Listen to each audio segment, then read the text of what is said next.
Quest presents an unabridged recording of The Tutor by Daniel Hurst, narrated by Deirdre Whelan and Gareth Bennett Ryan.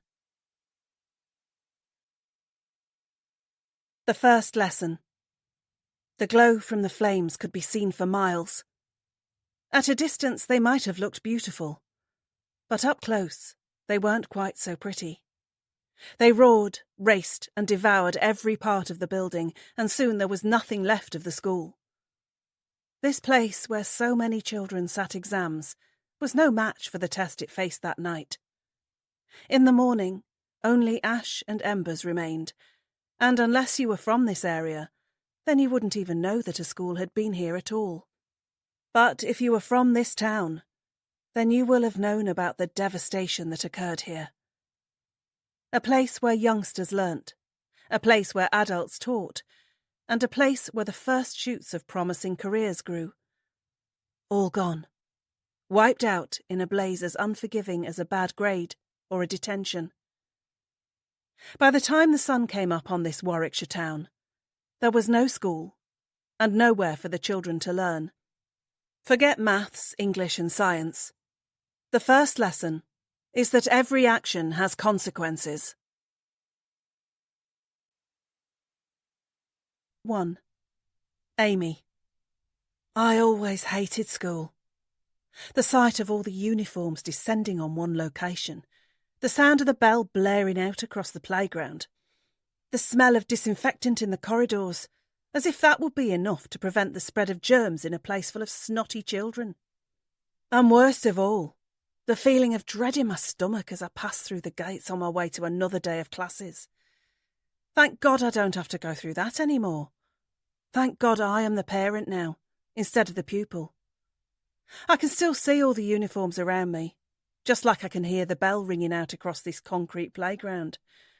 I'm sure that if I walked inside and stood in the corridors, then I would smell the bleach too.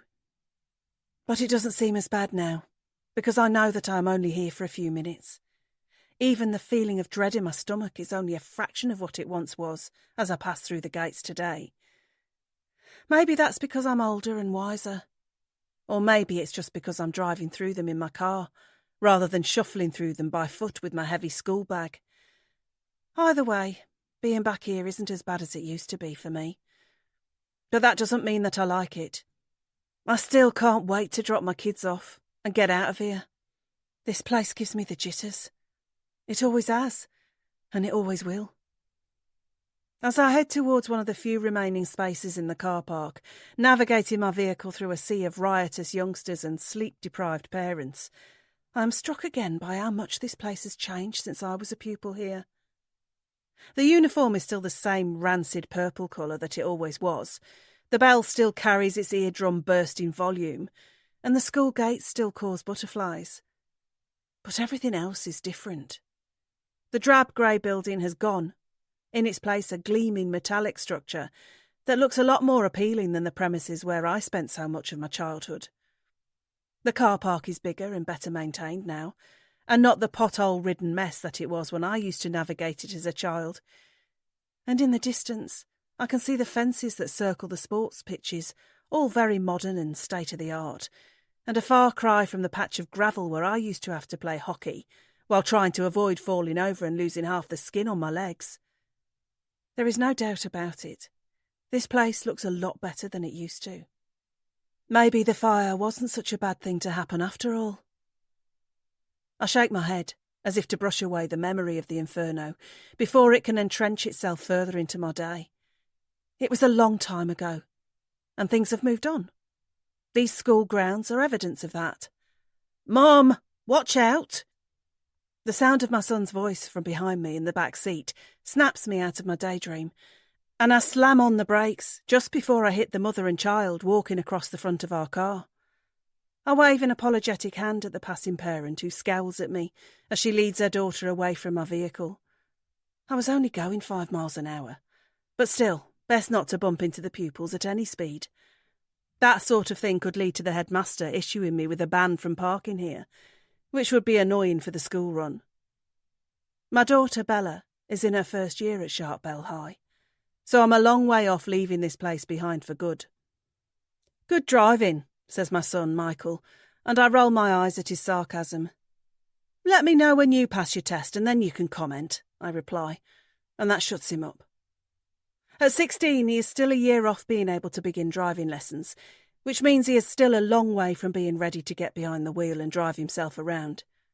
He hates the fact that I still drop him off, although I have told him that he is more than welcome to get the bus, or walk instead. But of course he doesn't do either of those things, because that would require him having to get out of bed earlier in the morning, and he can't bear the thought of doing that. I guide my car into the parking spot and relax, having successfully navigated my way through the minefield that is the school grounds at 8:30 on a Monday morning. Thanks, Mum, Bella says, as she picks up her bag from the footwell and opens her door. Have a good day, love, I say to her. But she's already out, eager to get inside and see her friends. She actually likes going to school, which is something that neither Michael nor I could ever say. Good luck with your test, I say to my son as he begrudgingly gathers up his belongings and forces himself out into the real world. He grunts back a response and then slams the door shut, which was nothing less than I expected. He's hardly been the best conversationalist since he has entered his teens, and things aren't likely to improve now that he's in the final year of school and facing the dreaded GCSEs. Like I was at his age, he hates life and can't wait to leave the world of classrooms, teachers and homework behind. He doesn't know what he wants to do after his exams, but I'm trying not to worry about him. I'm sure that he will figure it out, just like I did. The important thing is that he knuckles down and gets good grades, because that will give him more options when he does finally decide on what he wants to do. As I watch my offspring walk away in opposite directions across the car park, I smile at how different the pair of them are. Bella is almost skipping across the concrete as she heads for class, whereas Michael is moving like he is walking through mud. I'll miss these times when they are gone, but I won't miss this place. Satisfied with another successful school run, I fiddle with the rear-view mirror and prepare to reverse out of this spot and get home. But before I put my car back into motion, I catch sight of my reflection in the mirror and notice the bags under my eyes and the line of wrinkles on my forehead. I never put makeup on to do the school run, but perhaps I should start. I look like something that has crawled out of a tomb. OK, maybe not that bad, but I'm hardly looking my best. I'm only 40, but the reflection in the mirror has me looking older.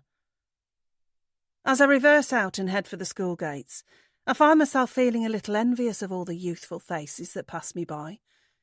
But then I remember where they are going and what they're going to be doing all day, and that envy turns into a smug satisfaction. They have to go and listen to some boring old fart teaching them about grammar, periodic tables and tectonic plates, whereas I am on my way home to put my feet up and have a cup of tea. I'd rather be 40 than 14, that's for sure.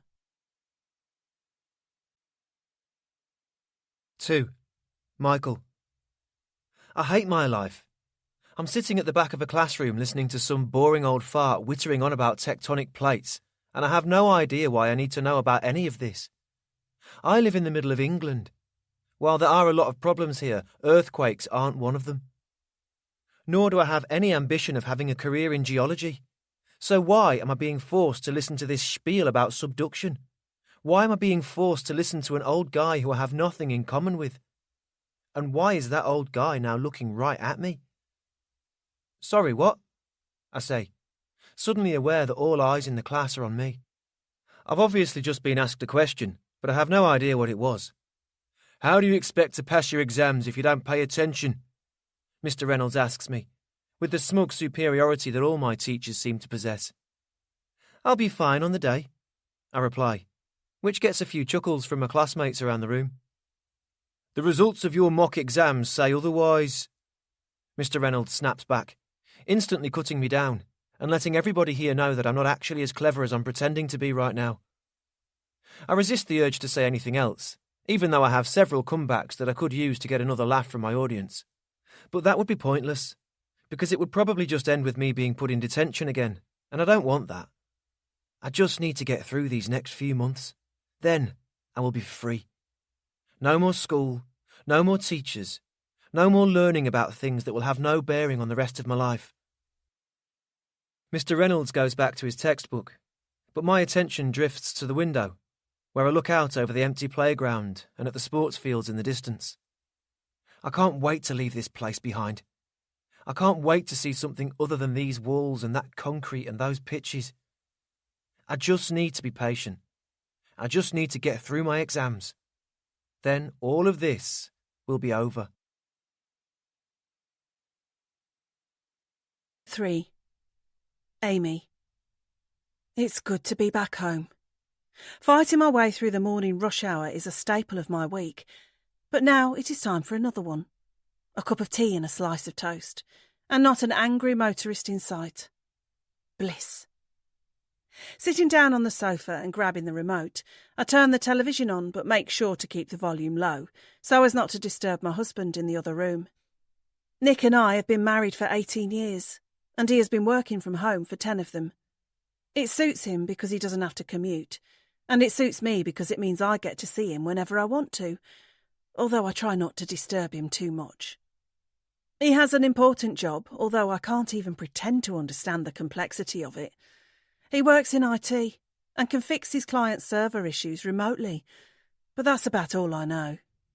It sounds very technical and geeky, and his desk is full of huge textbooks about different software systems and such, which he seems to enjoy, but I just find confusing and dull. He's a clever man, certainly much smarter than me, which is why he is fixing somebody's computer problems right now, while I'm eating a piece of toast and watching This Morning.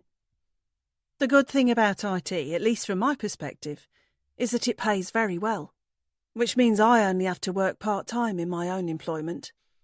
I do 2 days a week at an office in town and get paid a pittance for it, but it gives me a change of scene and gives me my own income to spend on little luxuries.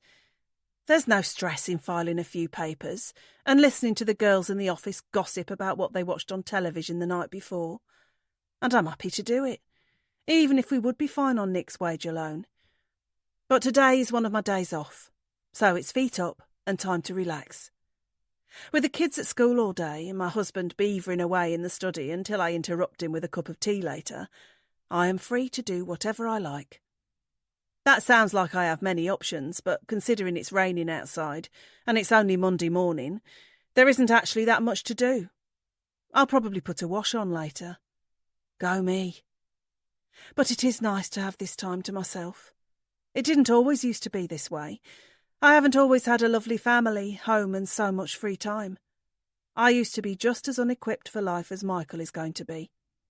I find myself worrying about my son, even with the tea, toast and TV to distract me. The results of his mock exams last month were dreadful. Even worse than the grades I got in my school days, which is saying something. It's not that he doesn't have the brains to succeed, it's just that he isn't applying himself. The string of detentions and letters from school is evidence of that. I don't like to call my son a troublemaker, but I'm afraid that seems to be what he is. I know he isn't like that because he is genuinely a nuisance, but rather because he is bored. Nick has spoken to him several times about the importance of working hard over the next few months and leaving school with good grades, but Michael doesn't seem to take it on board, and their talks usually end up in an argument. That's because they are so different. Nick is happy to sit in a room all day with a laptop and a pile of paperwork, but Michael isn't. He wants to be outside, being active, and getting himself as far away from anything that resembles work as possible. I have tried speaking to my son about it too. After all, I was exactly like him at his age. I was forever in detention, and forever being told by my parents that I needed to stop messing around and knuckle down with my studies. It's only with hindsight that I can see they were right. There is no doubt that I would have avoided so much of the stresses that accompanied my late teens and early 20s if only I had focused more at school and given myself options after leaving. As it was, I spent several years bouncing about between various dead-end jobs, never really having the direction, drive or finances to change my life for the better. I'm sure I would have turned out just fine, even if I hadn't been with Nick, although there is no question that I wouldn't have been able to work part-time and live in a house like this without him. Money isn't the be-all and end-all of life, and real happiness comes from family and friendships, which I am so grateful to have. But I want my son to be comfortable when he is older, and having a good job will see to that. He might not care about having the money for a house and a holiday now, but he will do one day. But by then it might be too late. I turn off the television because I can't concentrate on what is happening on the screen. My mind is running away with itself again, as it likes to do on several occasions, and the only way to snap myself out of it when I'm like this is to go and talk to Nick. He always knows what to say to make everything all right. But I also want to discuss something with him. It's the same thing we have spoken about before, although we haven't come to a final decision on it. It's the thing that I know Michael will hate in the short term, but might be for the best in the long term. It's the idea of hiring our son a personal tutor. 4. Michael. Lunchtime. The only part of the school day that I enjoy. I'm free to run around in the fresh air and kick a ball about for the next hour without anybody asking me a question or giving me homework. I'm going to enjoy it while I can. Pass! I shout to Nev, who's my best friend but a terrible football player. Unfortunately, Nev fails to do as I say and he gets tackled, losing the ball and gifting the other team with an easy goal. Sorry, mate, he says sheepishly as I jog past him, and I can't help but smile. He isn't rubbish at football on purpose. He just doesn't have much of a natural aptitude for the game. Fortunately, I am a little better, and I demonstrate this by receiving the ball and taking it around 2 players before passing it to a teammate to level the score. As I give Nev a high five and get back in position, I know it isn't his fault that he isn't gifted at this sport. He didn't choose to be bad at something. Nobody does. I certainly didn't choose to be bad at maths or science, or any of the other boring subjects that get forced down my throat 5 days a week. I just don't pick things up as quickly as other people do. Just like Nev can't do things with the football like I can. At least he's good in the classroom. His mock exam results were miles better than mine, and he's on course to achieve A's and B's in our end-of-year exams. I, on the other hand, would consider a C to be a fantastic achievement, but even that is being optimistic. Mum and Dad think that my poor grades are a consequence of my lax attitude to learning, but it's not quite as simple as that. If all I had to do was sit, listen and revise for the next few months to get an A, then I would do it. But it's not that easy. Things don't seem to stick in my head, or at least not essential things. I can remember the names of all the players in the Aston Villa football team, or every score from a dozen games of FIFA on my PlayStation last night. But I can barely remember what I'm taught in the classroom each day.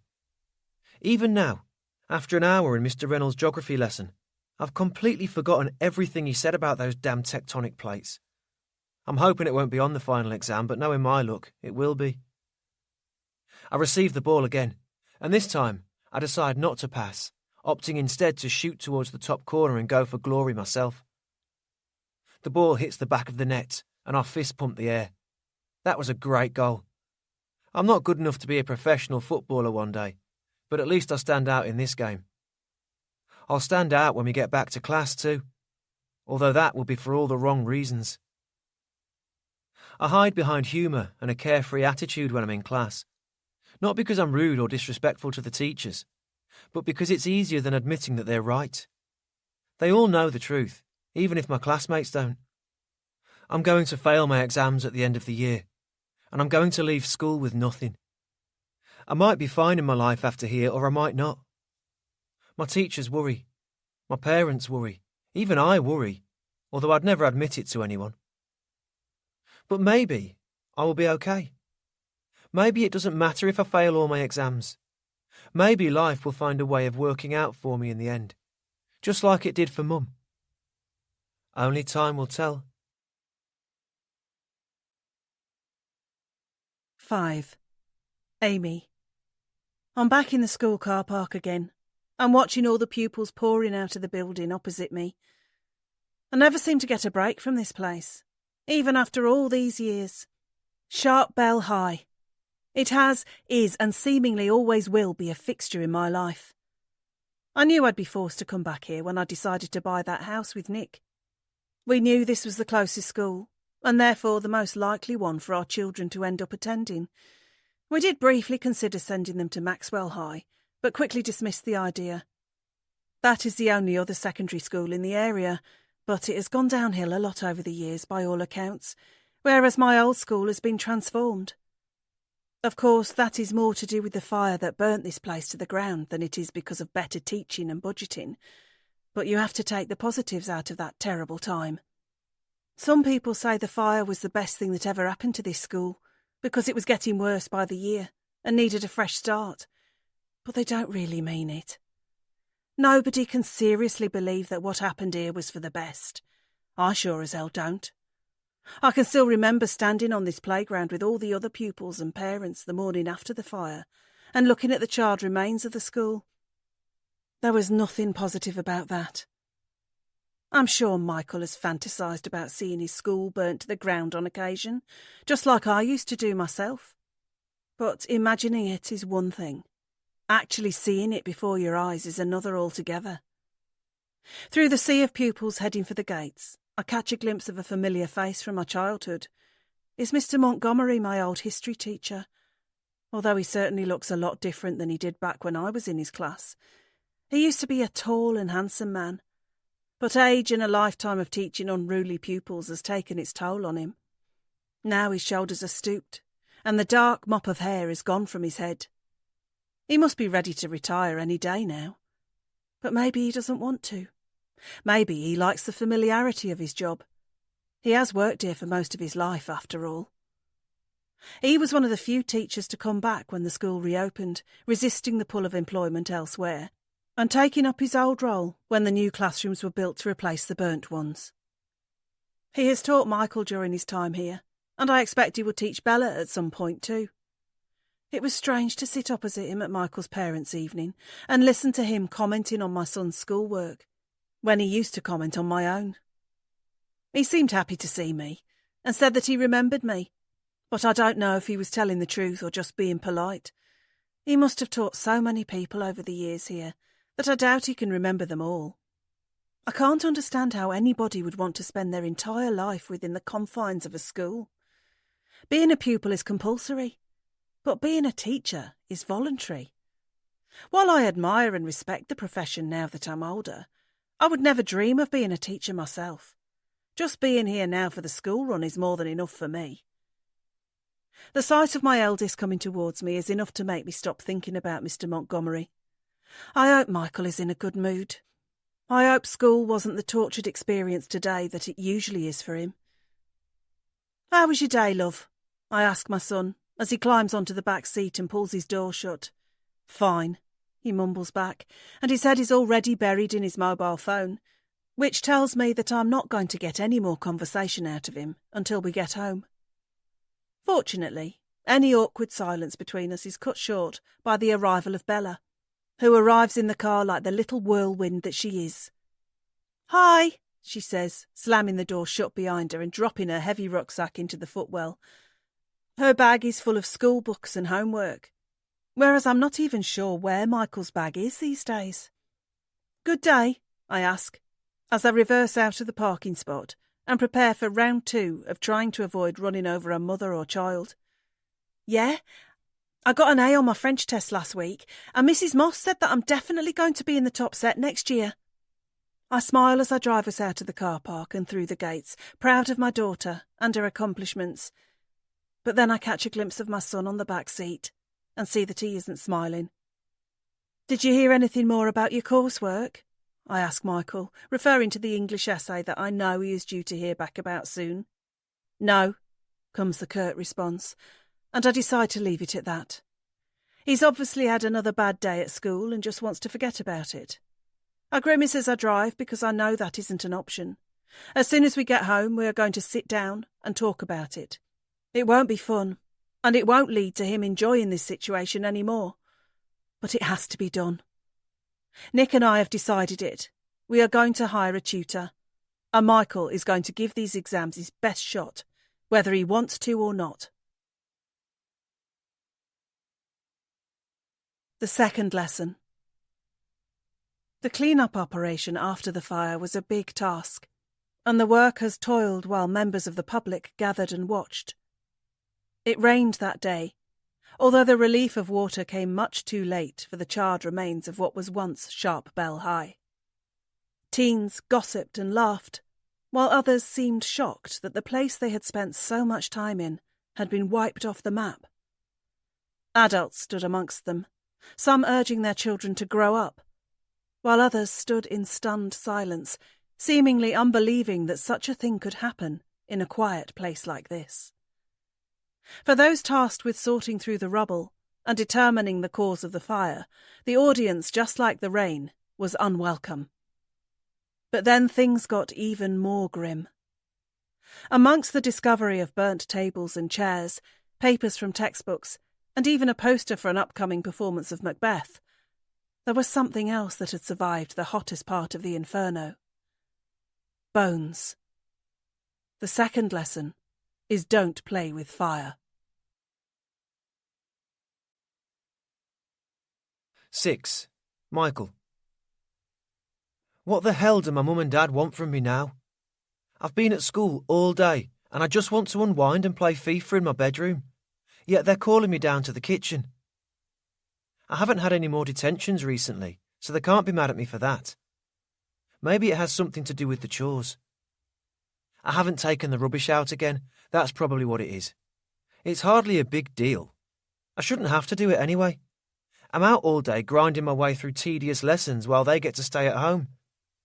Dad likes to pretend he's working hard in that study, but I bet he's surfing the web half the time.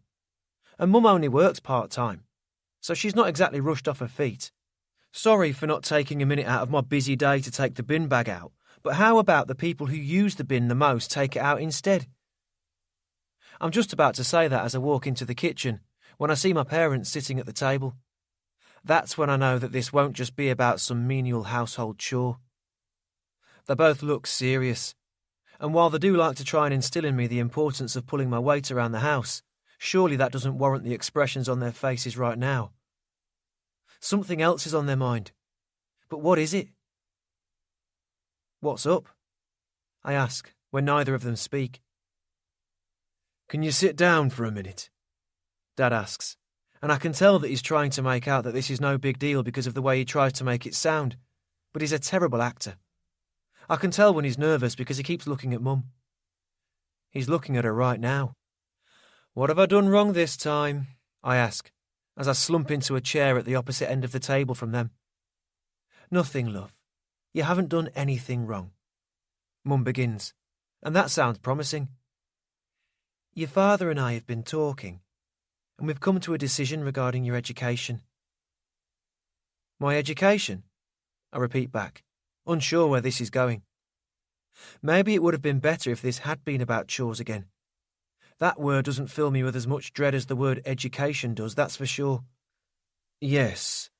Your mother and I think that hiring a tutor to help you through these next few months before your exams might be a good idea, Dad says. But I'm shaking my head before he's even finished the sentence. You and Mum think it's a good idea, do you? I reply, my voice already rising. What about asking me? Surely I'm the one who should have the biggest say in that. Dad looks at Mum again, and it's clear that he's hoping that she will take over from here. I love my old man, but he's spent so much time holed away in his study that he seems to have lost his edge when it comes to social communication. That's why I wouldn't want to work from home, even if I had the chance to one day. I know you aren't keen on the idea, Mum says, and I stop her there. Of course I'm not keen. I spend all day stuck in lessons with teachers that I can't stand. Why would I want to come home and have my evenings spoilt too? It wouldn't be every evening. Once or twice a week, and only a couple of hours at a time. Mum says like that's supposed to sound appealing to me. What's the point? It's a waste of money, and if I haven't learnt this stuff now, then I'm never going to. I feel a rage burning up from inside myself that takes me a little off guard, and I stop speaking before I can blurt out any more. There is still plenty of time before your exams, love, Mum says. I know you don't care about your GCSEs, but you will regret it one day if you don't try your best now. But you didn't try your best and you're okay, I reply, returning to a defence tactic that has sometimes worked for me in the past. I know that I didn't get good grades, and I wish I could change that. But there were other circumstances. You mean the fire? I know Sharpbell High burnt down during Mum and Dad's last year there, and they had to take their exams at Maxwell High instead. I also know that they don't like talking about it. Not many people do from those days. But old newspaper articles about it have been republished online, so everyone at school knows what happened, and I know plenty of people in my classes who wish the school would burn down again. Not just the fire, Mum says. But you're right, I didn't apply myself as I could have. But you have the opportunities that I never had. My parents couldn't afford to get me a tutor. If they could have done, then I'm sure they would have. Instead, I had to sit in those exams and struggle, and I don't want you to go through that. Why do you care so much? We're your parents, and we want you to do well, Dad replies, and I think how that was good of him to field the easiest question of the night. But none of my other friends have got tutors, I protest, which is true, although I have the feeling that I know what the answer to that's going to be too. Yes, I know, love. But none of your friends got E's on the mock exams. Mum tells me, and the word E is enough to shut me up for a minute. I'm still scarred from the 60-minute maths mock exam that I endured a few months ago, which was one of several designed to prepare me for the real thing at the end of the school year. All the exams were hard, but that particular one was on another level. My head was hurting so much when I came out that it almost felt worse than the time I fell over in the playground and got a concussion. A's, B's, E's, who cares? They're just letters. They don't mean anything. You know that I don't want to go to sixth form or uni after this, and I don't want to be a doctor or anything either, so why does it matter what grades I get? It matters to us, love, and it should matter to you. You're smart. We know it and you know it. You just need a little extra help bringing it out, Mum says. And just because you don't want to go into higher education right now, that doesn't mean that you won't want to in the future. Lots of people go on to further studies later in life these days, but you won't have that option if you fail your GCSEs. That last comment was Dad's input, and I can't say that I'm surprised. I know he's disappointed that I've shown no interest in going to sixth form. He went to college and studied IT, which sounds boring, but he apparently loved it. But I'm not him. I don't want to keep studying. All I want to do is leave education behind and get out into the real world to make my own way, whatever that might be. But I've told my parents this a million times, and here we are still talking about it. I hate being 16. Look, I know you don't want a tutor. How about we have a look around, see if we can find anybody that you might like, just for an hour a week to start with, and we can take it from there. Mum's suggestion is supposed to sound appealing, but it just sounds like them getting their way and me suffering even more. But I'm too tired to argue. I just want to get back upstairs and back on the PlayStation. I don't even care anymore. Whatever, I say, getting up from the table and walking out of the room. My parents don't call me back, which tells me that they're satisfied with how that shit show just went. They think they have won. They think they're going to get me a tutor. They need to think again.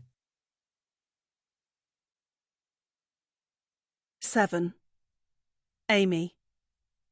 That went about as well as I expected it to. Michael hates the idea of the tutor, but Nick and I already knew that. The main thing is that he has allowed us to look for one and see how it goes on a trial basis, which is a start. Hopefully we will find somebody who we can get on with, and then we can increase the lessons from there. One step at a time. Now that the awkward conversation with our son is over, we can move on to the next step, which is finding somebody to teach our boy. Depending on how this goes, this might be easier or harder than what we have just done. There must be a website or something, Nick says as he passes me the clean cups from the dishwasher to put away. I don't just want to hire some randomer off a website, I reply, as I open the cupboard door and place the cups carefully inside. I'll speak to the school. There might be somebody that they can recommend. Do you think that's a good idea? It's basically letting them know that we don't think their teachers are good enough, and we need to hire our own. They won't see it like that. Are you sure? I'm not sure, but what else can I do? I need to find somebody, and I need to find them fast. Michael's exams begin in 8 weeks. It might already be too late, but we have to try something. Michael is behaving just like I did when I was heading towards my GCSEs, and I know how badly they turned out for me. I need to give him a chance, if nothing else. Maybe they have some people they can recommend, a company perhaps, I say optimistically. It's either that, or I'm going to have to take my chances with finding a tutor on the internet, which could be a minefield. But it is the modern way, I suppose. People find love online, as well as all sorts of other things. So maybe that is the best place to find a teacher too. I'll do some research, Nick says, as he finishes reloading the dishwasher with the plates from dinner and wipes his hand on a tea towel. Thanks, love, I reply. But I'm surprised to see that he means that he is going to do it now. He's heading back towards the study again, but I was rather hoping that we would spend some time together on the sofa. You don't have to do it tonight, I say, hoping he will get the hint and come and sit with me instead of with his laptop again. His first exam is in 8 weeks. We need somebody sooner rather than later. He smiles at me as he heads into the study. Then he closes the door behind him. He is back in his happy place again. The peace and quiet of his own private room. That just leaves me to deal with the chaos of the rest of the house. Perfect. I head for the stairs, picking up various things that belong to my family as I go. Bella's shoes that have been left lying in the middle of the hallway, and her coat, which has fallen off the end of the banister and ended up in a heap on the floor, as well as Michael's trainers, which he changes into when he plays football at lunchtime. He knows he should leave his smelly trainers in the pantry, but he always seems to leave them here instead. Maybe he's forgetful, or maybe he just doesn't care. I head up the stairs, wondering what it would be like if I had my own room to escape into, like the rest of my family have right now. Nick is in his study, where he says he is researching tutors, but he could just be watching football highlights. Michael is in his room, where I presume he is playing FIFA and enjoying being away from his parents. And Bella is in her room, singing away to whichever pop video she is playing on her iPad, without a care in the world, which is the way it should be for her at least. That just leaves me to wander the empty hallways of the house, picking up after everybody, and making sure everything is as it needs to be for the morning, when everyone will emerge from their rooms like whirlwinds and expect breakfast to be served. I love my family, but it is definitely changing. Gone are the days when we would all sit in front of the TV at night and watch something together. Now the kids can't wait to get up to their rooms and close the door, and my husband is the same with his study.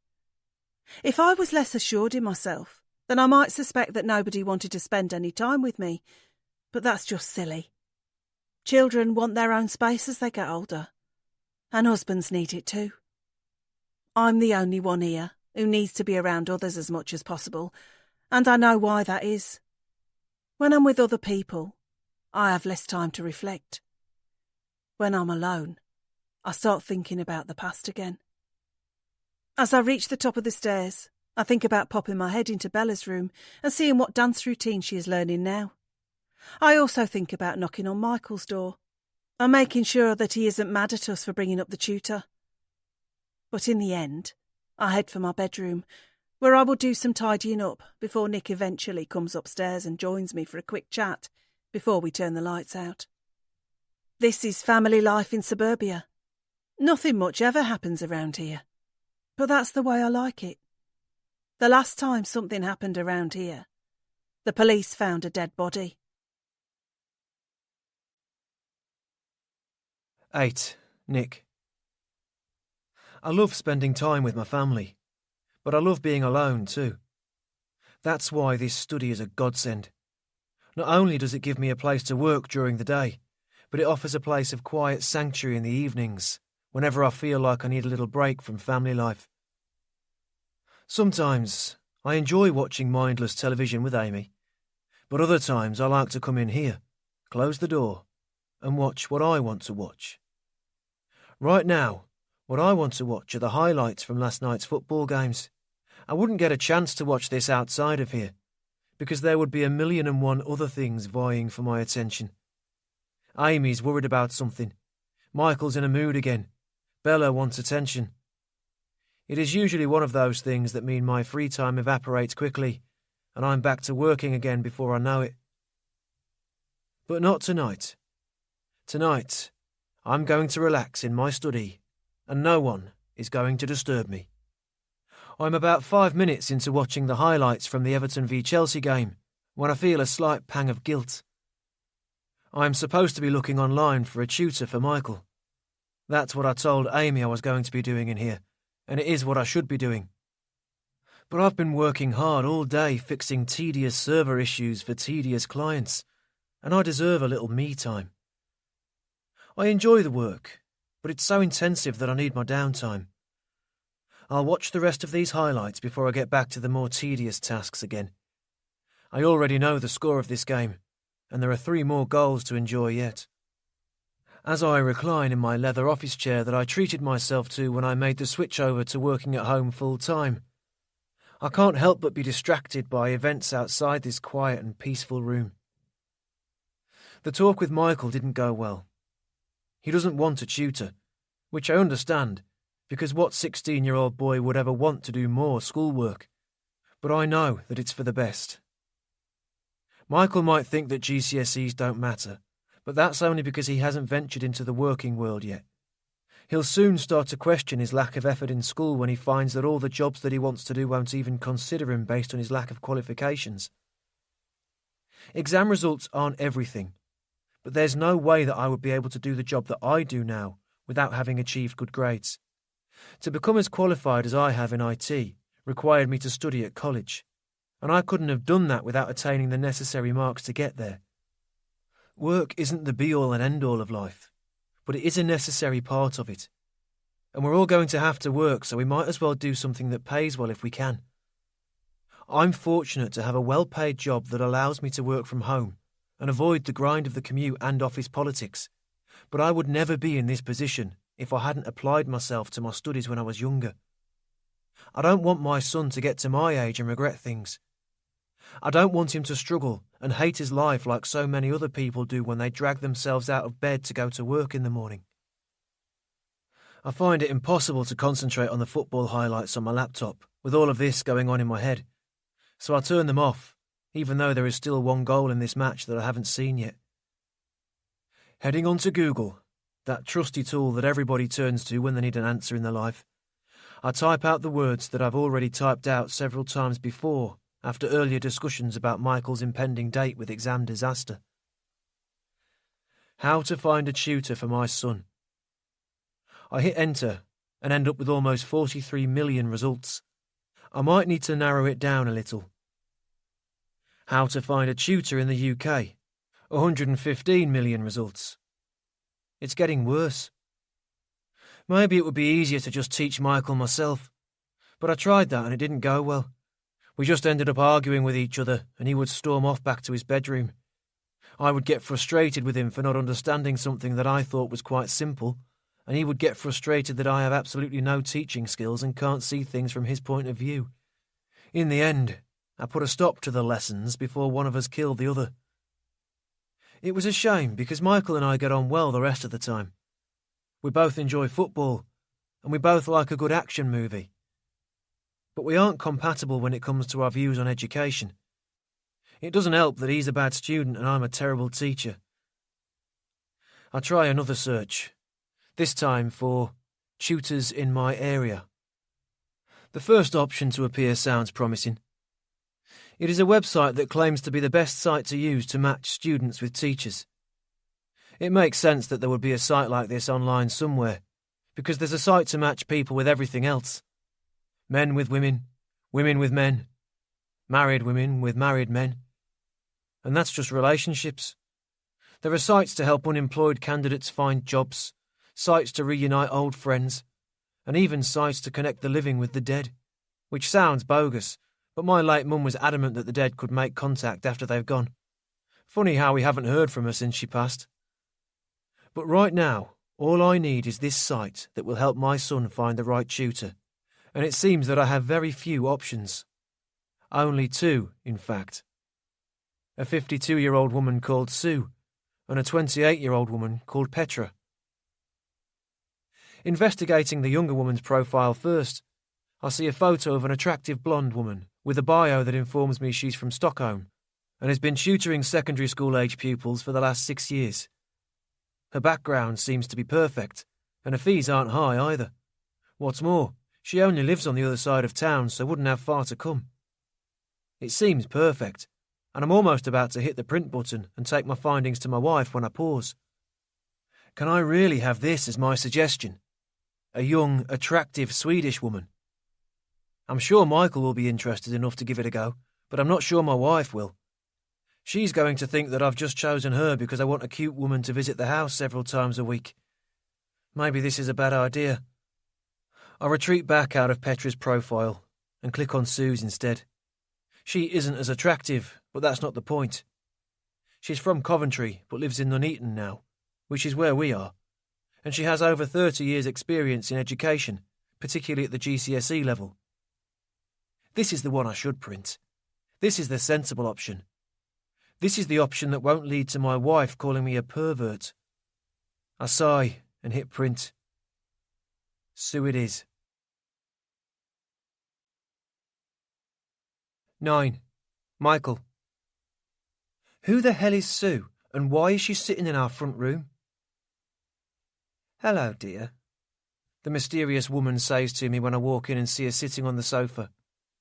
She seems pleasant enough, but I'm not going to allow her to get too comfortable. If this is who my parents think is going to be teaching me for the next 2 months, then they can think again. This is Sue. Dad says, casually, as if introducing me to a random woman in our house after I've just got home from school is perfectly normal. I refuse to take the hint that my parents are giving me about sitting down, and instead stay standing in the doorway. If I sit down and listen to whatever they have to say, then they will think that I'm going to go along with it, which I'm not. I'm sure Sue is nice, and I'm sure she enjoys teaching, but she's going to have to find someone else to read her textbooks with. It sure as hell isn't going to be me. I understand your GCSEs are coming up, Sue says, clearly trying to charm me into telling my parents that they should pay this woman whatever fee she's asking for to tutor me. It's quite a difficult time. I remember when I was studying for my exams. They were a little different back then, of course, but... Sorry, what's this about? I say, interrupting the woman before she can get further into what is probably a carefully rehearsed spiel. Remember we discussed hiring a tutor to help you with your studies? Mum says, and I can tell she's nervous about me making her look bad in front of this stranger. I do. I also remember that I told you I didn't want one, I reply, shrugging my shoulders and turning to leave. But even I know it isn't going to be that easy. If you could just sit down and we can discuss how it's going to work, Dad says. And I know that he just wants to be back in his study and out of this awkward situation. But all of this could be over if only they would listen to me and respect my wishes. I turn back to face the room and take in the ridiculous sight of my parents sitting opposite this random woman. I notice that they've already made her a cup of tea. They didn't offer to make me one. Sue already has her feet under the table, but this is as far as she's going to get. Sorry to waste your time, Sue, but there's been a mistake. I don't need a tutor, and I don't want one either, so you're better off going somewhere that does. Sue seems a little surprised by my honesty, and she nervously picks up her tea and takes a sip. I feel bad that my parents have wasted her time, but I don't feel bad for speaking my mind. There must be dozens of people out there who want her to teach them. She should be with them, not me. Michael, if you would just sit down. Sue has made an effort to be here, and it would be nice if you listened to what she has to say. Mum's trying to manage the situation, but she isn't doing a good job of it. It would be nice if you listened to what I have to say too. I fire back. She set that one up for me nicely. 2 hours a week, starting today. Just give it a try, Dad says. But he only wants me to agree so that he doesn't have to try and teach me himself anymore. That was a disaster. I don't usually argue with my dad, but we would have killed each other if we'd spent any more time with those maths books at the kitchen table. I'm sure Sue is a better teacher than he is, but that still doesn't mean that I want to put myself through her lessons. Especially when I've already had a day full of them at school. I just want to go to my room. No, I'm not doing it, I say, turning to leave again. and this time I won't be stopping. Michael! I hear Mum call after me, but I'm already heading up the stairs and leaving the awkward situation behind. They're the ones who've wasted Sue's time, so they can be the ones who apologise and ask her to leave. They knew I didn't want to tutor, so they should never have asked somebody to come here. 8 weeks, and this will all be over. Why can't they just leave me alone? I slam my bedroom door shut and flop onto my bed, picking up the console for my PlayStation and starting another game of FIFA. I know that my parents are going to come in here after Sue's gone and scold me for how I behaved in front of her. But what did they expect? She's a complete stranger. If I can't sit down and learn maths and science with my own father, then I'm hardly going to sit down and learn it with a randomer. I do my best to concentrate on the game on screen, but I'm distracted, and I'm 2-0 down before I know it. It's annoying because I'm usually good at this game, but it's hard to focus on it with all this rubbish going on around me. I can't wait to get out of this house and get my own place. I'll find a job, I'll have my own money, and then I'll be free. No more schoolwork, no more exams, no more arguments with my parents, and no more talk of strangers coming to teach me things that I don't need to know. I can't bloody wait. 10. Amy. I could kill my son. How dare he be so rude in front of Sue? I could only apologise as I showed her out, but she had barely had time to finish her cup of tea before Michael had dismissed her and stormed upstairs. I'll be having words with him, but I need to calm down first. I also need to find another tutor. What are we going to do about this? I say to Nick as he picks up Sue's half-drunk tea and carries it into the kitchen. I'll have a word with him, Nick replies, but that's not what I mean and he knows it. How are we going to help him with his exams if he won't even give us a chance? I say, and I feel so frustrated that I could hit something. In the end, I just pick up a tea towel and wipe down the kitchen counter furiously. Cleaning will calm me down, and there's always something to be cleaned around here. We could just ground him, Nick suggests, but I don't want to do that. Michael needs to want to sit down and learn, not just do it because he is forced into it. He'll never learn anything that way. And he'll resent us and the whole concept of education even more. We need to find a way of making it more appealing to him. Was there anybody else on that website? I ask, as I continue to scrub the counter to within an inch of its life. There was another option, Nick says, popping 2 slices of toast into the toaster and getting crumbs all over the surface that I'd just cleaned. Why didn't you say so? I wasn't sure if she was suitable. What do you mean? Well, she is much younger than Sue and what? I stop cleaning and look at my husband, wondering why he's suddenly being coy. Well, she's quite what? Expensive, strict, strange, what? I ask, but Nick shakes his head. Attractive, he finally says. Attractive? Well, not attractive as such, he quickly replies, backtracking while pretending to fiddle with the dials on the toaster. You just said attractive, I say, becoming more and more amused at how uncomfortable my husband is. She's just very different from Sue, that's all. Why didn't you mention her before? I ask, although I think I already know the answer to that one. I wasn't sure you would think she was suitable to teach our son. It sounds like it isn't my son who I should be worried about. Nick laughs, more out of nerves than anything else, but I'm glad that something has broken the tension in this house ever since Michael was rude in front of Sue. Why don't you show me and I'll decide, I say, willing to give this other tutor a try, if she can get my son to sit still and learn for a moment. It can't go much worse than it just did. I'll print off her profile, Nick replies as his toast pops up. But only because she has relevant experience. Of course, I say, frowning at my husband's lame attempts to downplay this woman's profile picture. I can't wait to see it, and see why my husband is so flustered. She must be some kind of goddess to have him all worked up like this. I'm not thrilled by that thought, but maybe that's what we need. Maybe that is the only way we will get Michael to go for this whole tutor thing. Try not to get too excited in there, I call to my husband as he carries his plate of toast into the study to go and print the profile for me. I'm teasing him, and he knows that I'm joking. If only we had left it there. Little did we know it at the time, but that was the moment when everything would change in our family. The third lesson. The funeral took place 2 weeks after the fire.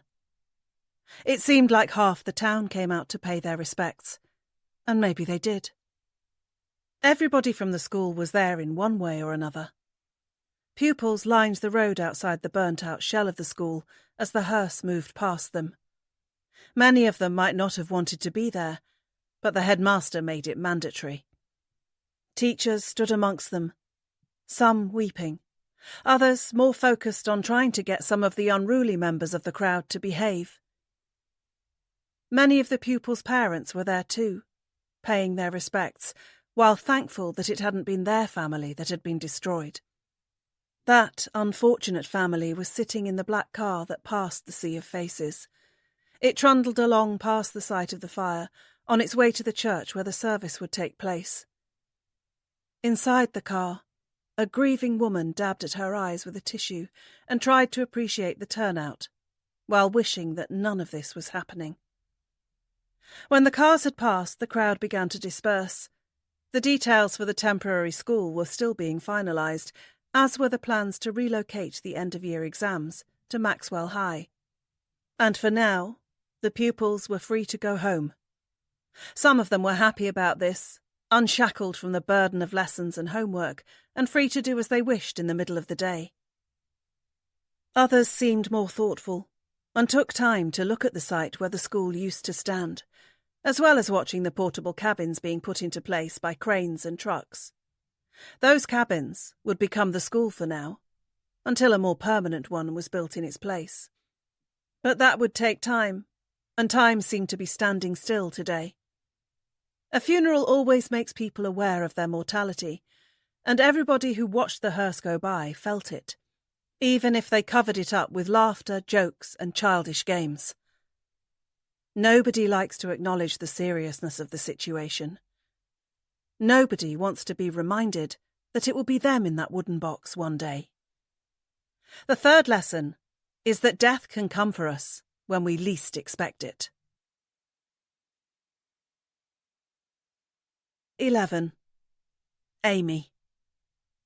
My husband said this woman was attractive, but he was lying. She's not attractive. She's hotter than a goddamn volcano. Petra is sitting opposite us on our sofa, looking all prim and proper, but I'm trying not to let her appearance affect my decision-making ability. She has the qualifications for this job. She has the experience. She is charging a fair price. And she is very pleasant. Now we just need to make sure that she gets Michael's approval. Can you go and get him? I ask my husband after my son has failed to appear, despite us calling him a moment ago. No probs, Nick says, bounding up off his seat on the sofa and heading to the door quickly. He never moves this fast, and he never says no probs. Maybe he's trying to seem youthful and trendier in front of this woman. Or maybe I'm already reading far too much into things. So how many other students are you teaching at the moment? I ask Petra to fill what would otherwise be an awkward silence. 2, both girls. They are in their last year of school as well. The woman replies in a Scandinavian accent that sounds a lot more poetic than my Brummy one. Have you had a male student before? I ask. It's the first question that popped into my head. Mainly because I want to know if she isn't teaching any at the moment because there have been no offers, or because the last one she taught ended up falling in love with her and she had to end the arrangement. Of course, I love teaching men. I find that they are better students than women. I smile, even though I find it strange to hear her refer to teenagers as men. Michael is certainly not a man, even if he thinks he is. He is still a long way off being grown up. The fact that he still spends all of his free time playing video games is enough to tell me that. I can hear my husband and son coming down the stairs, so I decide not to ask another question right now. There will be plenty of time for more of them later, But first we need to find the answer to the only question that matters. Is Michael going to agree with the idea of having this woman as his tutor? I'm intrigued to witness my son's reaction when he sees the next option that we have brought for him. I'm expecting him to be a little more receptive to Petra than he was to Sue, but maybe not for the right reasons. I know Michael will be attracted to her, just like I know that Nick is too, even though he pretends that he isn't. That might mean my son is willing to give her a chance, but it doesn't mean that they will be compatible as student and teacher. But right now, I need him to agree to this whole thing and not storm back upstairs like he did last time. If he says yes to Petra, then I don't care that it might only be because he fancies her. If it gets him to sit down and do some revising, then that is the main thing. Lord knows nothing else has worked so far. I watch the doorway as I hear Nick and Michael approaching. It is my husband who walks in first, and he purposefully makes sure he doesn't look at Petra as he walks in, because he knows that I am watching him like a hawk. But Michael has no idea what is waiting for him, and that becomes clear when he walks through the door and sees the woman sitting opposite me. "Oh, hi," he says quickly, instinctively standing up straighter and pushing his chest out to make himself look bigger and more grown up than he is. "You must be Michael," Petra says, and she stands up and offers her hand to him. Michael glances in my direction before he shakes it, nervous about being in the presence of a woman like this, and even more so because he knows his mum and dad are watching him. He shakes Petra's hand and looks down at his feet, which I find endearing, because he is obviously shy. But the tutor shows no such sign of nervousness. She simply compliments my son on his height and his T-shirt, which displays the logo of one of his favourite bands. I'm about to stand up and draw the line if she touches one of his arms and asks him if he works out, but she doesn't do, and instead sits back down on the sofa and smiles at me. "This is Petra, and she is from Sweden," Nick says, holding out his hand towards the woman, as if my son needs it pointing out to him who he's referring to, which he doesn't. There's only one Nordic beauty in this room, and it sure as hell isn't me.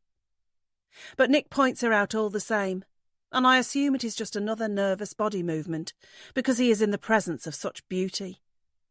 But I'm not sure why he had to highlight the fact that she is Swedish. Would he have bothered to mention where she was from if she was from Stoke? I don't know why, but some men seem to have a fascination with Scandinavian women, and my husband is obviously no different. Maybe this was a bad idea. Maybe I should give Sue another call and see if she's willing to give it another try. But Petra is here now, and Michael is still standing in the room, which means this is already going better than it went with the older woman a couple of days ago. But now that the introductions are out of the way, it's time to get down to why we are all here. "Can you sit down a minute?" I say to Michael, and I mean for him to take the empty seat beside me, but Petra is already moving up on her sofa and making space for him. Michael looks at the cushioned seat beside the Swede before sitting down on the floor instead. He obviously doesn't want to sit next to me because he wants to appear grown up, but he's too shy to sit beside Petra. That might be okay for now, but will pose a problem when it comes time for the two of them to revise together. Petra is a private tutor and specialises in teaching people for their GCSE exams. I say, getting to the point. "We've told her that you are looking for a little help with your maths." Michael shrugs. "Just a little bit," he says. And he is clearly trying to make it seem unimportant, but for me it is monumental. It is the first time I have ever heard my son acknowledge the fact that he might need help with certain subjects. "It just so happens that maths is my strong suit," Petra says, flashing a set of perfectly white teeth as she smiles at my son. "I can teach all subjects, even English if required, but I have most of my experience in maths. I find that it's one that students tend to struggle with the most." "Because it's the most boring one," Michael says, obviously trying to be funny in front of our guest. Petra laughs a little, which I know will make my son feel good, but she also keeps her professional nature in front of us. "I wouldn't call it boring, but it certainly isn't as interesting as some of the other, more creative subjects," she says. "How long have you been over here?" Nick suddenly asks, and I'm not sure why that is relevant. 4 years, Petra replies. Awesome, Nick says, and I've never heard him use that word either. Is this what it's going to be like around here if Petra ends up getting the job? Will my husband and son be reduced to two awkward, uncomfortable people who can't sit still, say unnatural words and generally look as if they can't relax until they are alone again? Maybe this is a bad idea. But then Michael asks her another question. And despite what I suspect his true motivation to be, he is at least still in the room. If this goes well over the next few minutes, then I don't see any reason not to offer Petra the job, at least on a trial basis. Michael likes her, Nick likes her, and I like her too. Bella hasn't met her yet, but I'm sure she will be excited to have another female in the house. She will probably want to find out how Petra gets her hair looking so amazing. I wouldn't mind finding out too. By the time the Swedish tutor leaves our home 30 minutes later, I have given her the job. 12. Michael. I never thought I'd say this, but I can't wait to do some revision. Tonight is going to be my first lesson with the tutor that Mum and Dad have found for me, and I can't wait. Her name is Petra, and she is gorgeous. She should be here in half an hour, so that gives me just a little more time to get myself ready for her arrival. I've already showered and put on a fresh pair of jeans, as well as the same t-shirt that I wore when I first met the Swedish tutor. She told me that she liked it, so I've decided to wear it again. I've also spent some time making sure my hair is gelled to perfection and that any spots on my face have been covered up with some of Mum's makeup that she doesn't know I use. I'm looking sharp, and I'm ready to impress Petra. But there's still time to do more. Dropping to the floor, I do 10 push-ups in a bid to get the blood pumping in my arms so that they will look more prominent when she gets here. I'm not skinny, but I'm not muscular either, although I might start working out more now that I have somebody to impress. The girls at school don't look anything like Petra. They're all plain and boring, but my tutor is stunning. Maybe there's a chance that something could happen between us. It's highly unlikely, but what have I got to lose? Mum and Dad want me to sit with a tutor twice a week, and I've agreed to it. So what if it's only because I'm attracted to that tutor? I only have to pretend that I'm learning. What matters is that I get to spend 4 hours a week with her. I've already told my mates about Petra, and they're all jealous, although I haven't been able to show them a photo of her yet. I don't know her surname, so I can't find her on social media, but I'm determined to find out tonight. As soon as I have a full name, then I can find a profile page online and send it to all of my mates, and then they really will be jealous.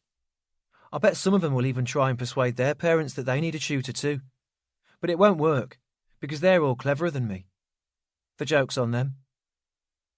I'm just about to start my second set of press-ups when I stop suddenly. I shouldn't be exercising. I just showered. What if I end up sweating and Petra thinks I'm smelly? Then she won't let me get close to her. She might even cancel the lesson and leave. Then Mum and Dad will get that other woman back, and I'll be stuck learning maths with her instead of with a beautiful Swedish woman.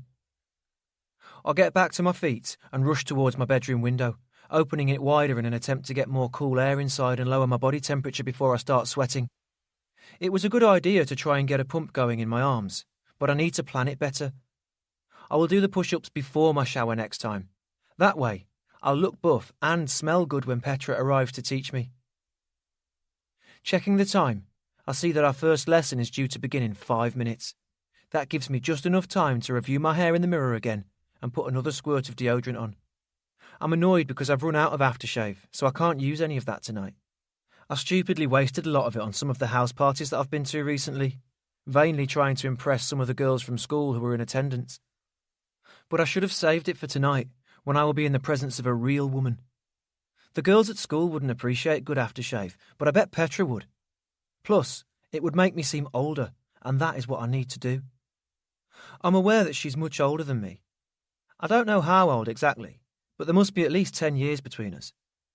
I don't consider it a problem, but she might. That means that I have to make sure that I behave older than my age. I can't be childish around her. I can't talk about playing video games all the time, even though that's all I do. And I can't let Mum and Dad boss me around in front of her. I need them to treat me like an adult when she's here, and not their child. I have already had this discussion with them. although I had to do it in a way that wouldn't reveal the fact that I have a massive crush on my tutor. I just told them that they aren't to come in when we're in a lesson, nor are they to embarrass me with any stories about what I was like as a child. I need Petra to see me as a grown man, which I'm not quite, but will be soon. If she does, then I have a chance with her. That's all I can ask for. I just wish I had some damn aftershave left. Then I have an idea. I might not have any aftershave, but I bet Dad does. It will be in his toiletries bag in the bathroom. I leave my room and reach the door at the end of the hallway, but it's locked. I need to get in, I say to whoever is on the other side of it. Go away, I hear my annoying little sister shout back. Bella, stop hogging the bathroom, I call back. Then I hear a knock at the front door.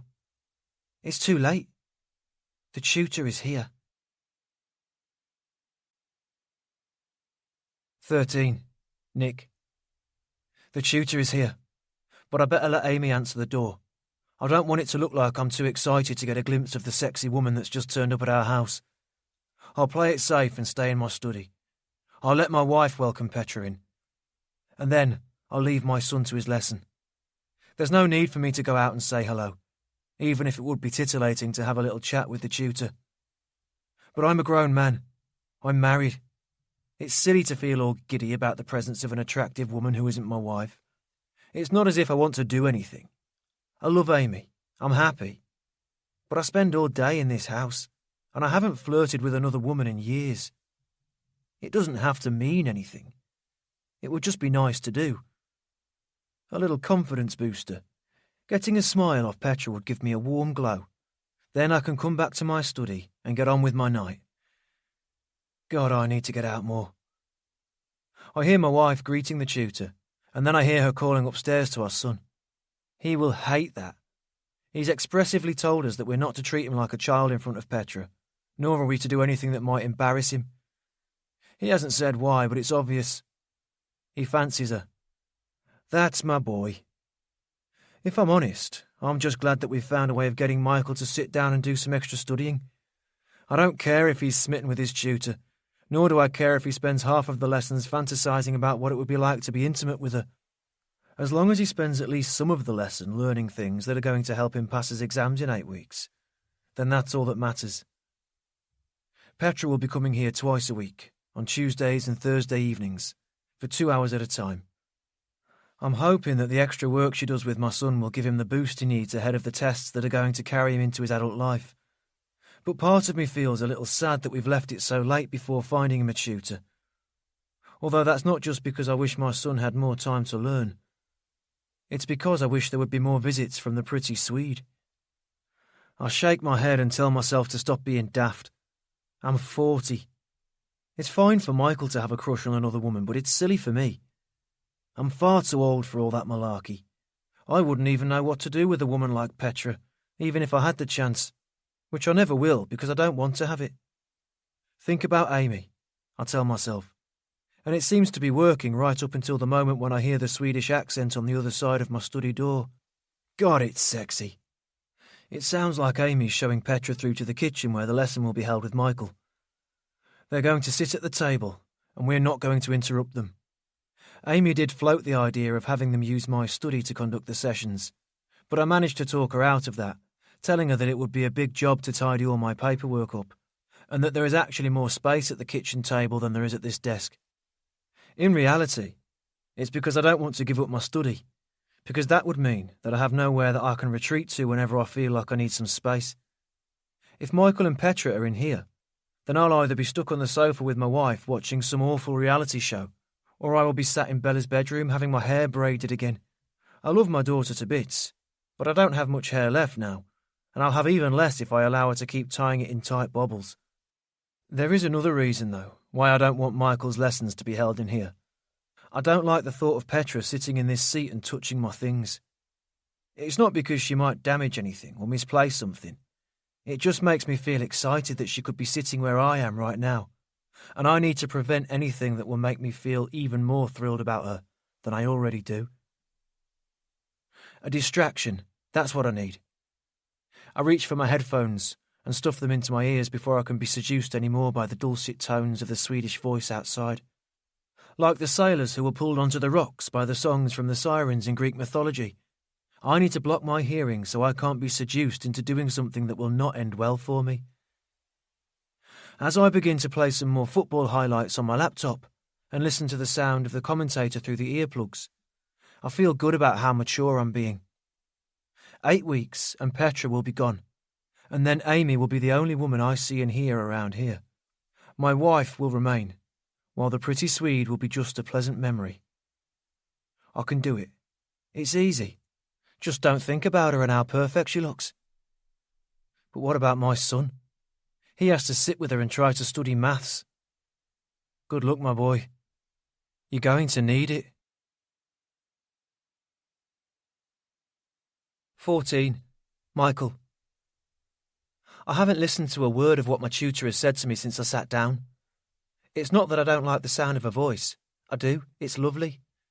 It's just that her beauty is overwhelming. I can't believe education can be so fun. If only all my teachers had been like Petra, maybe I wouldn't be in this position now, but I'm glad I am. I'm glad I get to spend some time with this majestic woman. Michael? I snap out of my daydream when I realise that Petra's staring at me. I quickly look down at the textbook in front of me and frown to make it look like I'm searching for an answer. But I have no idea what the question is, so I've got no chance of finding it. I was asking if there is any particular area you would like to start with first, an area that you feel needs improving the most. I'll keep my eyes on the book on the table, because looking up will distract me even more. Petra wants to know if there is a particular part of mathematics that I struggle with. Where do I start? It would be easier to say all of it, but then I might come across as being stupid, and I don't want to do that. Although maybe she wouldn't care. She is here to help me, after all. Maybe I should just be honest. I've always struggled with probabilities. Petra nods and makes a note on a piece of paper. Her handwriting is small and neat, not at all like mine. My English teacher once said that my writing resembled a drunk spider that had staggered across the page. I thought that was quite funny, and the rest of the class did too. But my parents didn't. They accused me of being lazy and said I knew perfectly well how to write, but I just couldn't be bothered. They are right, of course. I can't be bothered. I'm not going to be a writer when I leave school, so why does it matter if my handwriting's sloppy? Then again, I'm not going to be a mathematician either. What am I going to be? Anything else? I turn a few pages in the GCSE maths book that Petra brought with her, scanning my eyes over the various topics of this subject that I hate so much. Algebra, geometry, fractions. It's all so dull and all so painful. I've spent years of my life listening to people talk about these things, and hardly any of it has stuck in my brain. It's hardly a surprise when it's so boring. I'm not sure how Petra's going to make any of this more appealing to me, but who cares? As long as I get to sit with her, that's all right with me. Michael? Oh, sorry. I'm aware that I've slipped into a daydream again. I need to stop doing that, or she's going to think that I'm weird. I've never been a fan of Pythagoras, I say, when my eyes land on that dreaded word on page 47 in this chunky textbook. Who is? Petra replies, and I look up to see her smiling at me. I watch her write down that word, and even from across the table I can read it so clearly. She really is a neat writer. That's when I realise that this woman is the complete opposite of me. She's clearly someone who's dedicated herself to learning. She writes well and speaks well, even in a second language. She obviously knows everything about what's in this textbook, or she wouldn't be preparing to teach it. Maybe I shouldn't have been so quick to dismiss further education. Maybe college and university would be good. Maybe those places are full of people like her. OK, I've already made a little plan of how we should tackle these next 8 weeks before your exam, Petra says, and she slides a piece of paper across the table towards me.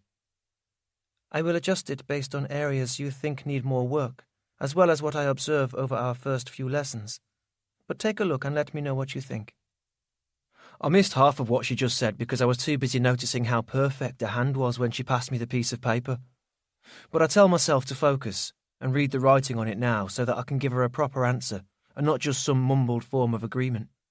This looks good, I say, even though it's just a schedule of revision for the next 8 weeks that promises to be very difficult, very laborious, and in the end, probably pointless. I will share a copy with your parents as well, but I just wanted to let you have a look first and see what you thought. I wince a little at hearing Petra mention my parents, as if they need to supervise and double-check everything that involves me.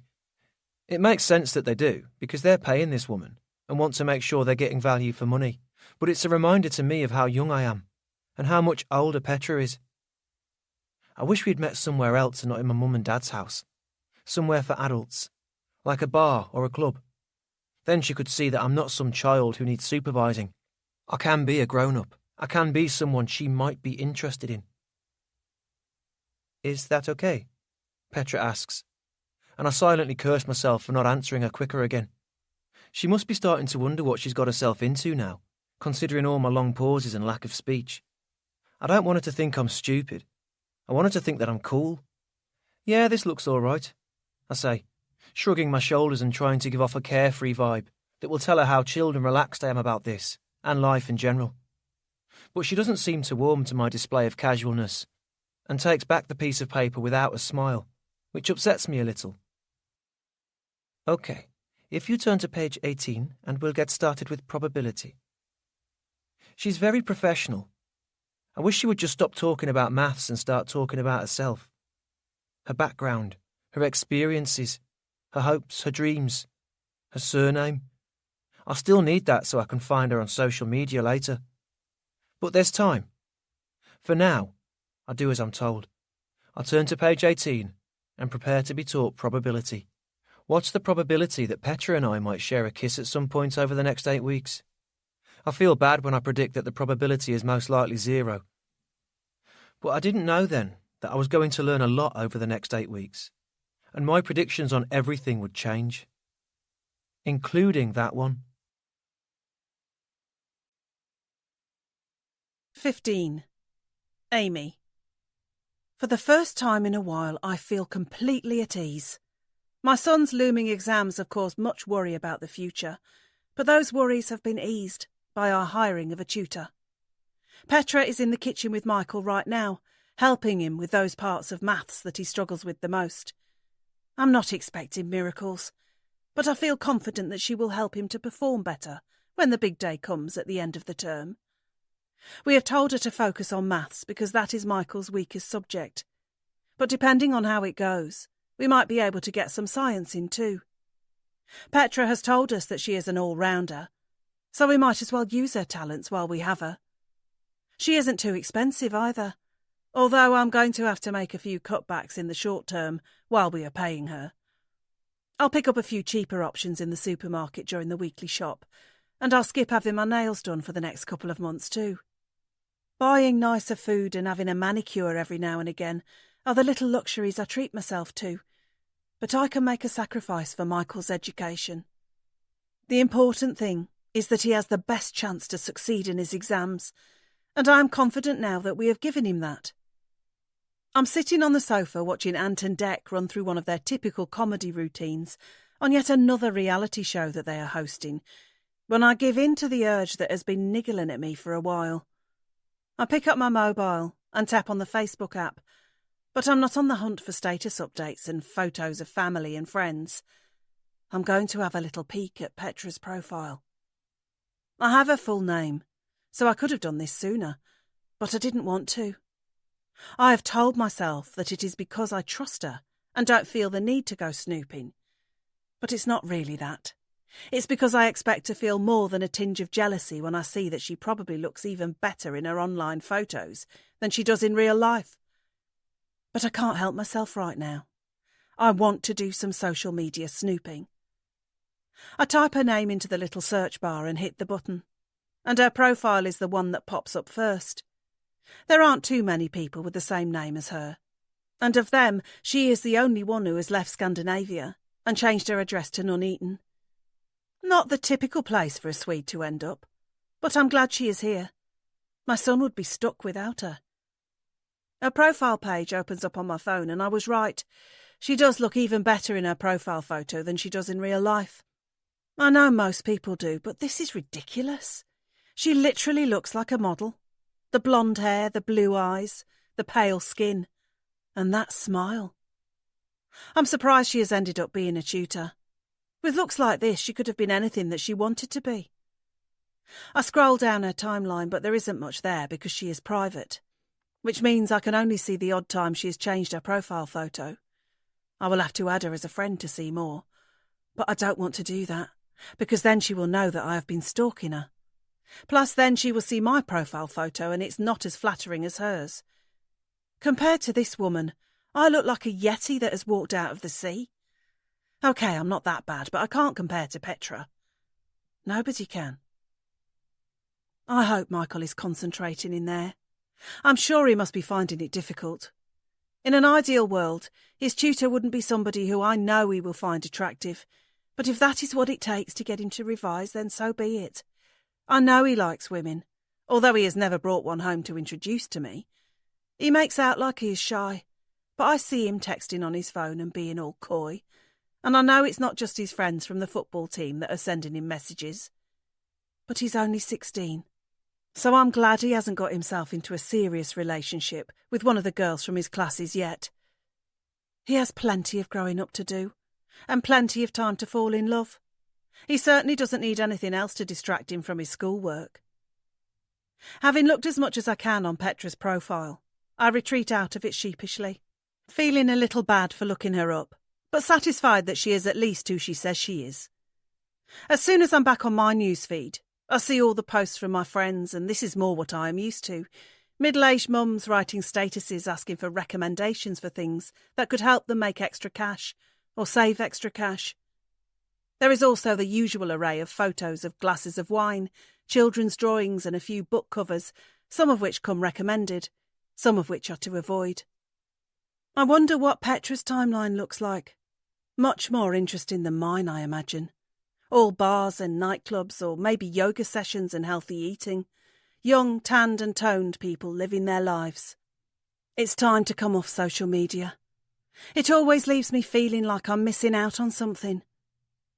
Putting my phone back down, I turn my attention back to Ant and Dec. The two cheeky chappies are up to more antics, and I smile because this is all I need. My family is safe. I am happy, and I have a glass of red wine. I don't need to share any of it on Facebook to know that. The fourth lesson. The tears hadn't stopped, even though the funeral had finished 2 weeks ago. For the woman who had lost so much, she had to wonder if they ever would. It wasn't easy to move on, least of all because she found herself sitting in a home that was full of the photos of the person she had lost. The fire hadn't just taken a life, it had taken her soul too.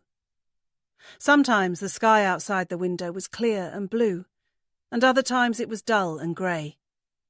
But the one thing that stayed the same was the feeling in her stomach. It was the feeling that she had lost something that she could never get back. She noticed the textbooks on the bookcase across the room and wondered if there was one that would teach her how to deal with being a widow.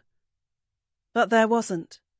They were all about maths, science and English, and there was even a book on religious studies, but nothing about how to handle grief. Education had given her husband's life so much meaning and purpose, but it had also ripped it apart.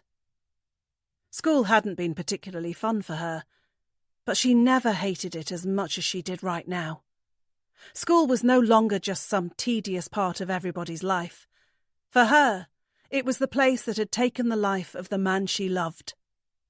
Why had he had to work late that night of all nights? Why hadn't he just come home on time and avoided the devastating fire? Why couldn't he still be here now? There were no answers to be found, which was why she opened the second bottle of wine. It was also why she reached for the pills. Soon there would be no waking her up, and then she would be with her husband in the afterlife. The fourth lesson is that for some people, the only way to get over a death is to enter into it too. 16. Michael. I was right. My mates are jealous of me. That's because I managed to find out what Petra's surname was, and now I'm showing them all a photo of her on my phone. It was Svensson. Petra Svensson. How exotic. You jammy sod, Nev says, as he gets a good look at the Facebook photo I've just shown him. As if she's your tutor. You better believe it, I say, with a smug grin on my face, and it only gets wider as my phone gets passed around the group. We're sitting in class waiting for our form teacher to come in and start the day, but for now, I'm enjoying my 5 minutes of fame. The lads here think I'm some sort of god for having Petra as my personal tutor, and I'm more than happy to let them keep thinking that. How old is she? Asks Johnny, another one of my mates. 28, I reply, raising my eyebrows suggestively. She's gorgeous, says Ben, another one of my friends who is just as jealous as the rest of them. You should see her in real life. She's even better than the photos, I say, happy to exaggerate because why not? No way, is she? Johnny cries, and I nod to confirm that I'm telling the truth. I can't believe this. I get good grades and get nothing, and you get bad ones and end up with her, Nev moans, and I laugh at my best friend's jealousy. Lads, what can I say? Work smarter, not harder. We're having so much fun looking at Petra's picture that we fail to notice that our form tutor, Mr. Hamilton, has walked in and is now standing at the front of the room with a stern expression on his face. Everybody else is in their seats, but the four of us are still crowded around my phone at the back of the room. Is there something that you would like to share with us? Mr. Hamilton asks, and that's when we notice him. I quickly grab back my phone and head for my seat. No, it's all right, I reply, as I slump into my seat and put my mobile in my pocket. Michael's got a fit tutor, sir, Nev says cheekily. And I do my best not to laugh because I know Mr. Hamilton won't be impressed with that comment. Excuse me? Our teacher asks. And I shake my head at Nev to tell him to shut up. Michael's got a tutor, sir, and she's from Sweden. That was Johnny this time, and it seems I made a mistake showing my friends the photo here. I should have waited until we were on the playground at lunchtime. But I couldn't wait. I had to show them as soon as possible. I had to show them how lucky I was. You have a tutor, Michael? Mr. Hamilton asks me, and I can feel the eyes of everybody in the class on me now. Yeah, I do, I reply. And what is the purpose of this tutor? Just helping out with my exams, I say, feeling less prideful now and more embarrassed. I wonder if Mr. Hamilton's going to make a big deal out of me having a tutor. Maybe he'll make a joke and everyone will laugh at me for needing extra help with my studies. Even having a hot tutor isn't worth being made fun of. That's very good, Michael. Very industrious. I hope it helps. Then he sits down at his desk and opens his folder, and I feel a sense of relief. He isn't mad at me, nor has he made fun of me. He's impressed that I'm doing extracurricular studies. And so he should be. I am a hard worker, a model student, a perfect pupil. Yeah, right. I smile at my friends who had been expecting me to get in trouble, and lean back in my seat, satisfied with how life's turned out for me over the last couple of days. OK, so I haven't actually learnt anything since my lessons with Petra started, but that's not the point. It's not her fault that I'm too distracted by her beauty to listen to anything that she's saying to me. But the main thing is that I have the respect, admiration and envy of my friends.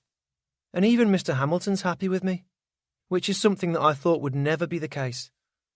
I feel so calm and collected that I want to put my feet up on the desk and recline even more, but I better not push my luck. I'm on a winning streak, but there's no need to overdo it. Hopefully, my good fortune will carry on to the playground during the lunchtime football match, but I'm not even that excited about lunchtime right now.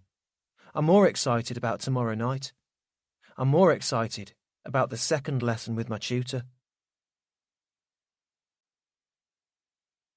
17. Amy. I've noticed the change in my son. It's been impossible not to. He walks a little taller. He answers me with actual words instead of grunts. And he is smiling. I'm pretty sure that I know what the reason is for his newfound positivity, but I'm not complaining. I hired Petra to improve Michael's academic ability, but she has improved his mood as well. And that is a welcome bonus.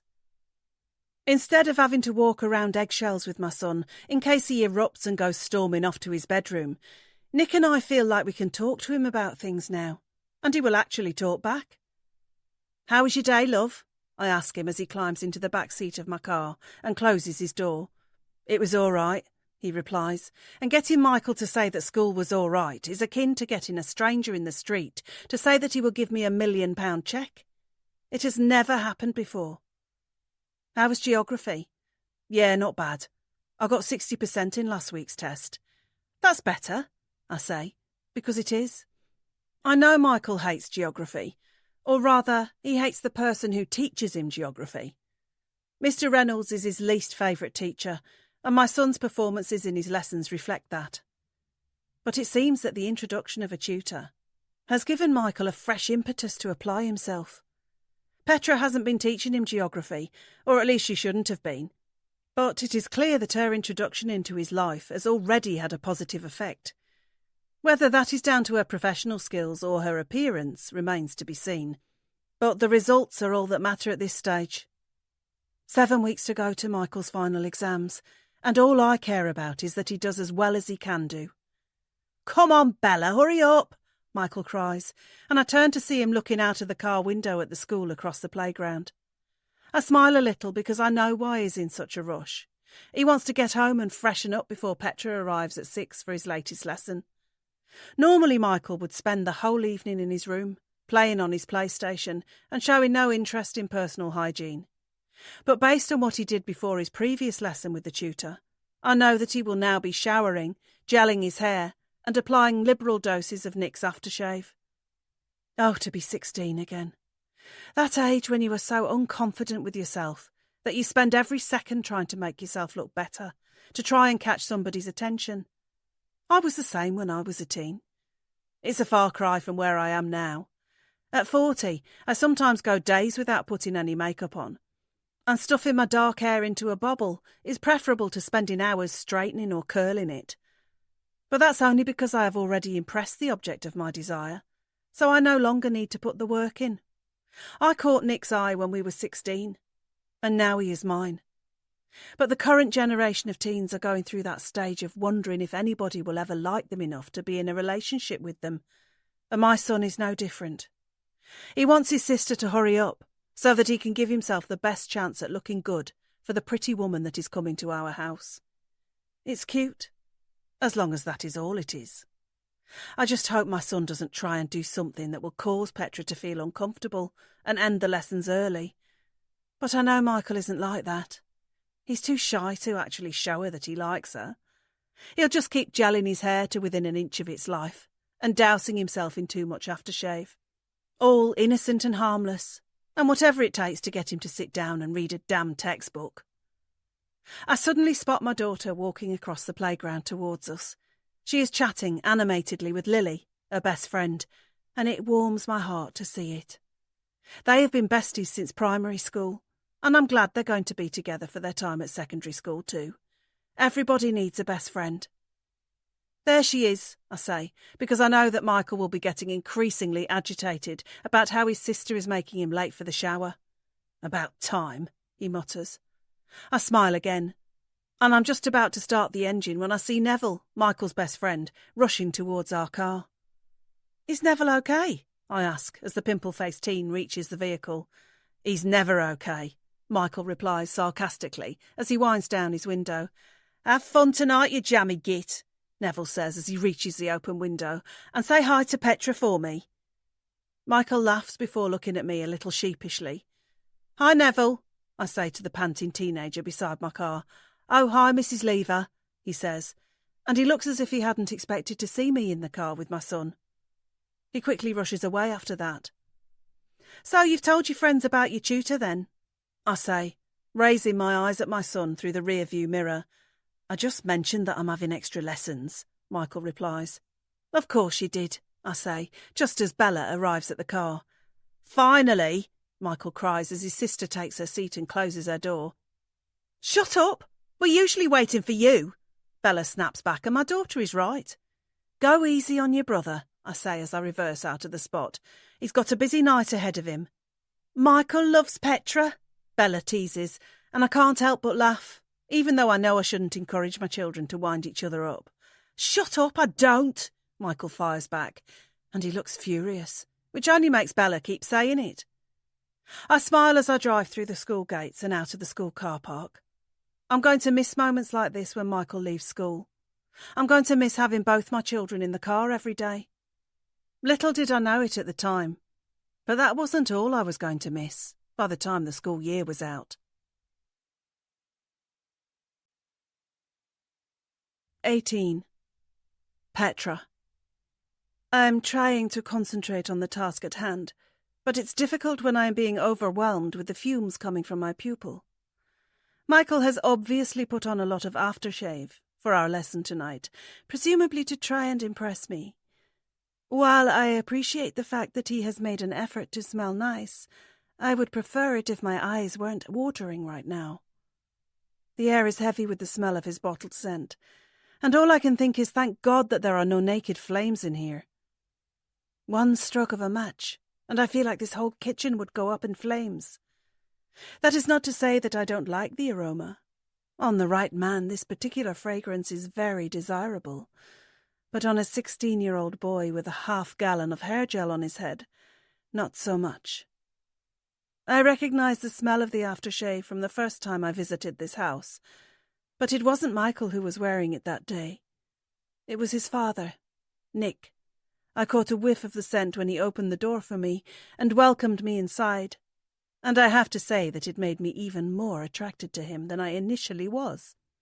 Coupled with his height, his handsome looks, and his gentlemanly nature, I found myself instantly intrigued by the man of this house. Of course he is married to the pleasant and polite Amy, so he is off limits. Or at least he should be.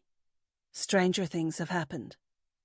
But for now I need to concentrate on the task at hand. I need to somehow get Michael to understand what I am trying to explain to him. The probability of a seed developing into a plant is given as 0.32. If 1,000 seeds are planted, how many plants would be estimated to grow? I allow Michael a moment to study the three options, which are 3, 32, or 320. The teenager's brow is furrowed, and I can almost hear the cogs turning in his head. He might look cute if it wasn't for the fact that the gel on his head was shining beneath the kitchen spotlights, and the volume of aftershave on his body was burning my nostrils. 32? Michael suggests. Not quite, I say. Take another look. Michael scratches his head and lets out a deep breath before returning his eyes to the page. I wait, patiently. Not because we have the time, but because I know it won't really make a difference how fast we work. His maths exams are in 7 weeks, and based on what I have seen from him in the first couple of lessons, he is not going to be ready in time to pass them. Sure, I can give him a better chance, and probably improve him a grade or two, but is it really worth all the time and effort? Of course, it's worth the effort for Amy and Nick, and maybe it is for Michael too. But what about me? I have many talents in life, but I am wasting them by spending my time doing pointless exercises like this. 320? Michael asks after a tedious moment of silence. That's correct. How did you get there? I ask the question even though I know exactly how he got there. He didn't use any real logic or knowledge of the exercise to find the answer. He just guessed. He had a 50-50 chance of getting it right after he had got the first one wrong, and this time he had been lucky. It will be interesting to see if he admits that. Well, Michael begins, I just guessed. I smile at his honesty, as well as make a mental note of it. People would think that it would only be the student who would learn something in this situation, but they would be wrong. The teachers can learn so much too. Don't worry about it, you got it right. That's all that matters, I say, turning the page for him and looking for the next question. And it's probability after all. The odds were that you had a good chance of getting it. He smiles at me, and I can see that he is pleased that I am pleased. He's probably terrified of looking young and stupid in front of me, But he doesn't have to worry about that. I already know that he is young and stupid, so there isn't much that he can do at this point to change that fact. I read out another question and allow Michael time to formulate an answer before I find my eyes being drawn to the closed door at the other end of the kitchen. I'm not exactly sure what the room is, but I know that Nick is in there. He came out of the room briefly when I arrived tonight, and he went back in there just before the lesson started. I imagine it is an office or study, but I can't be sure.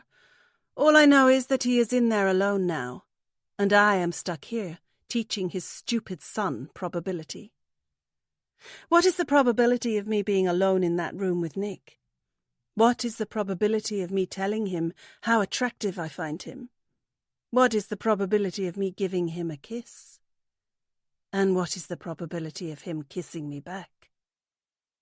45, Michael says, snapping me out of my daydream. That's the right answer, I reply, actually impressed that he managed to get one right first time. I had thought the probability on that would have been particularly low.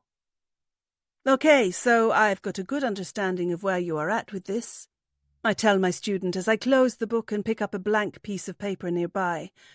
Now how about I show you a little trick that will help you in your exam when I'm not there? Judging by the grin on Michael's face, he seems eager to know what it could be. But I already knew that. The probability was high on that one. 19. Amy. My son's study session has just finished, and I have shown the Swedish tutor to the door. By all accounts, it was a productive lesson. I chatted with Petra for 10 minutes after she had completed her lesson with Michael, and she told me that things had gone well. I was worried that she might have just been saying that, because her student was standing within earshot, so I had waited for him to disappear upstairs before trying to get more confirmation. But Petra said the same thing after he had gone. Michael is a good student. He clearly struggles with some areas, but it's nothing that can't be improved before the big day. So far, it's going well. I feel relieved to learn these things, and it has confirmed my belief that Petra was the right person for this job. I also feel slightly guilty for spending so much time thinking about her appearance and not her professional skills. It shouldn't matter what she looks like. The important thing is that she is a good teacher, and it seems that is exactly what she is. We also had a brief chat about other things before she left this evening. She asked me what I did for work, and I told her about my part-time job, although I found myself bigging it up slightly and making it seem a little more impressive than it really is. I'm not exactly sure why I did this, but maybe it has something to do with me not wanting to feel too inferior to a brainy tutor. I have no doubt that she has me beat in the brains department, never mind the looks, but that doesn't mean I can't at least try and make myself look a little better around her. I even put a touch of makeup on before she got here, but not enough so that anyone in my family would notice it and be amused by it. Just enough to cover a few blemishes. Just enough to make me feel pretty enough to stand next to Petra. Then she asked me about what Nick does for work, and she seemed interested in the fact that he worked from home. I imagine that is because her job requires her to go to other people's homes on a daily basis, so she is probably envious of somebody who gets to have the work come to them. I was going to suggest to her that she could easily have her students visit her home instead of her going to them, but I didn't want to. I'm glad she comes to us. It's one less car journey to fit into my day. Besides, I don't know her personal circumstances. Her home might not be suitable for holding private lessons. Maybe she lives in a small flat. Maybe she lives with other people. A friend or a boyfriend, perhaps. There's so much I don't know about this woman, but I know what I need to. She is a qualified teacher with good experience. Anything else beyond that is her private life. I wished Petra a good evening and told her I would see her in a few days for the next lesson, and now I am going in search of my husband in his study. I feel like letting him know that the coast is clear now, or he might end up staying in there all night. I know he won't be working at this hour. I bet he's watching football highlights on his laptop again. I open the door without knocking in a bid to catch him out, but he isn't in here. I look around the empty study, but there is no sign of my husband. That's strange. Where else could he be? Nick, I call out as I leave the study and walk across the kitchen. I know he isn't upstairs because I came from there when I heard Petra and Michael finish their lesson. So where the hell is he? I reach the bottom of the stairs and see Michael coming back down. He has got changed out of his jeans and shirt and is now wearing his favourite jogging bottoms and an old T-shirt that could definitely do with a wash. He obviously feels comfortable wearing these now that Petra has gone. "Have you seen your dad?" I ask him as he walks down towards me. But Michael shrugs as he passes me by and heads for the kitchen, presumably to find himself a snack in the fridge. I decide to go upstairs and check to make sure. Maybe he slipped into the bathroom without me noticing. He must be up there. Where else could he be? The garden? That would be weird. It's gone 8 and it's pitch black outside. I don't know why he would be out there. "Nick," I call out when I reach the upstairs landing, but the only thing I hear up here is the sound of music coming from Bella's room. I should go in and tell her to turn it down and start getting ready for bed, but I want to find my husband first. A quick check on the bathroom confirms that it is clear. He isn't up here. He must be outside. I go to our bedroom window and look out on the back garden. It's pretty dark, but the light from the kitchen offers enough for me to see the grass and the path leading down to the shed. But there is no sign of any movement out there. I go into Michael's room, which is risky because he could come back at any moment and have a go at me for being in there. But I want to get a look out of his window. That's because it offers a view of the front of the house, and I'm wondering if Nick is out there. Stepping around the PlayStation consoles and the empty plates on the floor, I reach the window and pull the curtains aside. That's when I see my husband. He is standing on the driveway beside his car. But he isn't alone. He is talking to Petra. He is smiling. She is laughing. Then she touches his arm. And now I want to know what the hell they are talking about. 20. Nick. I close the back door and rub my arms to get a little warmth into them as I head for the study. I'd only planned on being outside for a couple of minutes, but then Petra had left the house and I'd ended up talking to her on the driveway. I'd gone out to get the manual from my car to help with the online car insurance quote that I'm working on, and I'd gone out the back way to avoid seeing anybody. But then I'd closed the car door and turned around to see Petra standing right in front of me. It's the first time I'd properly spoken to her since she came to our house to meet us all before the lessons with Michael began. She seemed happy to see me and asked how my work was going, which must mean that Amy's told her that I work from home. I told her that everything was going fine, but then quickly said I had been busy, so she didn't think that I'd been hiding out in the study when I didn't need to be. But she didn't seem to read much into it, unlike Amy, who always wants to know what I'm up to in there at night.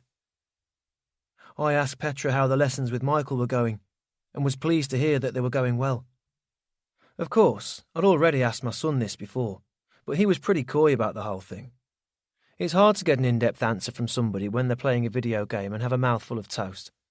But Petra had told me that Michael was a good student, and that she was confident that she would be able to improve his understanding of his most challenging subject in time for his exams. I was glad to hear that, and I know Amy would be too. It's not just about making sure that we get value for money from the lessons. It's about making sure our son has more opportunities open to him when he leaves school and decides what he wants to do next. I'd expected the conversation to end there, and I'd been positioning myself to head inside, when Petra had suddenly asked me what aftershave I was wearing. I'd been surprised by the question and hadn't really had a proper answer for her. I'm not actually sure what it's called. Amy got it me for Christmas and it's French, but that's about the depth of my knowledge on the matter. I can't say I've spent much time reading the bottle. Petra had smiled and told me that it smelt nice, whatever it was, and I have to admit, it felt good to get a compliment from a woman like her. It's the first time in years that I've had a compliment from somebody other than my wife, and even those aren't exactly forthcoming on a regular basis. I had told her that I'm not exactly well educated on male grooming products, and made a joke about what I considered to be my rather shabby appearance. It was more to ease my slight awkwardness at receiving the show of interest from Petra in the first place, rather than any real attempt to be funny. But Petra had laughed and touched my arm slightly, as she dismissed my display of self-deprecation and told me that I looked good for a guy who worked from home and didn't have to make an effort if he didn't want to. That was when I realised that she wasn't just being nice to me. She was flirting with me. That was also when I realised that my wife was looking out at us from Michael's bedroom window. I'd quickly wished Petra a good evening and headed for the house, waving her away casually and doing my best to make it look like we were just two people who had finished a banal chat. Which we were, really. OK, maybe there was a little flirting in there, but it was harmless. And it was all from Petra, not me. I was just being nice and making conversation. All I'd come outside for was the car manual. It wasn't my fault that I'd bumped into her on the driveway before I could make it back in the house. So why do I feel so sheepish now? I've returned to my study, and I want to close the door, but I feel as though I need to go upstairs and see Amy. She's probably wondering what we were talking about out there, so I should probably tell her. Of course, I won't mention the fact that Petra complimented me on my aftershave, or that she told me I looked good. I think I'll leave those bits out. But I will tell her that we briefly chatted about how Michael's lessons were going, and that things sounded a little more promising regarding his end-of-year exams. I should go up and say that. I should leave this study. I should talk to my wife. So why am I not doing that? For some reason, I feel nervous about having to go and explain myself. It was an innocent conversation. There's no need for me to tell Amy what we were discussing. Of course, I will do if she asks. But if not, then what's the point? It might look more suspicious if I do feel like I have to explain it. Then Amy might suspect that I find Michael's tutor attractive. I do, but that's not the point. I find several celebrities attractive too. It doesn't mean I have to feel bad about that, and it doesn't mean that anything's going to happen there either. In the end, I close the study door and retake my seat at the desk. It was just a little chat between a parent and a tutor. There's no need to read anything into it, and certainly no need to go and rehash it all with my wife. It was nothing. I should just forget about it. So why can't I? The fifth lesson. The police officers wore stern expressions when they visited the house. They had every right to do so because they were there on serious business. There is a time and place for smiling, but this was not it. When the door opened, the homeowner looked surprised.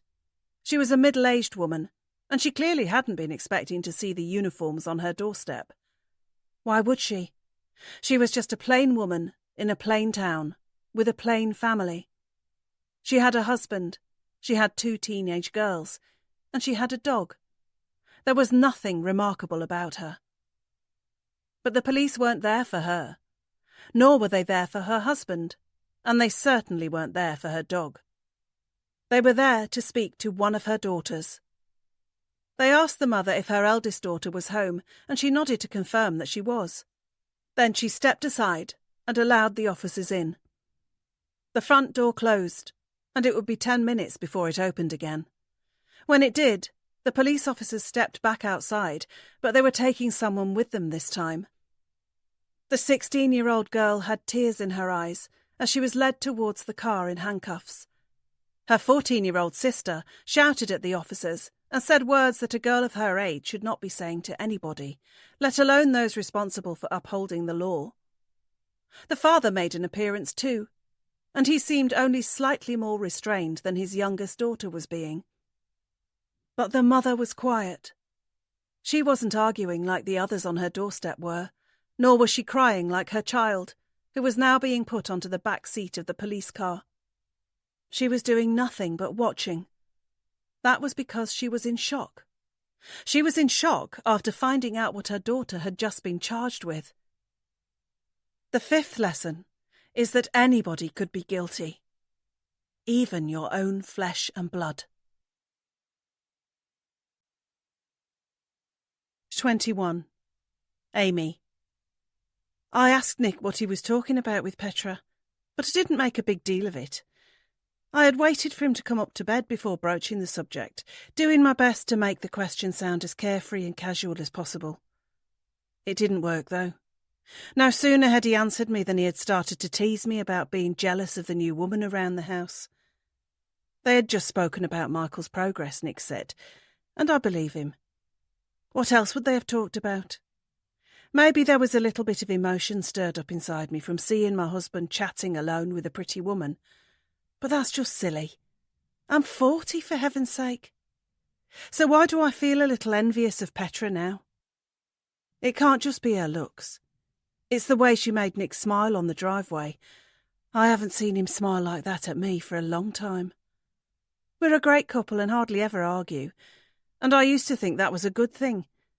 But maybe it means we have lost our spark. Maybe that's why his eyes don't light up around me as much as they do around her. It's Michael too. He seems genuinely motivated and interested when she is around, yet I have to work so hard to get anything out of him when it's just us two. I used to think that all mums had to put up with that from their teenage sons. But what if I'm wrong? Maybe Michael just doesn't say much to me because he finds me boring. Maybe he thinks we have nothing in common and can't see how engaging with me for more than 2 minutes at a time would be of any benefit to him. Or maybe I'm just reading far too much into things, like I always do. Speaking of reading, I'm supposed to be doing that now. I have a paperback in my hand, and I'm trying to finish this chapter, but I can't quite manage it. I'm struggling to concentrate. Nick seems happy enough beside me, thumbing his way through his book. But my mind is far from the pages of this book, and instead keeps drifting back to the Swedish woman who left this house a couple of hours ago. I can't quite put my finger on the cause of it, but I have an unsettled feeling in my stomach. Yet I have no reason to. Everything seems to be fine. Michael is finally revising, Bella seems happy, and Nick is still being Nick. So what is making me feel so uneasy? I let out a deep sigh and tell myself to concentrate on the words on the page. I just need to lose myself in the story. I just need to quieten my mind down a little. I just need to stop thinking so damn much. I'm barely 2 sentences further on in the book before my mind goes back to that sight of Nick and Petra on the driveway, the way she laughed, the way he smiled, the way they stood so close together. I can't bring it up again with Nick because then he really will think that I'm jealous, which I am, even though there is nothing to be jealous about. But I can't help myself. Do you think Petra seems to be a little too good to be true? I ask, closing my book and turning to look at my husband. He frowns and stops reading, and I wonder if I have just asked a ridiculous question. What are you talking about? He replies in a tone that does suggest that it was a bad question. I just mean she's nice, she's a good teacher, she doesn't cost a fortune, and she is willing to come to us rather than making us take Michael to her. It all seems perfect, doesn't it? And that's a problem because... It's not a problem. I'm just saying. It's all very convenient, isn't it? Amy, I have no idea what you were getting at, Nick says, closing his book and begrudgingly returning it to his bedside table. I'm just wondering why someone like her is doing this. She could be anything she wants to be. Why is she spending her time teaching secondary school kids GCSE maths in Nuneaton? Why did she leave Sweden to come here of all places? Why isn't she doing something more with her life? Why don't you ask her? Nick replies, returning my assault of questions with one of his own. And it is the obvious one. Why don't I just ask her? I could offer her a cup of tea after the next lesson and attempt to get to know her a little more then. But she might think that I'm strange for caring so much. It doesn't matter, I say, and I pretend to go back to reading my book. But Nick isn't buying it. He knows when I ever be in my bonnet about something, and he knows I am not going to be able to concentrate on the story after I have just displayed such an interest in someone else's. Maybe she just really enjoys teaching, and maybe she likes the English way of life. Maybe she wanted something more than just being another blonde Swedish girl in Stockholm. Helping youngsters with their education is probably a little more fulfilling than being a model. You think she could be a model? I ask, closing my book quickly and looking at Nick. No, I just assumed that was what you were getting at, he replies. You obviously think she could have been more than just a tutor. I'm just curious about her, that's all, I say, putting my book down too, because there is nothing in there that is interesting to me, as much as finding out more about this woman that I have invited into my home on a semi-regular basis. Are you sure you aren't a little jealous? Nick asks, snuggling in closer to me and attempting to tickle me under my arm. No, I'm not, I reply, wriggling out of the way before he can get his hand in there and make me scream. "You know I prefer brunettes," Nick says, before kissing me softly on the neck. 40-year-old brunettes. I know what he is trying to do. He is just trying to make out that he finds me more attractive than Petra, which is frankly ridiculous. But I appreciate the attempt, and I certainly appreciate the attention that I'm getting now. It has been a while since we were intimate. I haven't exactly made any attempts to break that dry spell myself, but it seems like it is about to end right now. I reach for the lamp on the bedside table as Nick continues to kiss my neck. By the time the room is dark, he is already on top of me. 22. Petra. I wish Nick was on top of me. I wish I could feel his strong arms holding me down, and I wish I could see those eyes of his looking down at me from above. I wish he was here right now. I wish I was in that bed at his house, instead of Amy. But I'm not. I'm alone in my one-bedroom flat, and I only have my imagination to keep me company. My brain is the most important tool in my professional life, and it seems it is the most important one in my personal life too. But I've spent enough time living in my head. I just want to break out of it and really experience life. No questions, no revision, no fantasies, just fun. I wonder what Nick is doing right now. He might still be hard at work in his study. Maybe he is sitting on the sofa watching a movie, or perhaps he is lying in bed with a good book. He could be asleep. He might be talking to Amy. Or maybe he is thinking about me. The thought of it is thrilling, and I imagine that I might be right. I spent a few minutes talking to him before I left his house this evening, and I wonder how many times he has replayed that conversation over in his head since then. I bet he is wondering if I like him. I bet he wants to know if I find him attractive for his age. And I bet he wants me to touch him again. A smile curls at the edge of my lips as I think about him lying in bed with his wife, while thinking about me instead. It's amusing, and it's also exciting. I've had so much practice at living inside my own head all day, but I do find it fascinating to think about all the things that could be going on in other people's. I'm already counting down until my next lesson with Michael, but it's not him that I want to see. It's his father. But our next session isn't until Tuesday. That's 4 long days to get through before then. As far as Amy knows, I have other students and lessons to occupy my time before then.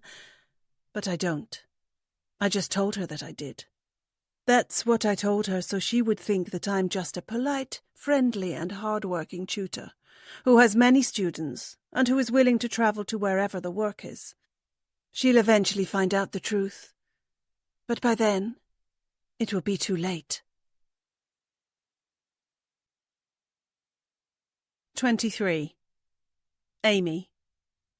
It's Friday. The last day of the working week. The last day of school runs. The last day of rush hours. The last day of having to get out of bed early and stir my family into action.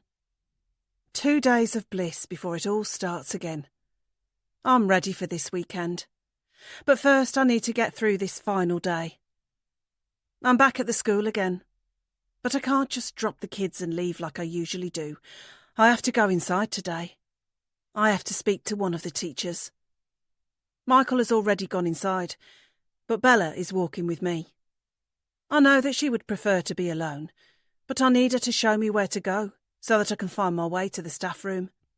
That should be where I find her form tutor, Mrs. Sampson. Then all that will be left to do will be to have an awkward conversation and leave. God, I wish it was the weekend already. So much for my belief that Bella was a happy little soul.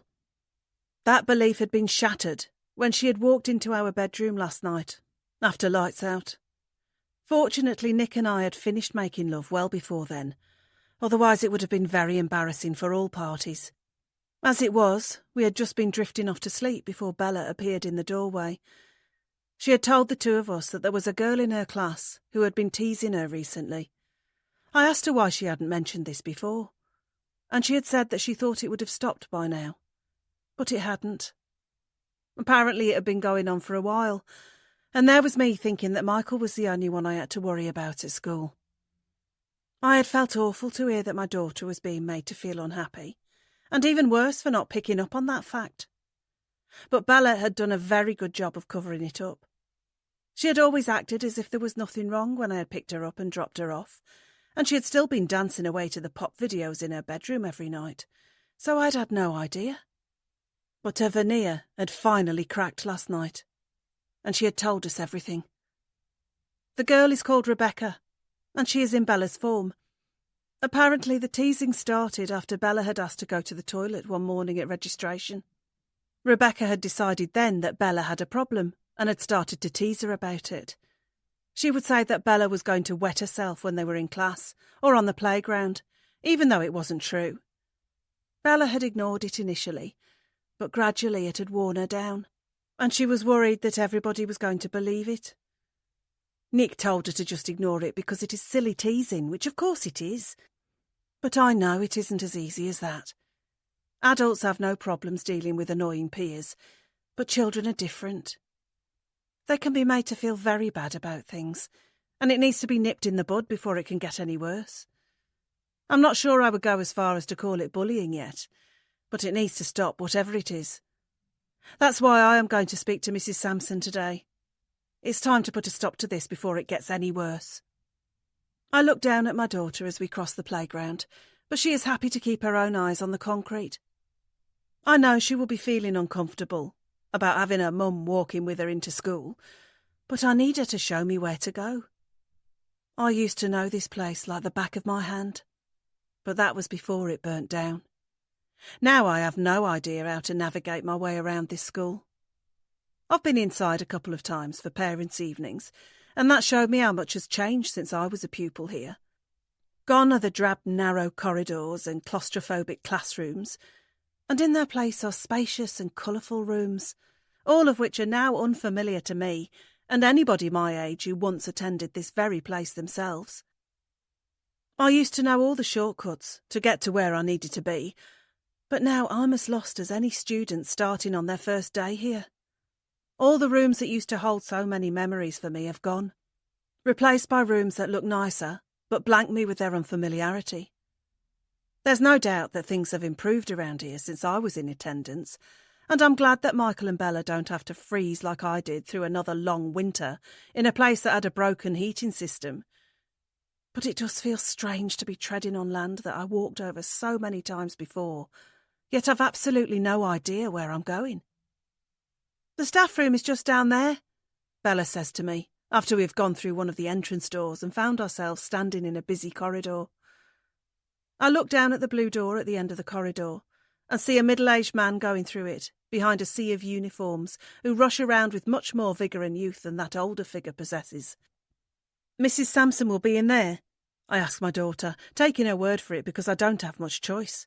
"I guess. Where else would she be?" Bella replies, and I take that as my cue to let her go, before she feels too embarrassed to be standing beside me any more. "OK, have a good day, and we'll chat tonight," I say to my daughter, but she is already walking away, and is quickly swallowed up by the bustling crowd of students within seconds. Heading for the staff room at the end of the corridor, I can't help but notice all the strange looks I'm getting from some of the kids that I am passing. None of them recognise me, and they are probably wondering if I'm going to be the next teacher to try and control them. Thank God I'm not.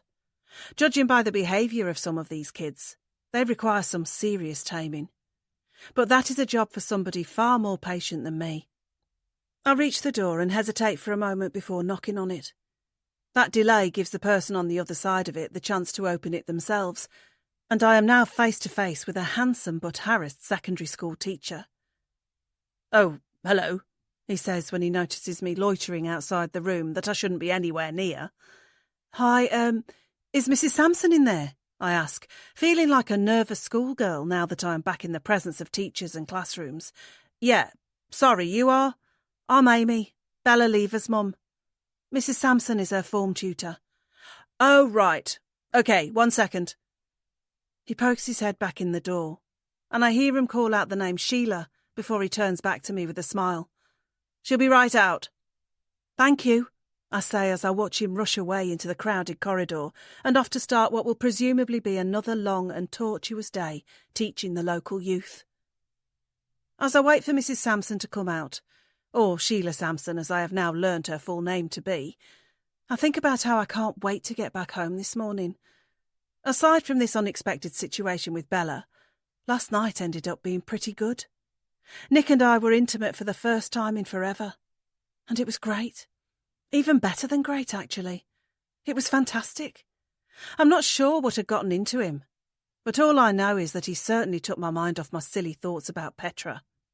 Of course, with my brain being the way that it is, I did have one moment of paranoia in thinking that Nick might have been imagining her when he was on top of me, but I dismissed that for the nonsense that it is. My anxiety is always trying to find drama where there isn't any. Instead, it is time to focus on what is real. Bella needs my help now, and I am going to sort this out with her teacher. Then I am going to go home and get the house tidy. Then I'll be back here to pick the kids up at 3:30. And then finally it will be the weekend. And I'll spend most of my time cooking, cleaning, and trying to find ways to entertain my family. That's just what mums do. There's no need to complicate things with silly thoughts and worries. No need at all.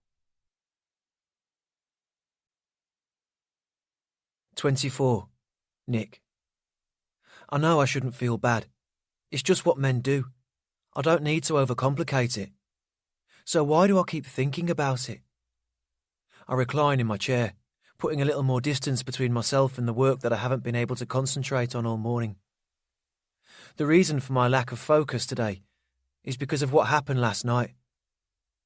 Amy and I were physical for the first time in a long time, but that's not the problem. The problem is that I was thinking of Petra the whole time. That in itself is probably no big deal. I'm sure Amy has imagined me as some hunky Hollywood actor over the years when we've been in bed, and that doesn't bother me one bit. I guess the difference is that the person I imagine myself being with is somebody who is actually a part of our lives. There's not much chance of Amy having a flirty chat with an A-list celebrity at our house, but how would I feel if she imagined herself with somebody who I know? I'm sure that I would feel pretty bad. That's how I know Amy would hate the fact that I was thinking of my son's tutor when I was in bed with her last night. Fortunately, there's no way she's going to find out. My wife is capable of many things, but mind reading is not one of them. That's lucky, or I'd probably be out on the street right now and begging to be let back inside. But the fact that Amy doesn't know that my mind wandered onto Petra doesn't mean I'm absolved of all guilt. I feel troubled that I'm thinking of Michael's tutor in this way. It's undoubtedly going to make me Feeling tired? Let's take 60 seconds to unwind with a song. This free audiobook is here for your relaxation. Thank you for being here with us.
feel even more awkward when she comes for the next lesson, and I have to make small talk as if I didn't just imagine her like that.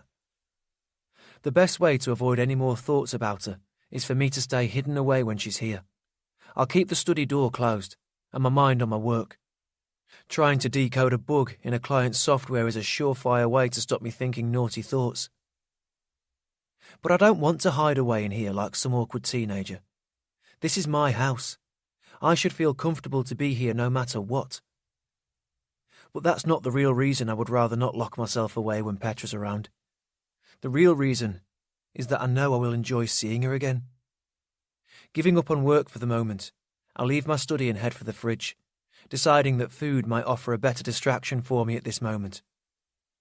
I pull open the door and find the leftovers from last night's dinner. Lasagna. I don't bother reheating it. As I tuck into the tasty dish, I decide that I will make sure that I'm out of the house when Petra comes round to teach Michael. I'll go for a jog. It doesn't matter that I haven't been for a run in years. It's time to get back into the habit. I'll have to have a few practice runs first, if I'm going to be able to last the time while Petra's around. But it will be worth it. If I'm out of the house, then I won't see her. If I don't see her, then I won't be attracted to her. And if I'm not attracted to her, then the image of her beauty will fade in my mind, and I won't find myself thinking about her when I'm with Amy again. See? I'm not such a bad husband after all. I'm removing myself from a situation that could potentially be hazardous to my marriage. Not that anything would ever happen between the tutor and me. There's no chance of that. No way. But this will ensure it. Now we won't have any more little chats on the driveway. Now she won't smile at my jokes or touch my arm.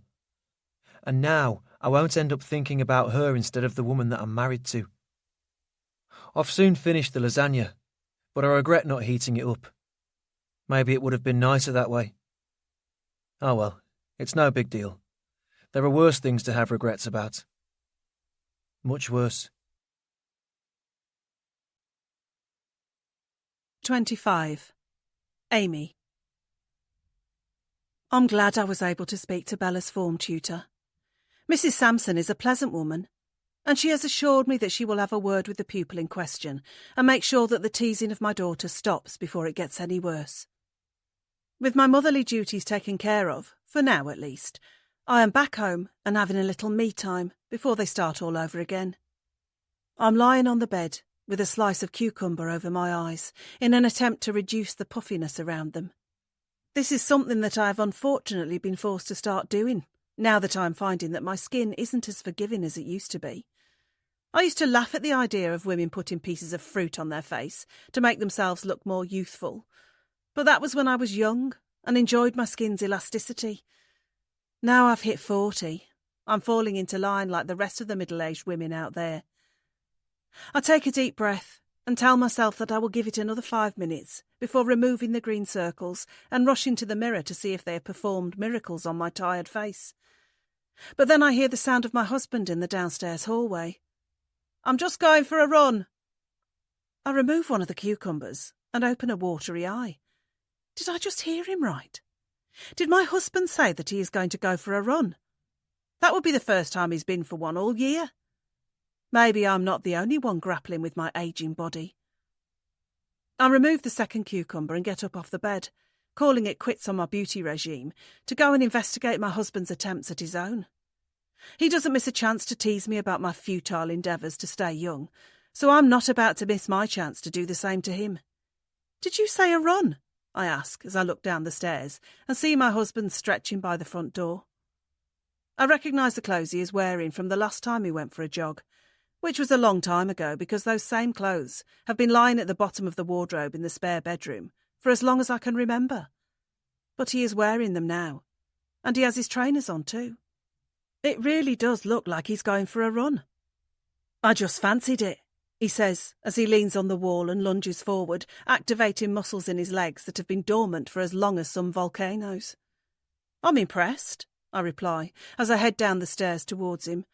"I thought your running days were over." "I figured I'd better get back into it," Nick says as he switches legs and lunges again. "If I spend any more time in that study, I think I'll morph into the desk." "How long are you going to be?" I ask, not because I need him back home any time soon, but rather because I'm worried about him overdoing it and being unable to walk for the upcoming weekend. "Not long, just half an hour or so," he replies, and he turns to the doorway, seemingly warmed up and ready to hit the tarmac.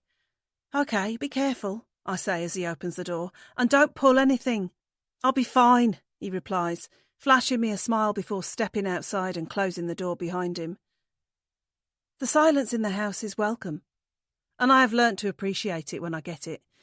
It will be over before I know it. Between Bella's music, Michael's video games, and Nick's penchant for slamming doors, there aren't many times in my day when this house is quiet. But it is right now, and it is bliss. I move through my peaceful home and reach the kitchen, where I head for the fridge, with my heart set on having some of that leftover lasagna that I know is in there on the second shelf. But I'm disappointed when I see that there is no sign of it inside. Nick must have had it. Maybe that's why he's gone for a run. The little pig scoffed the whole thing. I close the fridge door, smirking at my husband's appetite. I don't mind, really. It's probably for the best. I'd only have ended up eating most of it myself, and then I would have felt guilty all day.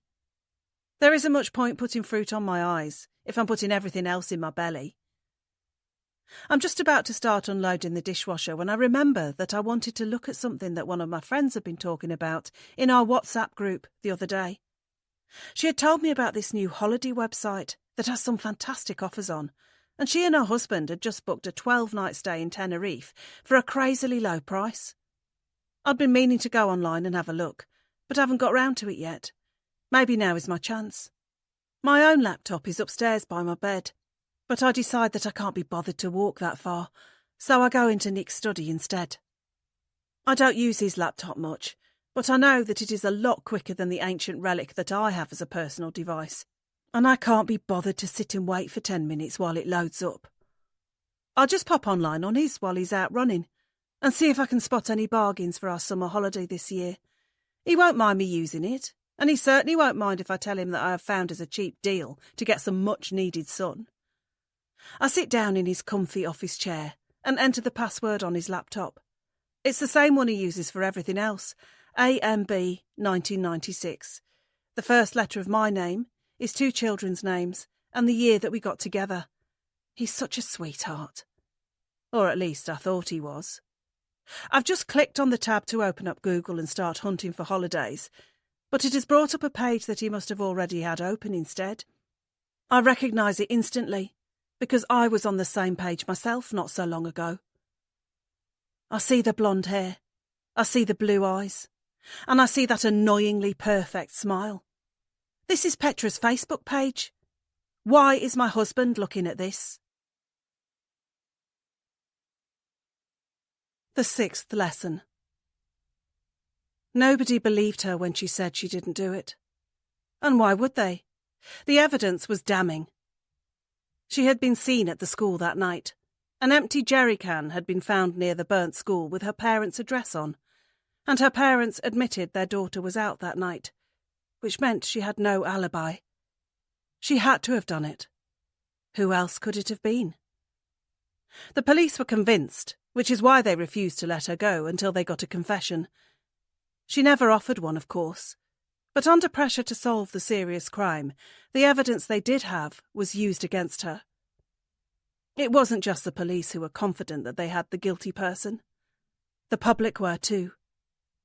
The local newspaper was assured enough about the future conviction to put the perpetrator's face all over its front pages. The fire was big news. It wasn't every day that a whole school got burnt to the ground, and it wasn't every day that an upstanding member of society burned along with it. The interview room at that police station was an uncomfortable and trying place, but it wasn't much better than what would have been waiting for that poor girl if she had been on the outside. She was already the most hated person in town, and the punishment from the police was the least of her worries. Death threats had been posted through the letterbox of her parents' house, the same house that had been bombarded with insults and accusations, not to mention eggs, water bombs, and even bricks. It was clear that the family would have to leave the area when all of this was over, whenever that might be. But there were those for whom it would never be over. They had lost so much in the fire that nothing could ever make things right again. It really was a terrible time for everyone in the town. But it was worst for the teenage girl sitting opposite the police officers in that interview room. She was hated, she was vilified, and she was condemned. She was also completely innocent. The 6th lesson is don't believe everything you read in the papers. 26. Michael. This lesson has been a little different from the first couple. That's because we're over half an hour in, and Petra hasn't even asked me a question yet. The textbooks are still closed, and I haven't learnt a thing. Not that I'm complaining. How could I? I'm being quizzed about my personal life by a stunning Swede. This is much better than discussing probabilities. So far, Petra has asked me about myself, which makes a change from how she'd been during our first lesson, when she'd been all about studying. I guess she's relaxed a little now that she feels like she's impressed my parents enough to prove that she's the right person for the job. She probably thinks that I've been reporting back to them after our sessions together with feedback on how things are going and how much I'm learning. But I'm not. Not really. Mum and Dad ask how it's going, and I say it's good. But I'm not talking about the work. I'm talking about the fact that I get to sit with a woman like this for 2 hours.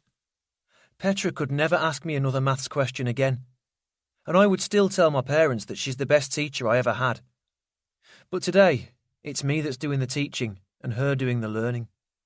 Petra wants to know as much about me as possible, and I'm only too happy to tell her. So, you play a lot of video games? She asks me, with one of her elbows leaning on the cover of the GCSE maths textbook. Yeah, loads, I reply, perhaps a little too quickly. I mean, not loads, just now and again. I don't want to come off as some hermit who sits in his bedroom all day and only interacts with the games console. It's hardly going to be attractive to her, even if that is all I do. What do you play? She asks me, and I wonder if she is genuinely interested or just being nice. Mainly FIFA. I love football. Cool. We'll have to have a game sometime.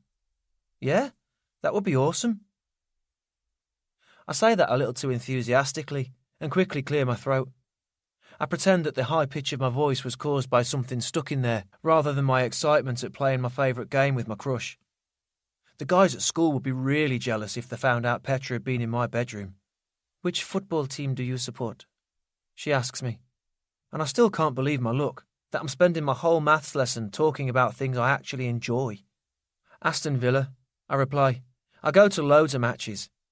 With your dad?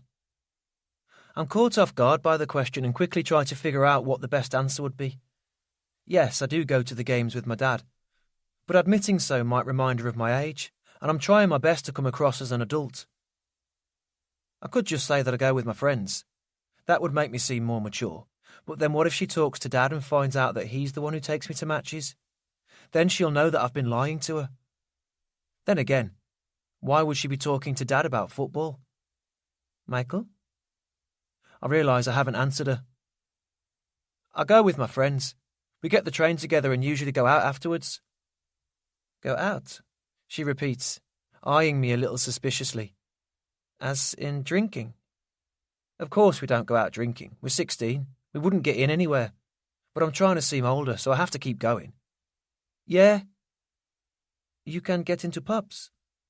The questions keep coming, so I have no choice but to keep answering them as best I can. Yeah, some of them. I have a fake ID, but I never have to use it. I guess I look old enough without it. I'm lying about the fake ID, and I'm lying about looking old enough. I've never tried getting served in a pub with my mates, and that is for one simple reason. I don't want to be laughed at by the landlord.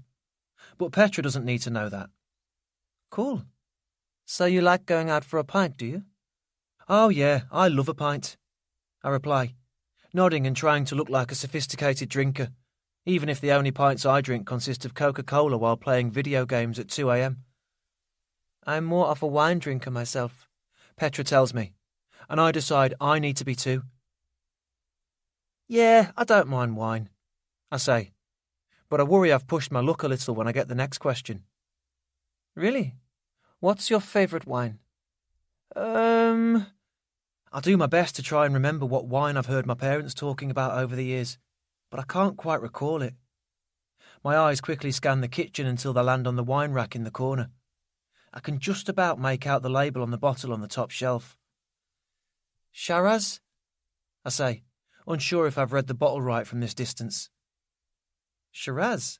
Petra asks, and I guess that must be what I mean. Yeah, I reply, nodding confidently. But me and my friends call it Sharaz. Long story. I bat the air dismissively, as if there really is a long story about why I call it Sharaz. It's better than admitting that I have absolutely no bloody clue what I'm talking about right now. Well, I am impressed. I didn't start drinking until I was 18, but I can see that you are already way ahead of me there. I feel a warm glow inside and do my best to stop a massive smile breaking out across my face. Petra is impressed. I have impressed her. So how did your mum and dad meet? She asks me. I'm surprised by the sudden change in the direction of the conversation. I thought we were talking about me, and I was rather hoping that I would have more opportunities to impress her. Never mind. This is still better than talking about maths. They met at school, I say, when they were my age. I cringe, because I've just reminded Petra that I'm 16, and I've spent the last half an hour trying to make her forget about that. But it's too late now. I've done it. Fortunately, Petra doesn't seem to mind or even notice. Instead, she just keeps asking me about Mum and Dad. 27. Petra. I've been feigning interest in Michael's life for the last half an hour, but now we are finally talking about what I really want to get into, Amy and Nick's relationship. Their son has already told me that they met in their last year of school. That means that they have been together for their whole adult life.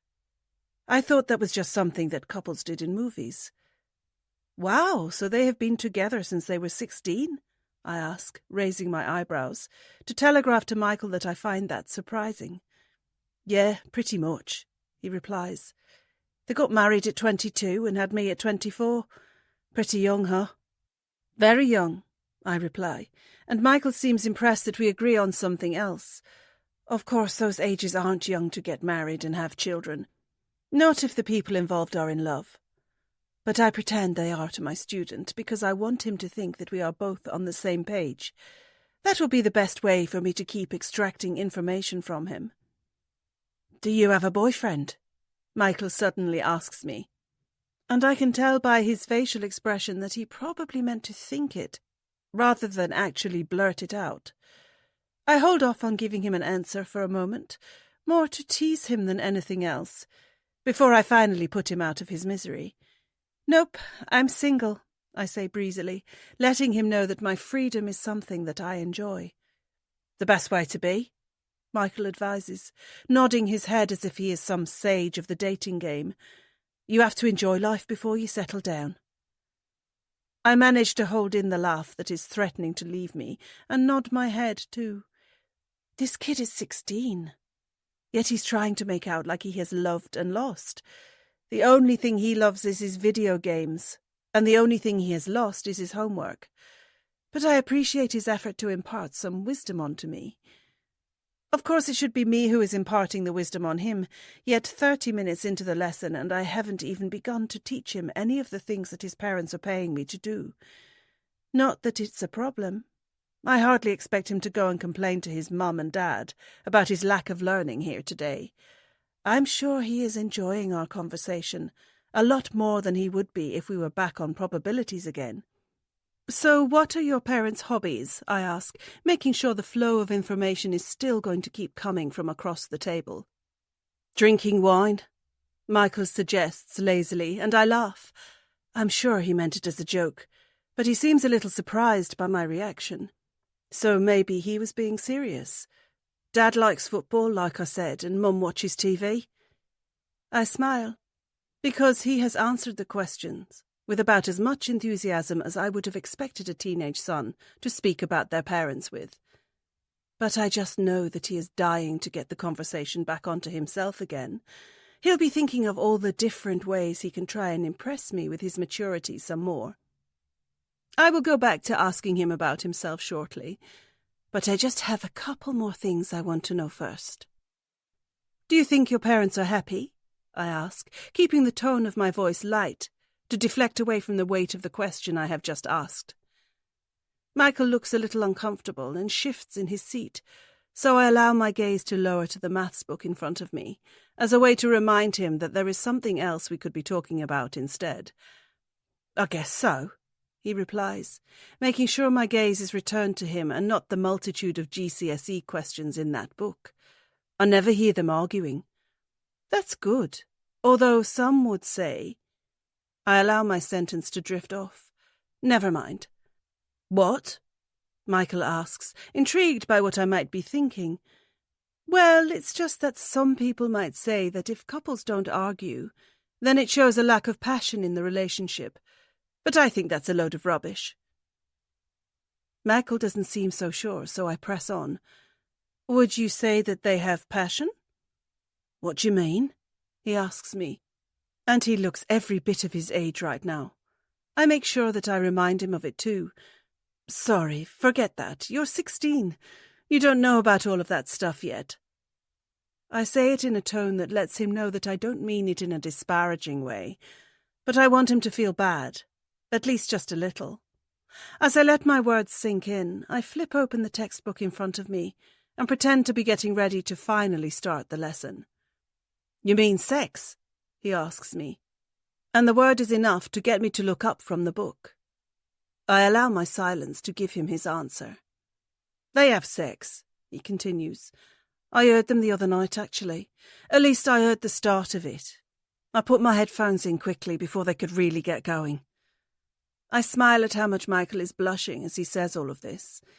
No teenager wants to talk about their parents in this way, but he is obviously trying to make sure that I know he is aware of those kinds of things, and I appreciate his effort.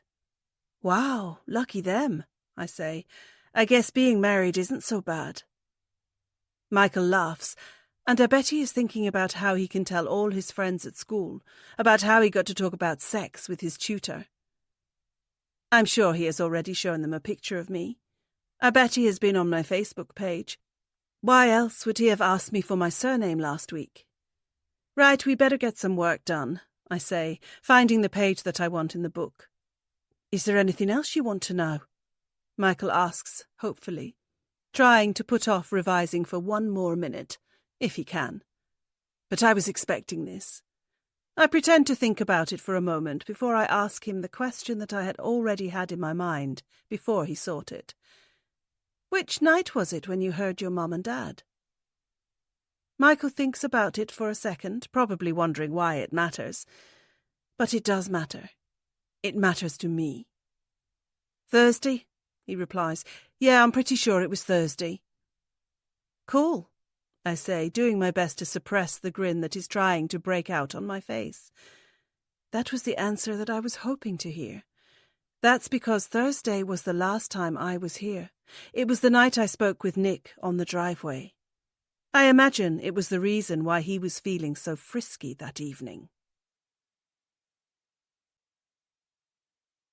28. Amy. I'm sitting on Bella's bed, watching my daughter run through some dance routine she has just learnt on YouTube, but my mind is elsewhere. It's downstairs on the woman sitting at my kitchen table, as well as out on the streets where my husband is running. I might be being silly, but I can't help it. I'm worried that something is going to happen between my husband and the tutor. Bella's attempts at breakdancing are not enough to distract my wandering thoughts. Nick was looking at Petra's Facebook page in his study. Why else would he be doing that unless he was interested in her? I know I looked at her page too, but that is different. I was looking because I was a curious parent, wanting to find out a little more about the person teaching my child. I very much doubt that was the reason why he found himself on that same page. Now he is out running, which is something that he has only started to do since she started coming around. Is that what's motivating him? Is he trying to get in shape to look better in front of her? Is he using exercise as a way to try and impress her? The fact that he is out of the house while she is here should be a good thing, but even that is making me a little paranoid. He could have gone for a run at any point today. Why has he gone now? Does he not want to be here when she is? If so, why not? Is it because he is worried about what he might do if he sees her again? "Mum, watch!" Bella cries, and I return my focus to my child. I've seen a million of these dances over the years, And I should enjoy them while they last, because it's only a matter of time until she doesn't want me anywhere near her bedroom anymore. I should also be glad that she is in better spirits than she was last week when she came into my bedroom in the middle of the night and told me about the girl who had been teasing her. That seems to have been resolved since I spoke to Mrs. Sampson. Bella has said there had been no teasing since. Very good, darling, I say, as I watch my daughter do some weird thing with her arms. God knows which celebrity has come up with this routine. But I imagine that I'm not the only parent in the world to be subjected to watching their child performing it tonight. As Bella keeps dancing, my mind returns to the people outside of this room. I just can't help worrying about the fact that something might happen between Nick and Petra. But he wouldn't do that, would he? Could he hurt me again? I know that all my jealousy and anxiety stems from the fact that Nick has strayed before. It was 10 years ago, but that doesn't mean I have ever fully recovered from it. It happened with a woman he used to work with, back when he was still office-based. I saw a message flash up on his phone when he was in the shower one night. He must have forgotten to take his mobile in the bathroom with him like he usually did, so I had been able to see what had just arrived on his device. It was from a woman called Tina. It was a photo, and it had 2 kisses beneath it. Using the code that he had told me about before, I unlocked the message and kept hold of the device until my husband had emerged from the bathroom. Then I had told him Tina had been in touch. I had seen his face drop when I handed the phone to him, but that had been nothing compared to how he had reacted when I demanded to know who she was. He had got defensive, he had got angry, and he had got rude. But I had refused to drop it until he told me. In the end, he confessed to everything. How he had been stupid, how he had been drunk, how he had been meaning to put a stop to it, how it had only happened because he spent all day with her at work, how the arrival of Bella had meant that there hadn't been much time for us. Most of all, he had told me how he was sorry, and he was never going to do anything like this again. It had taken me a long time, but I had eventually forgiven him. I had told him that he had to leave his job, and that woman, and he did. And that is how he ended up working from home. His new company told him about how he could work remotely, and he said it sounded perfect, which I had to agree with. Having him at home all day was one way of making sure nothing like that ever happened again. A decade on and those wounds are still there, but buried deep. But seeing that profile page open up on his laptop the other day has sent me into a tailspin. I haven't spoken to him about it yet. How can I? It's not as if he's been receiving messages from Petra. He has just been checking out her photos on social media. I don't want him to think that I'm crazy, that I won't allow him to browse the internet anymore. But why did it have to be her page? Why did it have to be the woman who was in our house right now? I regret not hiring Sue to be Michael's tutor. Then I wouldn't have had all these worries. There would have been 0 chance of Nick being tempted if we had hired her. But there would have been 0 chance of getting Michael to sit down and study with her too. I try to keep my anxiety at bay by telling myself that I am doing the best thing for my son. And it is only for a few more weeks until his exams come around. Besides, just because Nick might fancy Petra, it doesn't mean that she fancies him. He is 12 years older than her. I doubt she would be interested, even if he was. So why don't I feel better about things? Bella keeps dancing, while my mind keeps running. Somewhere on those streets, Nick is doing his own kind of running. 29. Nick. You can't beat the endorphins that you get from a good run.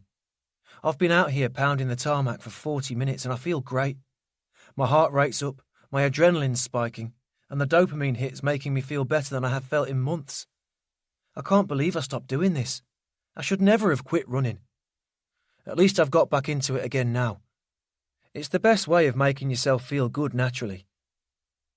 Okay, so maybe the second best way. I'm trying not to think about that other thing that people do to get a natural high. 1, because I don't get to do that so much these days, and 2, I don't get to do it with the people that I want to. Picking up the pace, I turn the corner at the top of the street and move onto flatter ground. I like going this way because of the hill that I'm forced to climb, but I'm glad that I've reached the top now. I'm over halfway, and it won't be long until I'm back at home with my feet up. By that time, Petra will have left, and I won't have to worry about bumping into her again. I'm not the perfect husband, but I'm trying. I haven't cheated on Amy since my mistake with Tina 10 years ago. While I like to think that proves that I've learnt my lesson and have become a better husband, I am also aware that I haven't exactly been tested in all that time. I've worked from home ever since I left that office where the fling with Tina had begun, which means I've hardly been around another woman besides Amy since then. We have a few friends that we meet up with on occasion, but I've never looked at them in the same way that I looked at my former colleague, so I've never been tempted at all. Not once. Until now. Petra is the first woman that I've been around since Tina, who has made me feel like I did back then. Alive. That is why I'm out of the house now. I need to avoid her while she's around so that I stop having those thoughts and feelings. Give it a few weeks and she'll be gone, and then I can go back to normal. Because normal for me does not involve running up a damn hill on a cold Tuesday night. The only problem is that her lessons with Michael last for 2 hours, and I can't realistically keep running for that amount of time. Even in my fittest days, which were a long time ago, I could never have hoped to keep jogging for that long. That means I'm going to have to go home while she's still there. It shouldn't be a problem if she's in the kitchen. I can just go through the front door and straight upstairs. I missed her arriving at the house, and I will stay up there so that I miss her leaving. Easy. I feel a slight pang of regret that I won't get to see her today. But it's that feeling which tells me how important it is that I stick to my plan. I used to have those feelings when I would drive into the office and see Tina, and look where that got me. That's why I need to nip it in the bud now, before it gets out of hand again. I'll keep running, but suddenly burst out laughing as I go. That's because it has just occurred to me that all of this is completely ridiculous. Just because I find Petra attractive, it doesn't mean she thinks the same about me. So what if I see her? So what if we talk again? How could it lead anywhere if she has no interest in me? But thinking like that makes me feel a little deflated. It's like a reminder of the fact that I'm middle-aged now and not as handsome as I once was. I'm no gargoyle by any means, but my hair's thinner and the weight has accumulated around my waist much more than it used to. I'm sure Petra would have fancied me when I was her age, but now, probably not.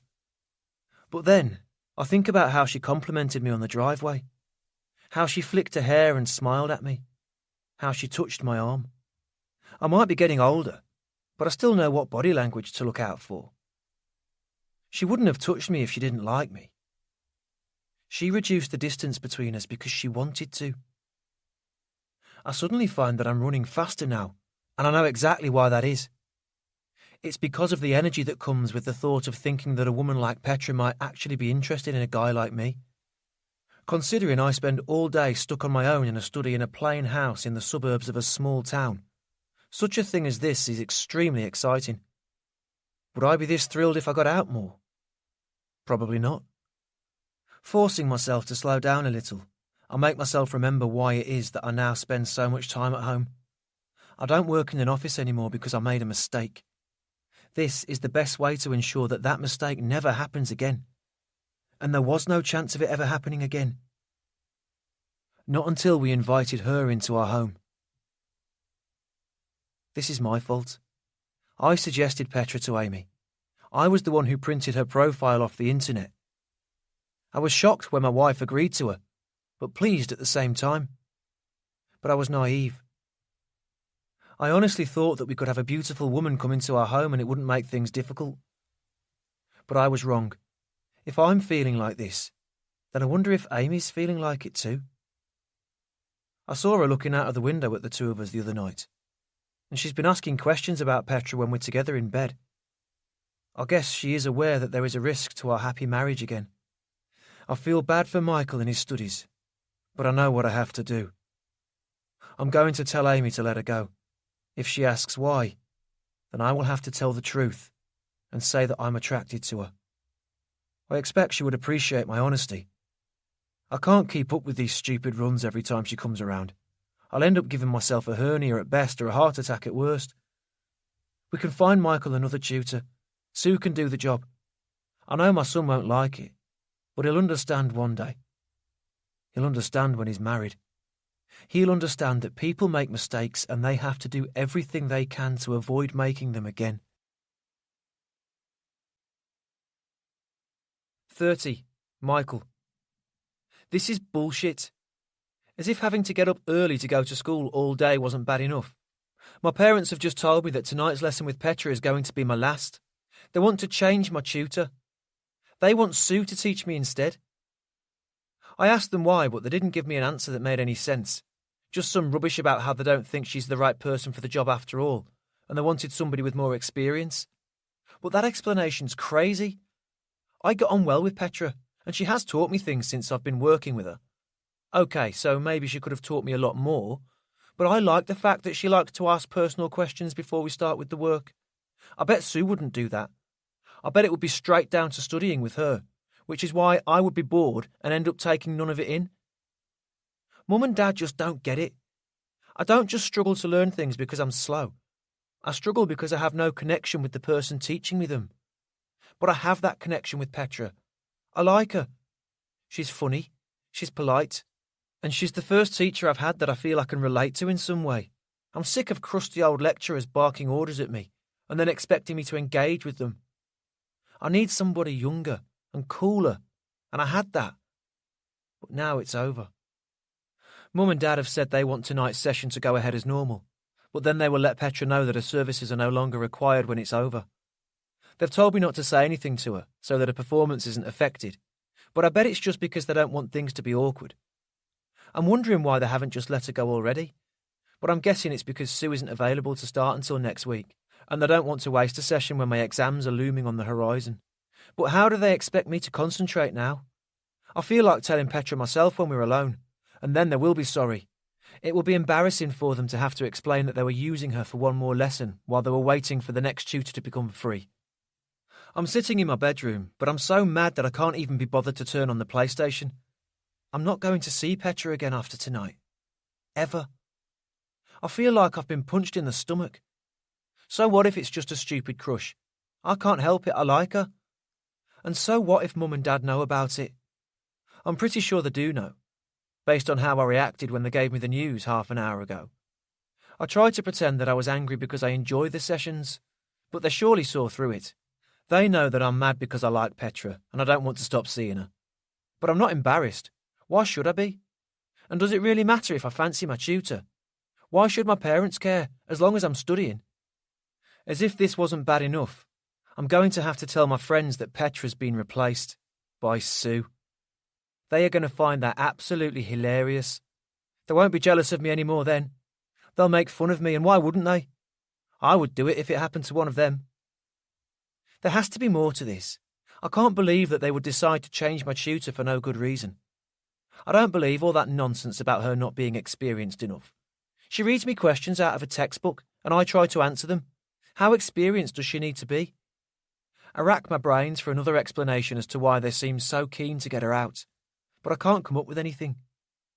But I do know one thing. This was Mum's idea. She did most of the talking when they told me downstairs, which means that she must be the one pushing for this. Dad didn't say much, not that he ever does when it comes to talking about something other than IT or football, but he seemed in agreement. Petra has to go. Maybe something's happened. Maybe Petra said or did something to upset them. But I don't see how that's possible. She literally walks through the front door, sits with me for 2 hours and then leaves. There's no way she could have offended them or upset them in any way. What if Mum and Dad were listening in on our lessons? I tried to figure out if that was possible. Maybe that would explain it. Perhaps they heard Petra asking questions about them. Oh God, is that it?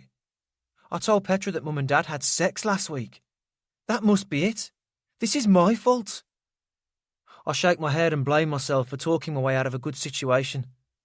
I could have spent 4 hours a week with Petra for the next several weeks until my exams. Who knows what could have happened between us during that time? We would have got to know each other better. I might have been able to make her like me. I might even have got her to kiss me. But now, those dreams are gone. As if Mum and Dad were eavesdropping on our private conversations. That is so unfair. I hate living here. I shouldn't have to put up with this. Then again, maybe I don't have to. I'm not a child anymore. I'm 16, which means that I'm an adult. I should be able to see who I want when I want. If it can't be under this roof, then so be it. It will have to be under someone else's. What if I continue my lessons with Petra elsewhere? Mum and Dad won't be able to say no to that. They won't even have to know about it. I guess the only obstacle is payment. I need to find out how much Petra charges and see if I can get the money myself. It will be worth it to spend more time with her. It will be worth it to keep making my friends jealous. And it will be worth it if I eventually get that kiss. The 7th lesson. The exams took place in an unfamiliar hall, but that was all that was different about them. The questions on the pages were still the same, as was the amount of time given to answer them, and the significance of the results when they were finally collected and marked. The burning down of the school had meant that pupils of Sharpbell High had been forced to take their exams later than the pupils in the rest of the country. Arrangements had needed to be made with the neighbouring school to accommodate them and give the displaced pupils the best chance at finishing their school careers without distraction.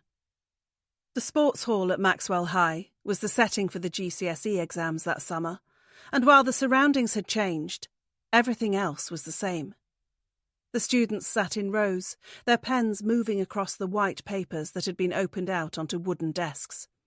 Those desks were covered in the inky graffiti from all the students who had sat there before them. Some of the messages on the desks offered hope and encouragement. Just one more exam and then I'll be free. No more school, yes! Screw this place, I'm out of here. Other messages were more negative. I have no idea what I'm doing. Oh my God, I'm going to fail. Help me! And some messages were just plain obscene. The thing that bonded them all together was that they had been written by people going through a shared experience. It was the experience of taking an exam that could go on to have a big impact on the rest of their lives.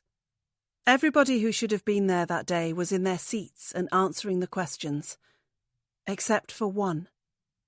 That missing student was sitting at home in her bedroom, counting down the days until she was due to appear in court, charged with crimes of manslaughter and arson.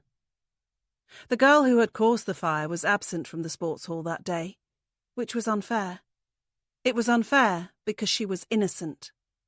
The people who had really caused that fire sat in that hall and answered the questions on the papers while looking forward to an exciting life beyond the confines of school. The 7th lesson is that life isn't fair. 31. Amy. I feel better now that I have made the decision. Petra will finish her lesson with Michael tonight, and then I will pay her, thank her, and tell her that we will unfortunately have to bring the lessons to an end. I'm going to try and keep my reasoning as vague as possible, but if she pushes me for answers, which she is entitled to do, then I will say that there has been a problem with my job, and we need to save money. That means we are unable to keep paying her, and she isn't going to work for free, so she will accept it and be on her way. At least that is how I see it going in my mind. In reality, it will probably be much more awkward than that.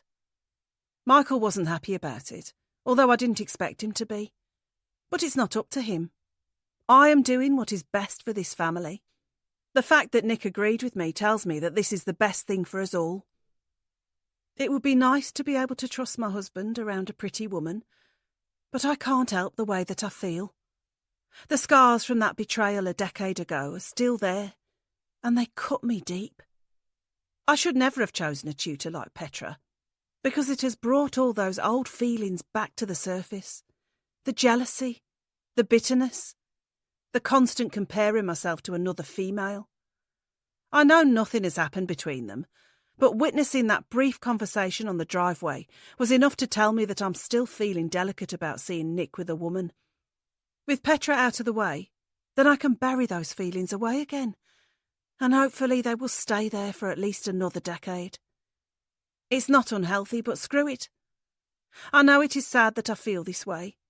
I shouldn't go into a blind panic just from seeing another woman smile at my husband, or because I have found a profile page open on his laptop. But I wasn't always this way. If that thing had never happened with Tina, then I would have just been a normal wife. As it is, I always feel like I have to be on my guard. It's not that Nick is a bad husband, he isn't. Apart from that one brief and regrettable mistake, he has been nothing but kind, loving and compassionate. He is also a great father to Michael and Bella. I didn't want to throw away a lifetime of love and memories over one stupid mistake, and I'm glad that I didn't. But staying together has meant that things can never be as simple and innocent as they were back before he did what he did. I feel bad that Michael has to suffer for this. If I genuinely believed that there was no other way of him getting the help he needs for his exams, then I would have to put up with Petra being here for a little while longer. But I'm convinced that Sue can do just as good a job as the Swedish woman, if not better. The older woman certainly has more experience, so that can't hurt. The difficulty now will be getting Michael to give her a chance. But I might have a way around that. I'm surprised I didn't think of it sooner. It was actually Nick's idea, but I'm going to take some of the credit for it too. After tonight's lesson, and after Petra has left, my husband and I will tell Michael that if he knuckles down and works hard with his new tutor, then we will pay for him and Nev to attend the big eSports festival in London at the end of the year. Apparently, it is the hottest ticket in town for fans of video games, and all the new releases are expected to be unveiled, as well as a whole host of other things that mean nothing to me, but will presumably excite my son beyond belief. Tickets aren't cheap, but they will be his reward if he gives these next few weeks his all and does his best in his exams. That is all we ask of him as parents. I'm sure he will see it that way too. The only thing left to do now is to break the news to Petra. I feel bad because she seems to be a genuinely nice woman, and Michael tells me her lessons are great. But I have to put my mental health first. I will feel better when she is gone, because I won't be that crazy woman again who has to check up on my husband to make sure that he isn't doing something that he shouldn't be. She would probably be mortified if she knew the truth, that I am worried about something happening between her and Nick. I'm sure she thinks he is too old for her, and probably doesn't look at him in that way at all. But it's not her that I'm worried about. It's him. I have to trust my gut on this one. I pride myself on always doing what I feel is best for my family, and this feels like this is the best thing to do. Only time will tell if I am right. 32. Petra. Something is troubling Michael. I can sense it. I haven't been teaching him for long, but I have spent enough time with him to notice when he is behaving a little differently with me, and he is definitely doing that now. He has been much quieter for a start. He also seems even more nervous than he usually is. I always put this down to him being uncomfortable, because he was trying to impress me, but there is clearly something else going on now, and I'd like to get to the bottom of it before our lesson continues. Is everything all right? I ask him, interrupting his train of thought as he sits in front of me and tries to work out the answer to the maths question that I just asked him. I expect him to lie and say yes, which will make me need to probe a little further. But I'm surprised when he answers me honestly. No, not really, he replies, putting his pen down and looking up at me. What is it? I ask, hoping that it's nothing to do with my teaching skills. Mum and Dad want me to have a different tutor. What? That was the last thing I was expecting to hear. Really? Why? I don't know. They said something about wanting somebody with more experience. I have plenty of experience, I say, slightly offended that I have to defend my credentials. I know you do, and I think you're great. But they said they've made up their mind. I bite my tongue as I think this through. There must be more to it than this. The experience thing is a ridiculous reason, and I'm sure Michael knows it as well as I do. Why haven't they said anything to me? I ask him, thinking back to how welcoming Amy was when I arrived at the house this evening. They didn't want to spoil tonight's lesson. But they are going to tell you afterwards. I shake my head, annoyed at the deception from my customers. But they were right to leave it until after the lesson to tell me. I'd have left beforehand if they had given me the news then. I don't understand. I thought you were enjoying our lessons, I say to Michael, playing the victim even though I know this has nothing to do with him. I do. I told them that, but they wouldn't listen. They just said it was for the best. I rack my brains for the real reason behind this. Of course, I had been expecting to get the boot at some point, but not this soon. I had so much to accomplish here before then, and I'm not talking about helping Michael with his revision. There must be something else, I say, thinking out loud. Have you got any ideas? Michael suddenly looks sheepish, so I press him for answers. What? I wonder if they overheard us talking the other day, he says, about how I heard them in bed. I do recall Michael telling me about hearing his mum and dad being intimate the other night, as well as my comments on the matter. Perhaps he is right. Perhaps they did overhear us talking about them. I could see why Amy and Nick would get annoyed by that. Nobody would want their child's tutor hearing about what they got up to in their bedroom. You really think that's what it is? I ask him. Michael shrugs, and at that moment he looks every bit of his 16 years of age, just a confused, frustrated and helpless teenager being forced to deal with his parents' latest decision regarding his life. One day he will get to move out and be his own person. But for now, he is as trapped as every child living under their guardian's roof. Do you think I should go and have a word with your mum and dad? I suggest, even though I have no intention of doing such a thing. I'm not going to go begging for my job. If anyone should be doing the begging, then it is them. And they will. All in good time. No, Michael says quickly. Then they will know that I've told you.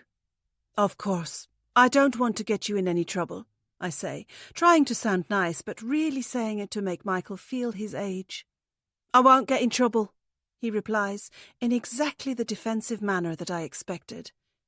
It's okay, I won't say anything, I tell him, taking a moment to decide on my next move. I could do as I'm supposed to and finish this lesson, then make my way to the front door where Amy will give me the news and send me on my way with my last payment. Or I could sabotage this last lesson and teach Michael some unnecessary things which will make his performance in the exam worse. But that would just be getting back at him rather than his parents, and they are the ones who want to get rid of me. I have an idea, Michael says, surprising me with his input. I was thinking that I could come to your place and study instead of you coming here. My parents wouldn't have to know. I like the sound of that idea a lot, but I can't make it obvious right away. I have to pretend to Michael that I am thinking about it. But my delay only makes him try and convince me even more. I have some money. I could pay you myself, he says. And it seems Michael isn't as far off being his own person as I had thought.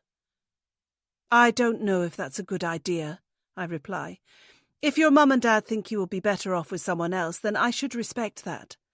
It's not up to them, Michael says, with a fair amount of passion in his voice. It's my education. I should be the one who decides what is best, and I know that you are a much better tutor than anyone else that could get me. I'm flattered by my student's endorsement of me. What he means is that I'm better looking than anyone else that his parents could get for him. But I appreciate it nonetheless. I do need the money, I lie, allowing my body language to depict me as the inferior one at this table for the first time since we sat down. Then it's decided, Michael says with a big grin on his face. You'll still be my tutor. I'll come to you. My parents won't have to know a thing about it. I smile and say that sounds wonderful. I don't tell him that his parents are going to find out about it, though. I don't want to ruin his happiness. They will find out. But it won't be because he lets slip about it. They will find out because I will tell them. But not yet. This will force me to change my plans slightly. But I can make this work in my favour. Just because I'm not in the house anymore it doesn't mean that I can't learn more about this happy little family. I'm so excited by what is to come that I can barely concentrate on the textbook for the rest of the lesson, but Michael doesn't seem to mind. He really is a great student. 33. Amy. No one likes having an awkward conversation. We spend so much time trying to avoid them. It's the reason we don't walk past a particular person's desk in the office or make sure not to make eye contact with a stranger in a lift. Awkward conversations are something to be dodged at all costs. But there's no avoiding this one. "Can I have a quick word?" I ask Petra before she can get her coat on and head for the door. Her lesson with Michael has just finished, and now I need to deliver the news to her that there will be no more. I feel bad for doing this, and even worse because she will have no idea that it is coming, but my mind is made up. I just hope she takes it well. "Yeah, sure," Petra replies, displaying a dazzling smile that I'm sure has broken many hearts over the years. I lead her into the living room, but purposely don't take a seat on the sofa because I don't want the tutor to do the same and get comfortable. If she sits down, then this could turn into a long conversation, and I don't want that. When I am sure that we are out of earshot of Michael in the kitchen, I take a deep breath and begin my carefully rehearsed spiel.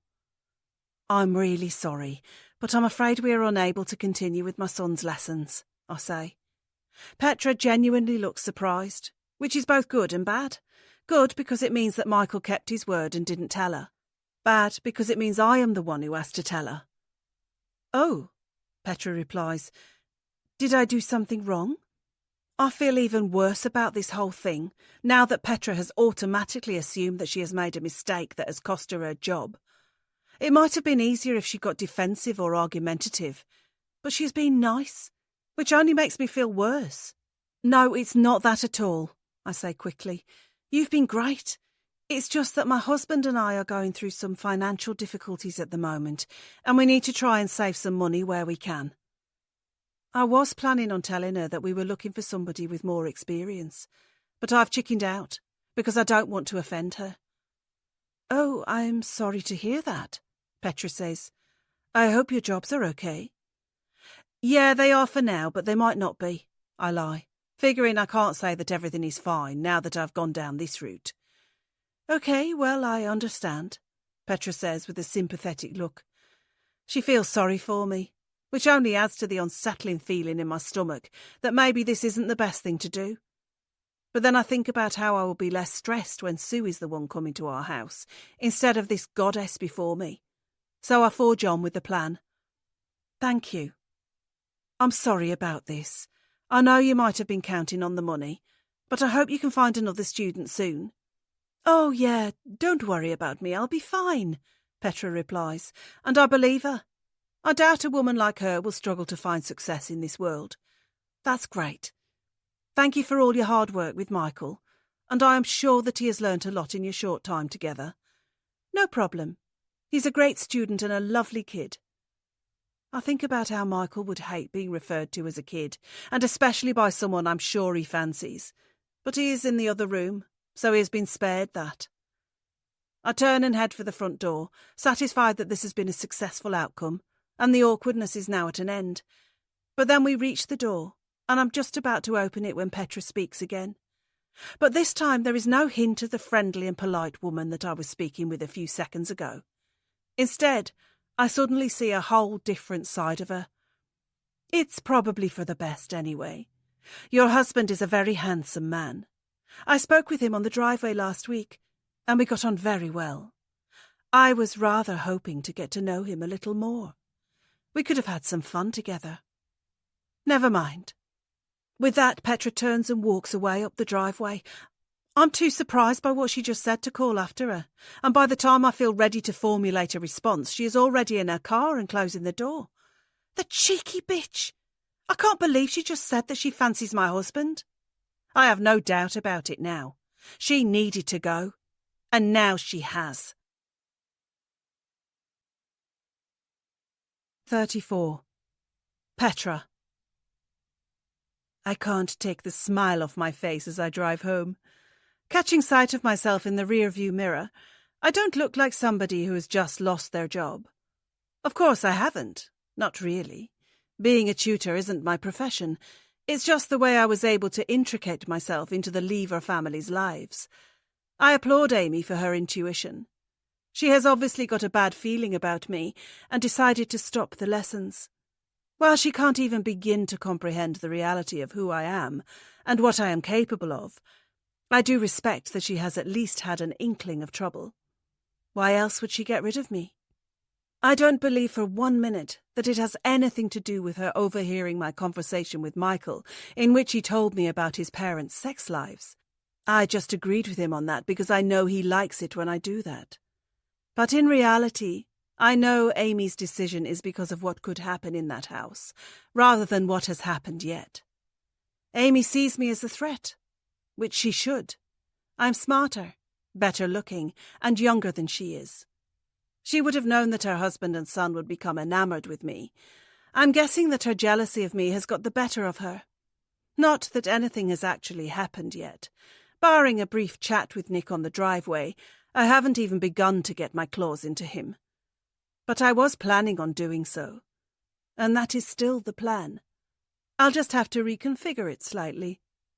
Fortunately, Michael has proven to be quite resourceful and has told me that he would like us to continue our lessons behind his mother's back. He is willing to come to my place to keep studying with me. Of course, the main goal for me is to still get back inside his house, but I already have a few ideas about how I can do that. I feel quite excited as I drive on through the dreary suburban streets. It's a good job that I am passionate about my work, because there isn't much else to inspire me around here. It's dark, it's drizzling, and every house in this two-bit town looks exactly the same as all the others. Middle-class families, middle-aged homeowners, Middle England. I'm glad I'm not stuck here forever. I'll be out of here soon enough. I'll be out of here as soon as I have accomplished my goal. I must have been completely lost in my daydream, because I failed to see the jogger until I almost hit him. Slamming on the brakes, I bring my car to a stop inches away from the terrified man in my headlights. His wide eyes stare at me through my windscreen, and it is clear that he didn't see me coming, just as much as I didn't see him. But this isn't just some random jogger after all. It's Nick. I wind my window down and poke my head outside. "I'm sorry, you came out of nowhere," I say, hoping that my lame excuse of an apology can make up for the fact that I nearly mowed this man down 5 minutes away from where his family live. Nick seems surprised to see me, but more relieved that he is still alive to see anybody at all, after narrowly avoiding the collision with my front bumper. He makes his way around to my window, and I see that his skin is glistening.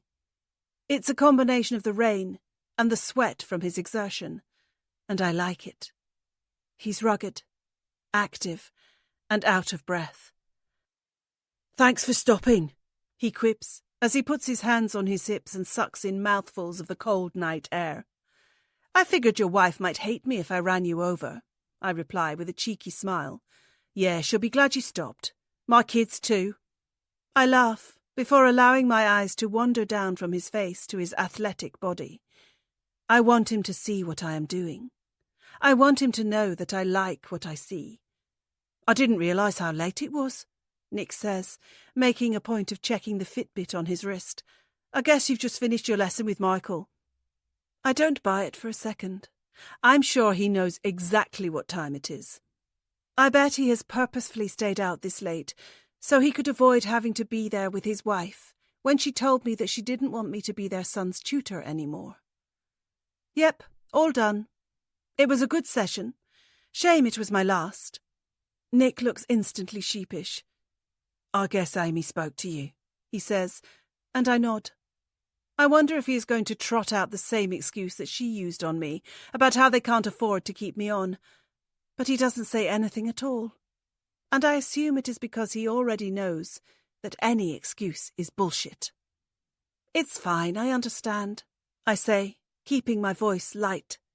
"It's a shame, though. Michael's a great kid." "Yeah, he is," Nick replies, looking like the proud father for a moment. which makes me like him even more.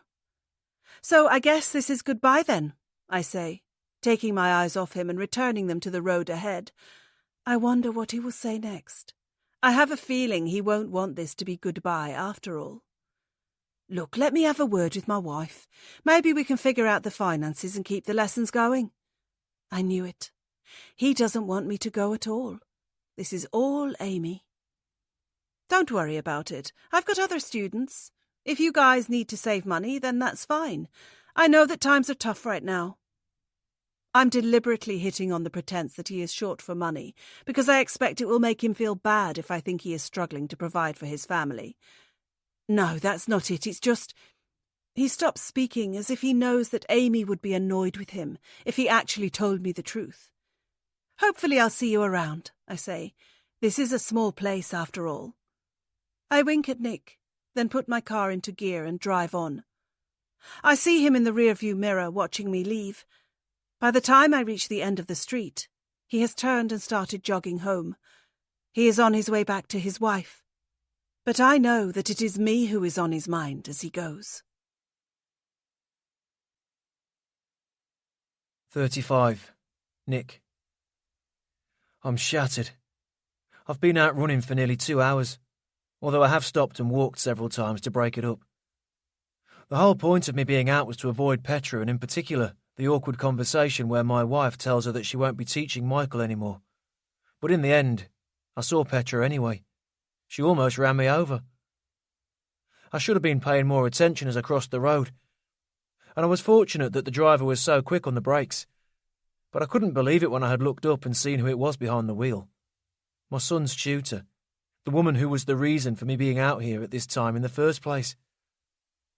I could have just carried on running, but I had stopped and spoken with Petra. I learnt that Amy had told her we can't afford to pay her for any more lessons, which is the reason my wife and I had agreed on, even if it isn't the truth. The truth is that my wife gets jealous of me around pretty women and has decided to get rid of the first one that's been around me in years. I can't blame her for that. It's my own fault. But it's still annoying. I'm running fast as I approach my street, but it's not because I'm feeling incredibly energetic or motivated. It's because I'm frustrated. Petra has gone. Michael has to put up with a new tutor that he definitely won't like as much. And I'm left feeling like my wife still doesn't trust me. I would never hurt Amy again. I learnt my lesson after the first mistake.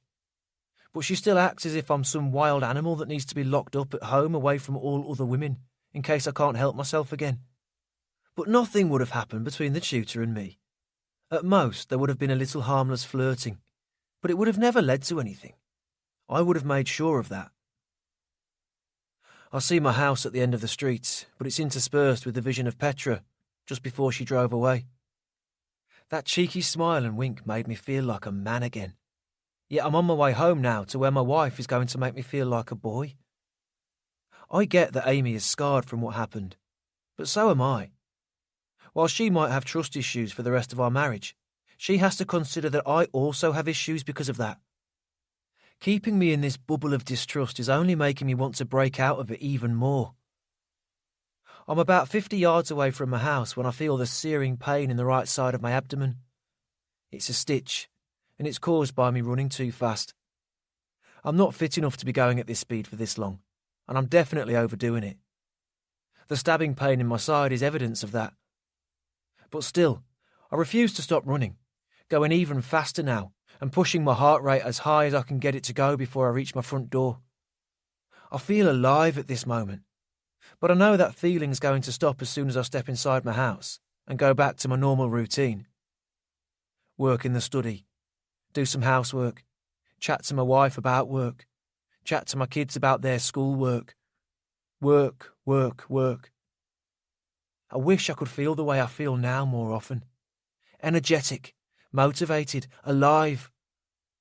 I know the running's causing me to feel good in the short term, but there isn't anything I can do to keep this feeling going in the long term. Actually, there is. I know exactly what I could do to feel like this on an ongoing basis, but I can't allow myself to think about it too much. I made a promise to my wife and myself that I would never have an affair again. Just get inside, close the door, and go and give Amy a kiss on the cheek.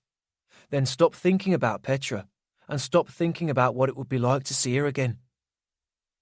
I've barely been home 5 minutes when I realised that it isn't going to be as easy as that. The 8th lesson. The envelopes were opened in different ways. Some of them were ripped apart enthusiastically by excited hands, eager to see what the contents would reveal. Some were carefully unsealed by owners who were conscious not to damage the paperwork inside. And some were opened begrudgingly, more out of necessity rather than any real desire to find out what their fate would be. But all envelopes did get opened. Whether the pupil loved school or hated it, they still had to find out if they had passed their exams. Some celebrated, some cried, some laughed, and some ripped the paper to shreds because they just didn't care anymore now that it was over. But all of them got their results. All of them got their just rewards for the amount of hard work and effort they had put into their secondary school careers. But there was one pupil who didn't receive a letter. She wasn't present in the hall that day, nor was she visited by a postman while she sat at home and looked out on her quiet street. She had no letter to open because she had no results to receive. Her exams had been cancelled, and her future was still very much in doubt. Unlike all her classmates, who had just found out if their post-school plans could now go ahead. That's because she was waiting to get the final verdict from the judge who was presiding over her case. She was waiting to find out if she would be found guilty of burning the school down and killing the teacher who had been working late inside. GCSE Results Day is surely one of the most stressful days in any person's life. But it pales into comparison when put up against the possibility of prison time. The differences between A, B, C or D are nothing compared to the difference between being able to walk around in the fresh air as a free person or being condemned to a small cell. All those fears, tears and cheers that the pupils of Sharp Bell High were experiencing today were nothing compared to the emotions running through that girl as she waited for her own results day. There was no emotion when the verdict finally came down. She didn't phone her parents to give them the news, because they were sitting behind her in the dock.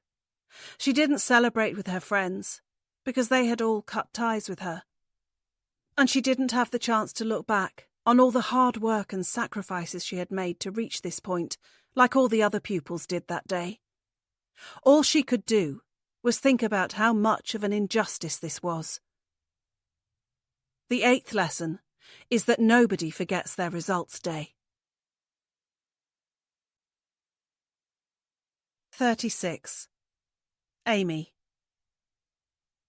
I'm still raging when I hear Nick walk through the door.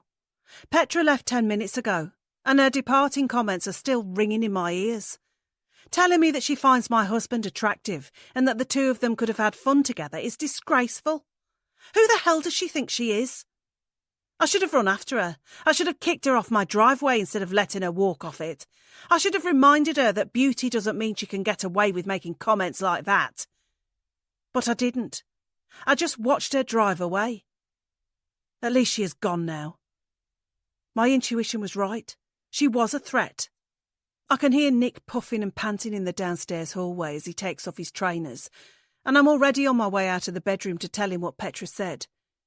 But I paused just before I reached the stairs. My paranoia has kicked in again.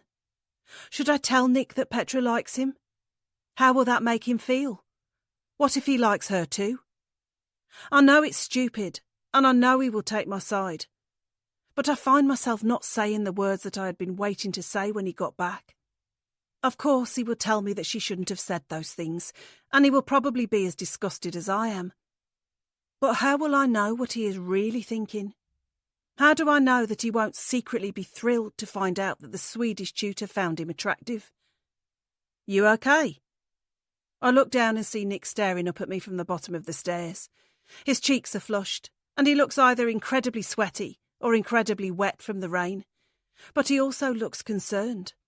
He is probably wondering why I am standing at the top of the stairs and looking down at him without saying anything. Yeah, fine, I reply quickly. Good run. It was all right. Nick says, pulling off his waterproof jacket. Managed to go further than I expected. You were gone ages, I say, because only now do I realise how long he has actually been gone.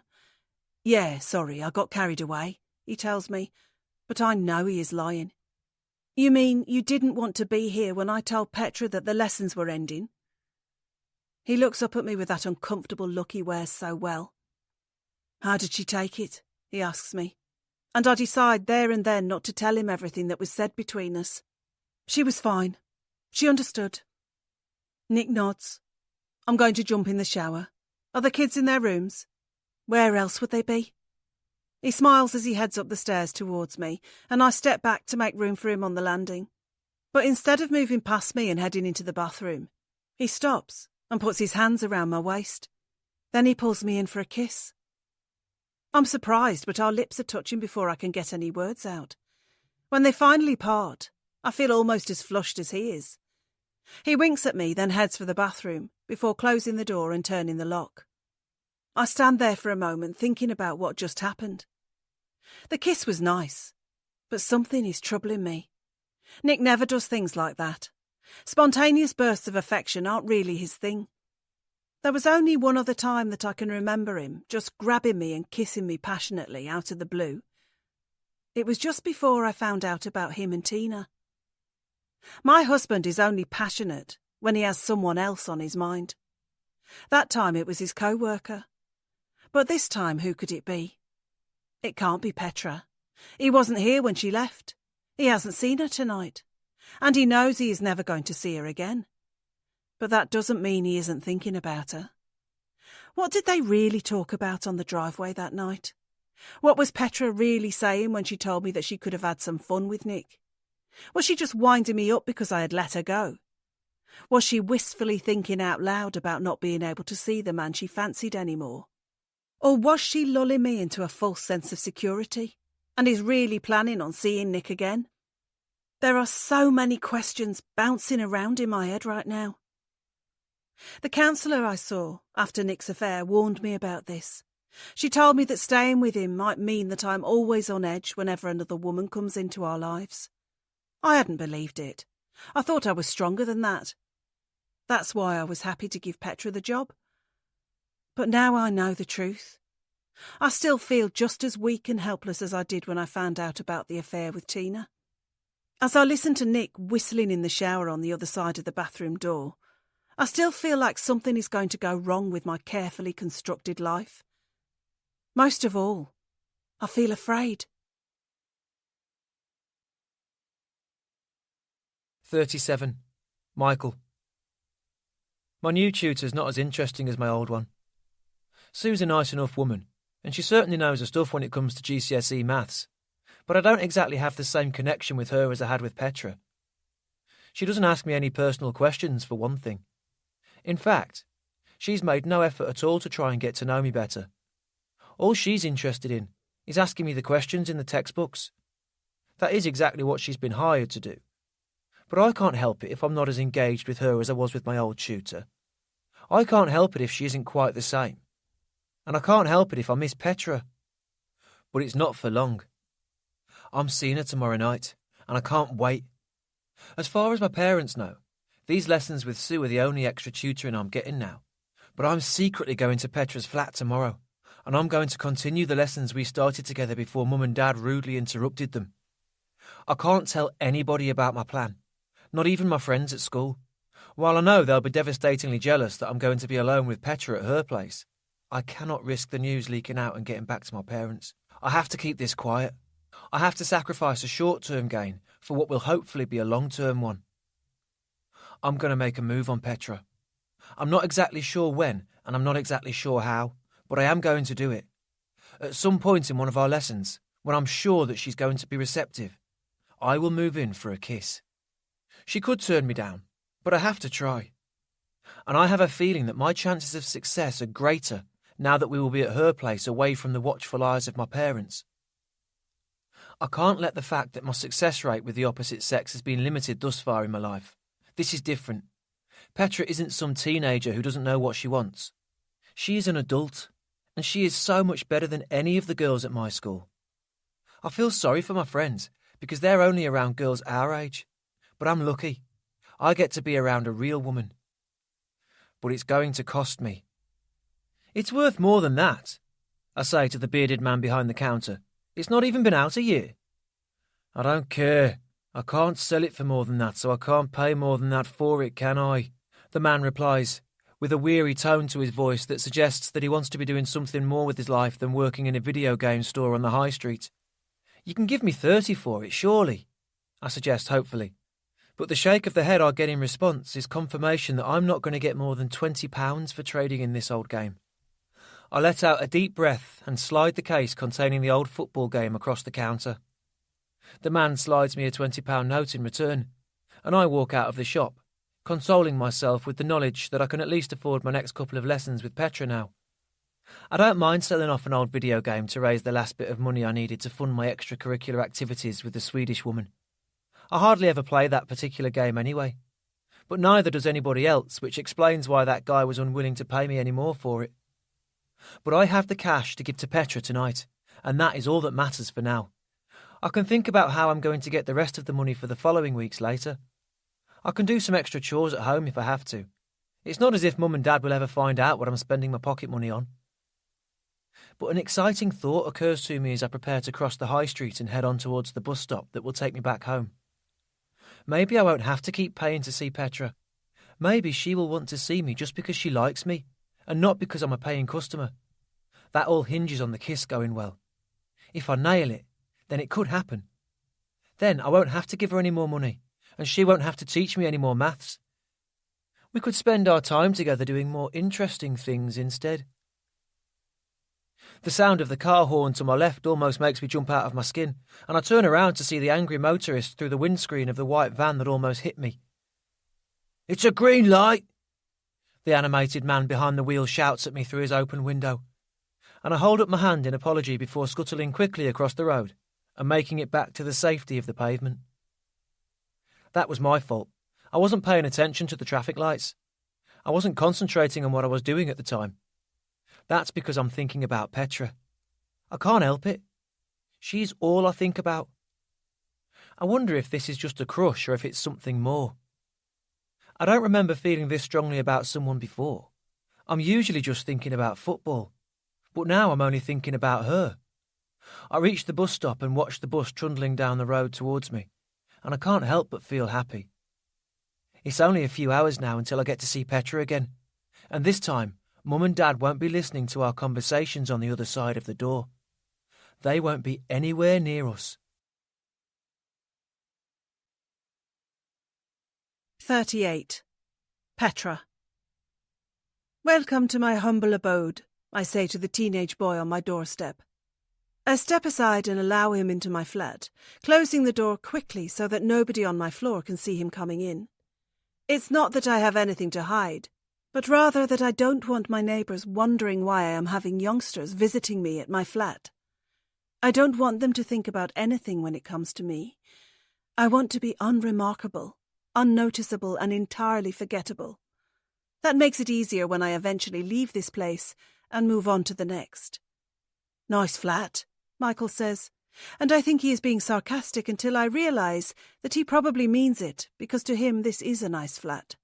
It's somewhere to call my own, and for a 16-year-old who lives under his parents' roof, that is the ultimate dream. "Thanks. It's not the biggest, but I like it," I say, and I'm not lying. The flat is nothing special, just a one-bedroom place with a tiny bathroom, and the kitchen and living area combined into one room. But it is fine for what I need it for, which is just a place to base myself for the time being. I will be able to afford somewhere much bigger than this soon, but there is no point spending more than I need to right now. One day I will settle down and treat myself to the kind of home that all my hard work deserves. "Can I get you a drink?" I ask Michael as he takes off his hoodie and drapes it over the edge of the sofa. "Have you got any beer?" he asks cheekily, and I know that he is joking, but I'm feeling like a good host. "Is Peroni okay?" Michael seems surprised by my answer. He is too young to be drinking, but I'm not his mum. He can do whatever he wants when he is under my roof. Yeah, sure." I smile and head for the fridge, amused by how grown-up Michael just tried to make himself seem with his answer. I wonder how many beers he has had in his life. Other than a couple in the park with his friends, or maybe one at Christmas with his dad, I doubt he has much experience when it comes to alcohol intake. But he is more than welcome to have one, although the fact that I have bought them in for his dad, rather than him, means I will only be offering him the one. Popping the cap on the bottle, I deliver Michael his beer before returning to the kitchen counter, where I pour myself my second glass of wine of the evening. Glancing up as I work, I see Michael standing awkwardly by the sofa, clearly too polite to sit down and make himself at home, even though he surely wants to. I could tell him to sit, but I like the fact that he is uncomfortable. It's a different kind of awkwardness to the one he displayed when I was in his own home. He is still nervous around me, but for different reasons now. Picking up my glass, I leave the kitchen and walk into the living area, where my pupil awaits. That's the one good thing about having a small flat. I don't have to take more than a couple of steps to get to the next room. "Cheers," I say, holding out my glass towards him. "Oh yeah, cheers," Michael replies, and he clinks his beer against my wine, except he does it a little too hard and the alcohol starts foaming out of the top of the bottle. "Shit, sorry," he says, putting his hand over the top of the bottle, which he probably thinks is the right thing to do, but only demonstrates to me how inexperienced he is with drinking. Anybody who has had this happen to them before would know that it is better to put the top of the bottle in your mouth to collect the frothing beer that way, instead of just putting your hand over it and letting it drip all over the place. Don't worry about it. It's not the first drink to be spilt here, and I'm sure it won't be the last. I grab the tea towel from the kitchen counter and hand it to Michael, who quickly cleans up his mess. I wait until he is certain that he has got it all before taking back the towel and tossing it back into the kitchen. Finally, I think we are ready to begin. "Shall we get started then?" I suggest. "Yeah, can do," Michael replies, and I am positive I detect a bit of disappointment in his face as he says it. He was probably hoping that we would spend the first half an hour drinking and chatting about ourselves instead of revising, but it can't all be fun and games. Which reminds me, have you got the money? I ask as I place my wine glass down on a coaster and take a seat on the sofa. "Yeah, sure," Michael replies, and he fishes inside his pockets for a moment before producing a couple of scrunched-up £20 notes. "Thanks," I say as he hands them to me, and I place them down beside my glass. Then I pat the empty sofa seat beside me. "Come on, don't be shy," I say to my extremely shy student. Michael finally allows himself to relax enough to take a seat, and we are ready to get going. I take out the maths textbook from beneath the coffee table and turn it to page 60. Statistics. How exciting. But Michael is paying me to teach him, so I need to give him his money's worth. He's already got a free beer out of me. What more does he want? It isn't long until I get my answer. 39. Amy. It's not often I get the house to myself, but that is a luxury I am enjoying right now. Nick is out on another run, Michael is round at Nev's house, and Bella is doing a sponsored sleepover with her classmates in the school hall. That means my home is filled with the sweet sounds of silence. Or at least it will be until I turn on the television and settle down with a glass of red wine. I'm feeling much better about things than I was last week. I think I had just built the whole thing with Petra up into a massive problem in my mind, when there wasn't anything to worry about. My paranoia over what Nick has done to me in the past had reared its ugly head again. But now the dust has settled, and I'm able to think more clearly. Petra said those things to me because she was annoyed that I had let her go. I can see that now. She didn't mean anything by it. She was just trying to get back at me after I told her we were not going to be paying her anymore. Likewise, Nick being spontaneously intimate with me at the top of the stairs after his run wasn't because he was thinking about her, or any other women for that matter. It was just because he was full of adrenaline after his jog that evening, and any other feelings of jealousy or anxiety are just down to my issues with what happened with my husband and that other woman all those years ago, and nothing to do with anything that is happening right now. The large gulp of wine that I have just taken has already worked wonders, and I feel myself relaxing. It helps that the house is peaceful, and it helps that it is almost the weekend again. I'm looking forward to this particular one, because I have plans to see 3 of my friends in Birmingham on Saturday. We are going to have an afternoon of retail therapy before cocktails and cheese boards, and I cannot wait. It's just what I need. A day out of the house, a day away from any responsibility, and a day away from my usual bouts of paranoia. I've been so stressed recently about Michael's exams, Bella's bullying, and the fact that my husband may or may not fancy the Swedish tutor, that I haven't taken any time to focus on myself. But that is going to change this weekend. This weekend is about having some fun. I have just started to lose myself in one of my favourite reality shows when I hear the ping from my phone on the coffee table. Picking up my mobile while keeping my eyes on the TV screen, I am in no rush to check the message until the scene is finished. It won't be anything important anyway, probably just one of my friends talking about how they can't wait to get drunk on Saturday. But then I look down at the notification and see that it isn't a message from my friends, nor is it a message from anyone in my family. I have no idea who has sent this, because I don't recognise the number. There aren't any words that could help me figure out who it's from either.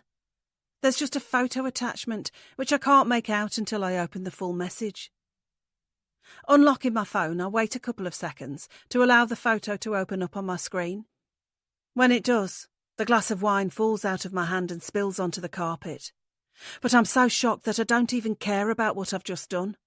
All I care about is the person in the photo looking back at me through the screen. It's a face that I haven't seen in many years, and it is a person that I have done my best to forget about. But just like my husband's infidelity, it seems there are other things that will never leave me alone. I hear the front door opening. Nick must be back from his latest jog. He knows something is wrong when he sees my face. He gets confirmation of that fact when I show him the photo. 40. Michael. I'm glad I've been out of the house all night. Mum and Dad seemed in a bad mood when I got in, so I just left them to it and came straight up to my room.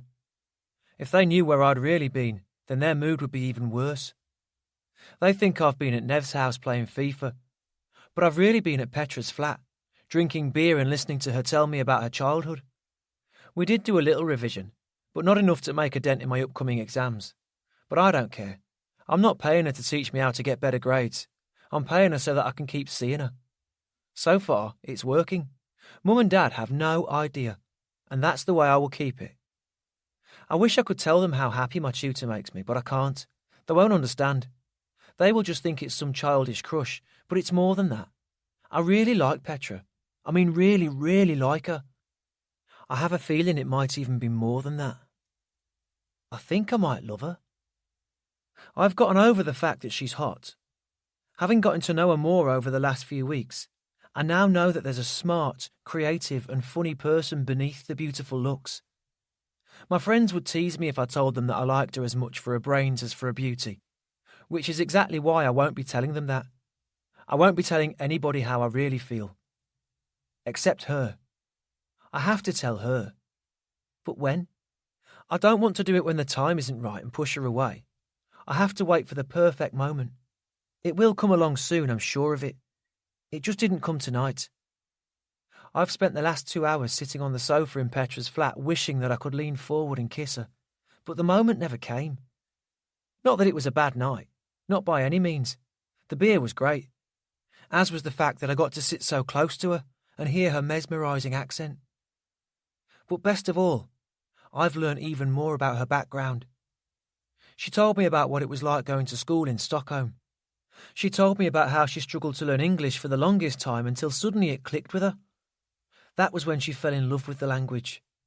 She told me about how she wasn't a particularly good student because she couldn't wait to leave the textbooks behind and get out into the real world. And she told me that she had no idea what she wanted to do with her life when she was older, but she knew things would work out well in the end. Essentially, She told me that she was just like me when she was my age. I'm not getting carried away when I say that we have so much in common. The only real difference I can see between us is with our ages, which is an obstacle, but not an insurmountable one. I like that word, insurmountable. I like it because Petra told me it was one of her favourite words in the English language, once she'd figured out how to say it. She told me she likes it because of what it means. She likes the fact that it's used to describe a problem that seems too big to overcome because, in her mind, there is no problem that is too big to overcome. That is why she seeks out challenges and problems that seem insurmountable, just so she can crush them and leave them lying in a wake. She told me that her moving to England had seemed like an insurmountable dream when she had first had it many years ago. Her parents were dead against it. She had no money to her name, and she didn't know a single person in this country who could have helped her when she got here. Yet still, she decided to give it a go, believing that she would be able to overcome all the hurdles of her family's grievances, her lack of money, and her lack of any friendship here to start a new life in a new country where she longed to be. I find so much inspiration in that, and my only regret is that I hadn't told her so.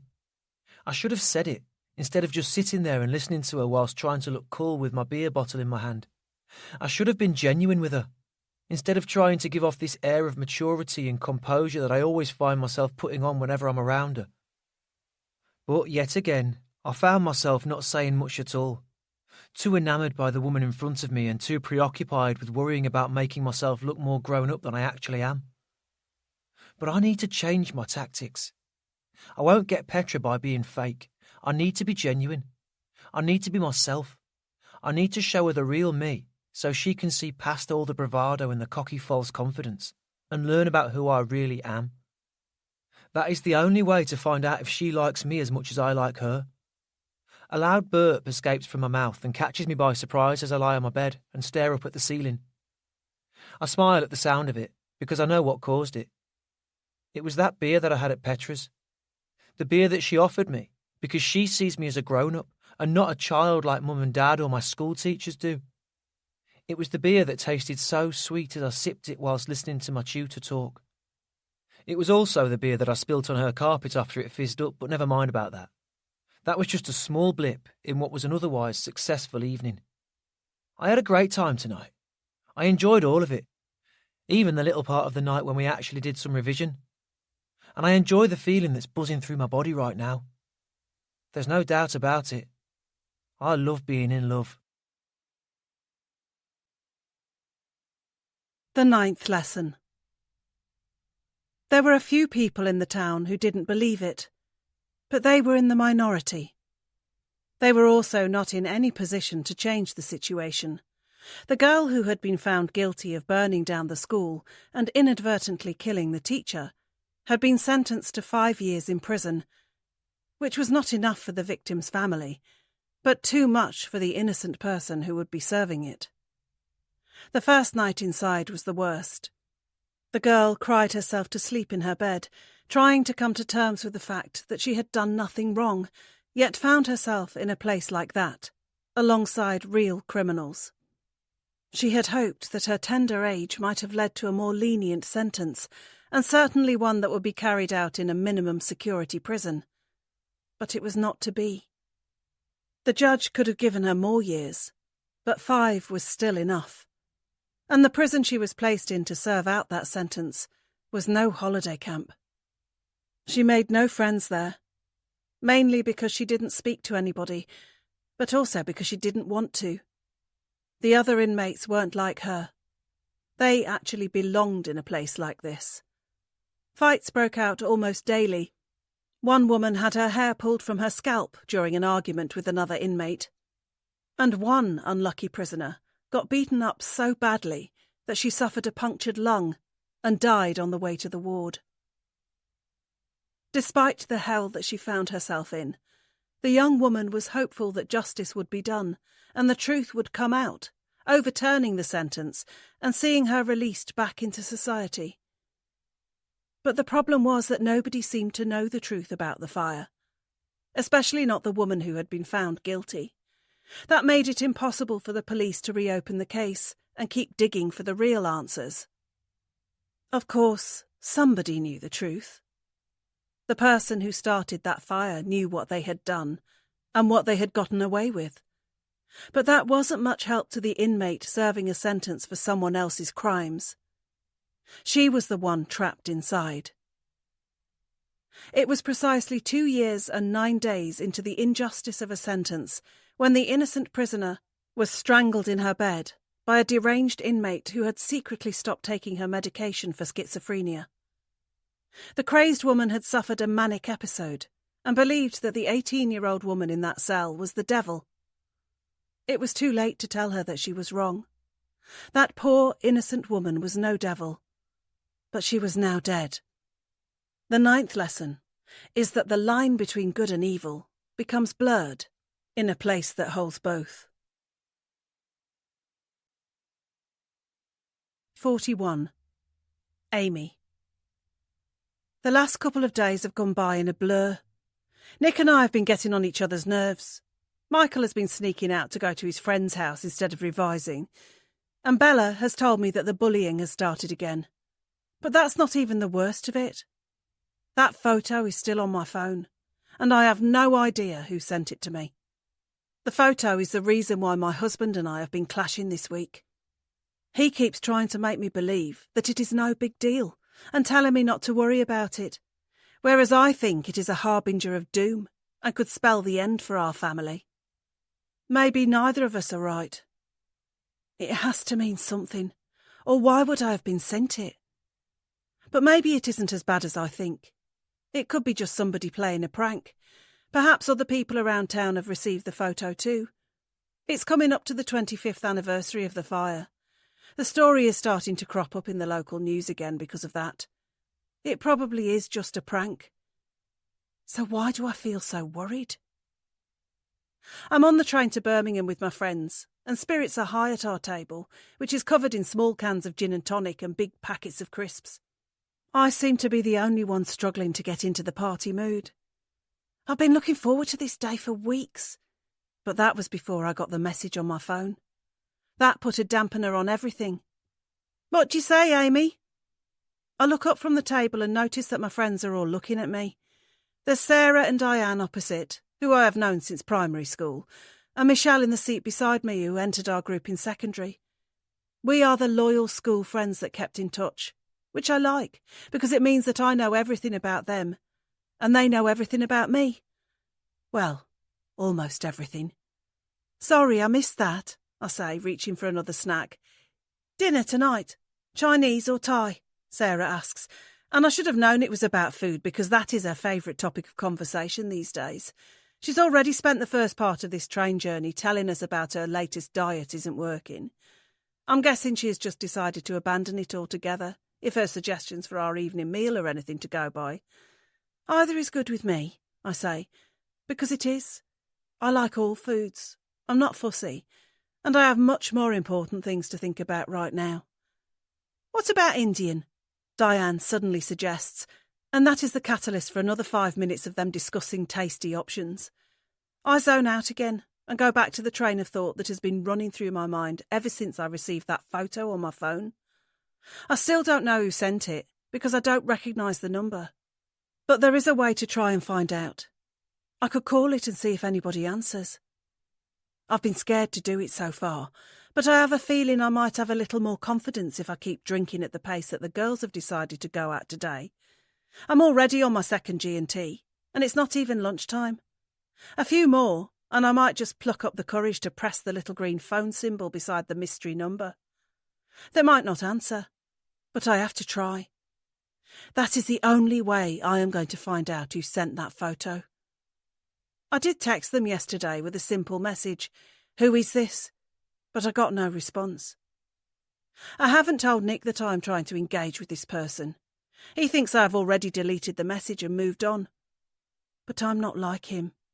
I can't just compartmentalise my thoughts into neat little boxes as if I'm tidying up in the spare bedroom. I dwell on things. I obsess over them. And I worry myself into a frenzy over them. That is why I feel so drained now on what should have been a fun day for me. I'm out of the house. I'm away from my responsibilities for the day. I'm with my best friends. I should be laughing, snacking and chatting without a care in the world, just like they are. Instead, my thoughts are zooming around my head, as fast as the countryside is zooming past this train window. I think about my family to try and calm myself down.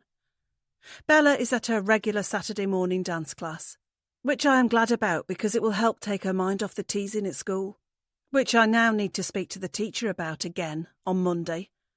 Michael has his under-17s football match at the local Boys and Girls Club to keep him busy before he has to go home and do some revising, because that's what I've told him he needs to do.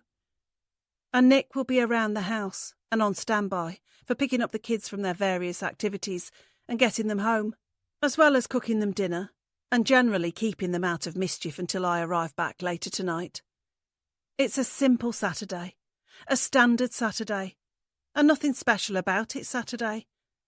So why does it feel like today is going to be a bad day? 42. Petra. I know that Amy is out of the house. Michael and Bella are too. That leaves Nick home alone. It's about time he had some company. I stride down the driveway past the spot where Nick and I had our brief chat a few weeks ago and reach the front door. I'm about to knock, but take a couple of seconds beforehand to fiddle with my hair. I want to look perfect when he opens the door to me. I want to take his breath away. Knock, knock, knock. 3 simple taps on the door with my delicate hand will be all it takes to get Nick scurrying out of his study and on his way towards me. I presume he is in his study. I can't know for sure, but it seems like he is always in there. Unless he is out for another run. Oh God, what if he isn't home? Then my plan will be ruined. That would be so... The door swings open and Nick is suddenly standing before me. Hey, I say, flashing him my biggest smile. He looks momentarily confused, which he should be because there is no reason why I should be here, or at least I haven't given him one yet. Hello, he says, but it's more of a question than a greeting. Sorry to bother you, but I've just realised I've left one of my textbooks here, I say, keeping my voice as light and breezy as the flowery dress that I am wearing. I'm not at all dressed for the weather today, which is grey and chilly, but I'm trying to look sexy, not sensible. Oh, okay, Nick replies, doing a good job of keeping his eyes on my face and not my dress, even though he must be tempted to look down. I'm not sure where, but it must be here because I've looked everywhere else. I must have left it here after my last lesson with Michael. I see, Nick says, and he looks back over his shoulder into the house, as if that will confirm to him if I am telling the truth or not. Could you just check? It's quite an expensive book and I need it for my other students. Sure, let's have a look. Like you say, it must be here somewhere. It has probably got mixed up with Michael's books. Nick steps back into the house but leaves the door open, and I take that as my sign to go inside too. I close the door behind myself, and without the sounds of the street outside, it suddenly feels very, very quiet in here. Is it just you? I ask as if I have no idea that the rest of his family are out. Yeah, the kids have got their activities, and Amy's on a girls' day out in Birmingham, Nick replies as he walks towards the kitchen. Oh, I'm sorry to interrupt your peace and quiet, I lie. Don't worry about it, I wasn't doing much anyway. We've walked into the kitchen and I can tell that Amy is out, because the counters are full of dirty bowls, spoons and plates, from what I imagine was a typically chaotic breakfast time. I know some of Michael's books are down here, Nick says, walking over to the shelf near the kitchen table. Hopefully it's with these. He picks up the stack of revision textbooks from the shelf and starts going through them, and I know I should help, but I'm too busy looking at all the cookbooks that are also nearby. Wow, I guess Amy is quite the chef, I say, picking up a chunky book full of traditional dessert recipes. Yeah, she's pretty handy in the kitchen, Nick replies. Plays havoc with my waistline, though. Doesn't look like it, I reply, quickly, making sure that he sees me checking out his torso. So is it any of these? He asks, thrusting the revision books in my direction to disguise his awkwardness at the compliment I just gave him. I make a point of looking through them all carefully, even though I already know that the textbook won't be here. Why would it be? It's under my coffee table in my flat. No, I can't see it, I reply, feigning disappointment. Is there anywhere else he might have put it by mistake? The only other place would be his bedroom, Nick says, and I smile because that's exactly what I was hoping he would suggest. I'll just go and check. Nick heads for the door as I place the books back on the shelf, and I wait until I hear his footsteps on the stairs before I follow him. I don't want him to know that I have followed him up there, until it is too late. I can hear him rummaging around in the upstairs bedroom as I climb the stairs, and I see the open doorway, which must lead to Michael's room when I reach the landing. Walking in confidently, I find Nick on his hands and knees, pulling several textbooks out from under his son's bed. So this is what a teenage boy's bedroom looks like, I say from my position by the doorway. Nick bangs his head on the edge of the bed as he looks up, and he is clearly surprised to see that I have joined him upstairs. Here, let me help you, I say, crouching down so that I am the same height as the man beside the bed. The floor is littered with football magazines, video game boxes, and discarded items of clothing, but I'm able to find a small slice of carpet to fit myself onto beside Nick, which means we are now very close together. The man of the house is uncomfortable, but he does his best to keep to the task at hand. Is it any of these? He asks, referencing the numerous textbooks that he has pulled out from under the bed. He clearly doesn't have a clue what he is looking for, because some of these books refer to school years that Michael has long since left behind. But I don't tell him that. I can't see it, I say, but then it's hard to see anything in here. Nick laughs at my joke, and I'm glad because I need to keep it light. I need to keep his mind off the fact that his wife would kill him if she knew that he was in this house, alone with me. Never mind his son for letting me into his bedroom. Yeah, it is a bit of a tip, but then so was my room at his age, Nick says. I keep my eyes on the books on the floor, but I can feel him checking me out in my peripheral vision. It's time to go in for the kill. I have a confession to make, I say, turning to look at him so that our faces are even closer now. What? Nick asks, his eyes wandering down to my perfect red lips. There is no textbook. I lied about leaving it here. I knew you would be home alone today. That's why I'm here. I wanted to see you. Nick looks stunned by my confession, but I'm telling him the truth. I make sure I keep looking at his lips too, to let him know how serious I am. How did you know I'd be alone? Michael told me. We've been texting. Why have you been texting? Because I'm still teaching him. He comes to my flat. I guess he didn't want to stop seeing me, just like I don't want to stop seeing you. I move my face closer towards him, inviting him to close the last little distance between us and initiate our first ever kiss. And I have a feeling he is going to do it too. He is going to do it, right up until we hear the front door open downstairs. 43. Michael. Dad, I'm home. I call out into the quiet house as I close the front door behind me. I dump my rucksack at the bottom of the stairs and kick off my trainers, annoyed that my football game got cancelled at the last minute, but trying to look on the bright side. I can chill out and play FIFA all morning now instead. I get no response from Dad and assume he hasn't heard me because he's locked away in the study again. I'm tempted to go up to my bedroom and start playing my game, but I'd better make sure he knows that I'm home, or he will still be thinking that he needs to go and pick me up at lunchtime. Dad! Still no reply. He's so annoying. I bet he's got his headphones in on his laptop again. He says he's working, but I know he does it so that he doesn't have to listen to all the other things going on in the house. Mum's nagging, Bella's singing, and me trying to get his attention. But he's alone now, so he shouldn't be trying to drown out the noise. So why isn't he answering me? Michael? I turn around and see my dad standing on the staircase. He looks surprised to see me, which he should be because I shouldn't be home yet. There you are, I say, rolling my eyes. I've been calling you. What are you doing back? He asks, and I notice him glancing back up the stairs as he speaks. The game got cancelled. The other team didn't have enough players, idiots. I got a lift back off Nev's mum. You should have called me. I would have come and got you. It's fine, I'm back now, I say, reaching the bottom of the staircase. I'm going to go play some FIFA before revising. I have no intention of revising, but I better say I do, otherwise I won't get to play my game beforehand. Wait, Dad says, and he rushes down towards me, blocking my path to go up. What? I ask, getting annoyed. I wish he'd been out too. Then I would have had the house to myself, and I'll be playing FIFA already. You can't go up there. Why not?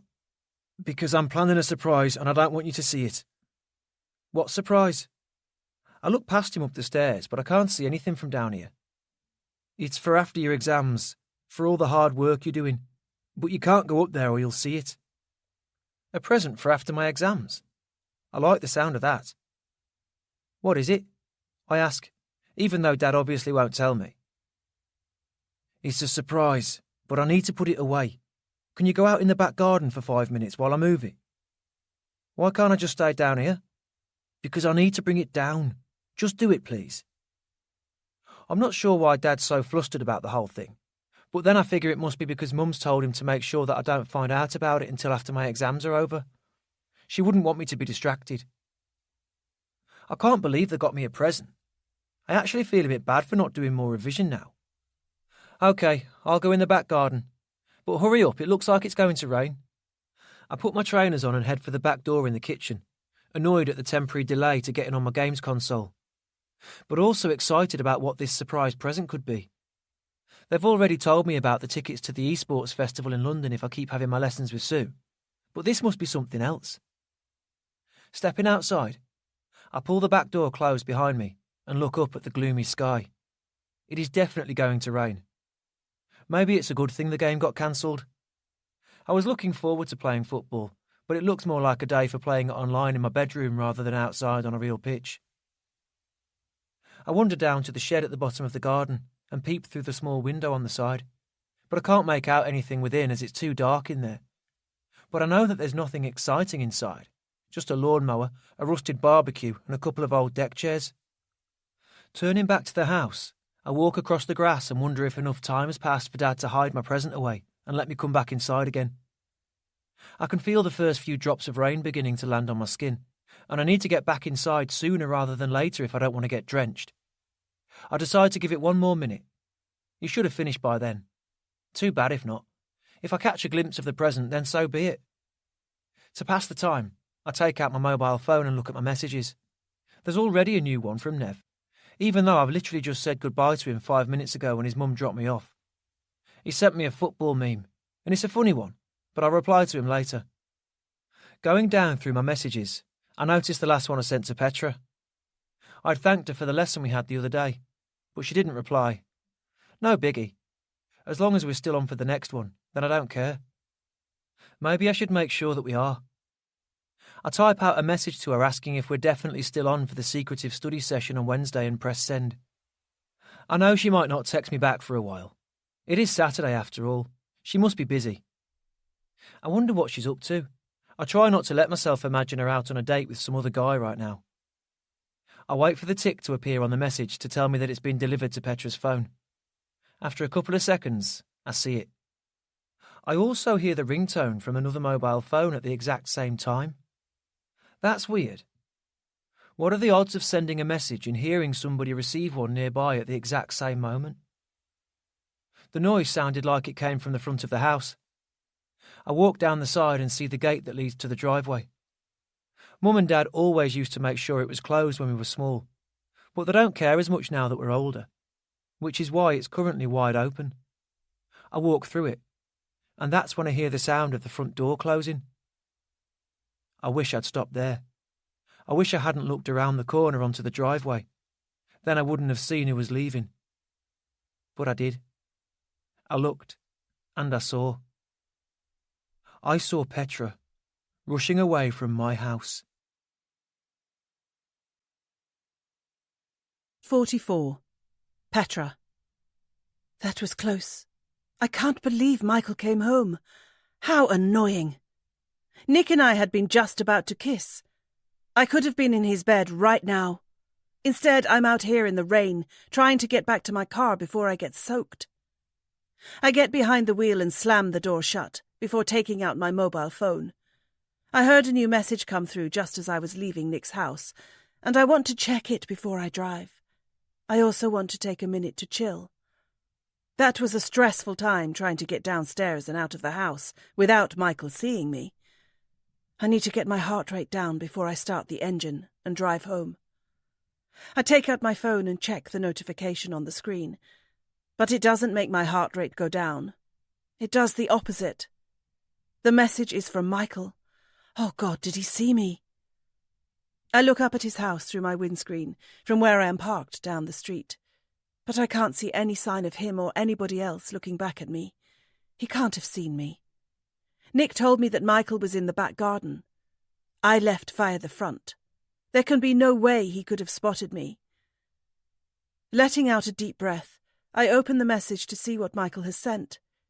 But it's just a message asking me if we are still on for our session on Wednesday. There's nothing about him seeing me today. He's not asking me what I was doing at his house with his dad while everybody else was out. I got away with it. Phew. I put my phone on the car seat and turn the key in the engine. I'll wait until I get back home before I reply to the message. I'm sure Michael is checking his mobile eagerly to see if I have responded to him. But I'll make him wait. He's just spoilt my morning. It's the least he deserves. But no sooner have I started to drive than I am forced to pull over again. Somebody is calling me, and I can't ignore this like I have just ignored Michael's message. This person demands my attention straight away. "What do you think you were doing?" asks the person on the other end of the line. And I don't really have an answer for her. I just stay quiet and look through my car window at the house I just had to sneak out of. I guess I did get spotted by somebody after all. 45. Nick. That was too close. What the hell was I thinking allowing her into my home when everybody else was out? I should know better than that. I do know better than that. I almost fucked things up for myself all over again. Michael could have seen her. He would have told his mum. Amy would have thought the worst. She would have thought I was cheating again. But I'm not. I haven't done anything wrong. Petra just turned up unannounced. She told me she'd left a textbook behind, and I believed her. Why wouldn't I? It was a perfectly legitimate thing to say. She could have easily left it behind after one of her lessons with Michael. How was I to know that she had an ulterior motive? How was I to know that she was going to try and kiss me in my son's bedroom? I managed to get her out of the house before my son saw her. It was plain bad luck that his football match was cancelled. But then, maybe it was for the best. God only knows what would have happened if he hadn't walked through the front door at that exact moment. Would we have kissed?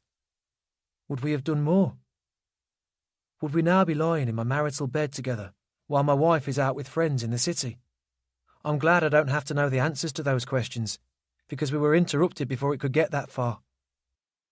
As it stands, I'm still a good husband, and I intend to keep it that way. I haven't done anything wrong. Petra came on to me. She told me she liked me. I didn't say anything back. I didn't reciprocate any of it. But maybe I didn't have to. Maybe my silence was her answer. Maybe my eyes on her lips told her all she needed to know about how I felt too. Maybe it was inevitable that we would have kissed if my son hadn't come home at the most critical of moments. That's not even the craziest part of this whole situation, though. That part's reserved for the fact that Petra's told me that Michael's still seeing her. She told me just before he came home. Apparently, he's going to her flat for study sessions. He's even been paying her with his own pocket money, which explains why he's been so keen to do some extra housework lately. Not only that, but he's texting her. My 16-year-old son is secretly texting a 28-year-old woman. There's no way he's doing it because he wants extra revision sessions. He's doing it because he wants her. But she's too old for him. She's an adult. And she likes me instead. I can't deny it. I feel excited to have been told that I'm wanted by a younger woman. Feeling tired? Let's take 60 seconds to unwind with a song. This free audiobook is here for your relaxation. Thank you for being here with us.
How could that not make me feel good? I know I can't do anything about it, but still, I can't disregard the confidence boost it's given me. But I'm married. Nothing can happen there. My single days are long gone. Then again, I hardly experienced them. Amy and I got together when we were 16. I didn't get to play the field. I was married before I knew it. Maybe the affair with Tina was inevitable. Maybe it was me trying to experience some of what I missed out on by settling down so young. Maybe it's also why I can't stop feeling the urge to see Petra again, even though I know it will lead to breaking Amy's heart all over again. But she doesn't have to find out. Nobody does. I could get away with it. I learnt my lessons from the last affair. I can avoid making the same mistakes. I can avoid Amy ever finding out about this one. And it doesn't have to be like it was with Tina. It could just be a one-time thing, a brief burst of passion to brighten up my dull suburban life. Then I will leave it. I will return to my wife, and Petra will move on to the next lucky guy to catch her eye. Nobody has to know except the two of us. Amy doesn't have to get hurt this time because I will make sure of it. The only question now is, how do I see Petra again? She definitely can't come here. That almost ended in disaster a second ago, and I don't want to tempt fate. I also don't want to do anything with another woman in this house. Amy deserves better than that. I have to go to Petra. But where? A hotel room? That feels so seedy. I should know because that's what I did with Tina. What about Petra's place? That could work. I could call round. We could get this thing out of our systems, and then we can move on with our lives. The only problem is that I don't know where she lives. But Michael does. I could get it from him. But the issue I have is that I don't want to confront him about still seeing Petra, because he will want to know how I found out. I can't risk him thinking that we've been in any kind of contact, because Amy might find out, and it will send her paranoia into overdrive again. But if I don't speak to him about it, then how else can I get her address? The answer comes to me in 2 seconds. He has her phone number. I could get it off his phone and text her. The nervous energy in my body is replaced by the overwhelming wave of excitement about what I'm going to do in the future. I'm going to be with Petra, and nobody is going to find out about it. The 10th lesson. The plaque was built into the new school wall to remember the victim of the fire. The teacher who had died in the inferno would never be forgotten here. His grieving relatives were present on that sunny day, when the ribbon was cut and the school was officially opened again, although his wife was absent, after her suicide shortly after the fire took her partner. Also present were prospective pupils, teachers, journalists, and even the firefighters who had battled the blaze that had seen the original school burn to the ground. On a site that held so much tragedy, it was a relatively positive occasion. The sky was blue, the air was warm, and everybody present was optimistic about a bright new future for Sharp Bell High. But there was somebody watching from a distance that day who wasn't feeling as hopeful for the future. It was the person who carried with them the guilt from the events on that fateful night, when the fire had swept away the classrooms and the corridors, and the poor man stuck inside. It was the person who was also feeling remorseful for helping frame the poor girl who had gone to prison for this fire, the same girl who had been killed by a fellow inmate while the building work on this new site was still underway. It was Amy. She hadn't caused the fire, but she was far from innocent. She knew who had done it.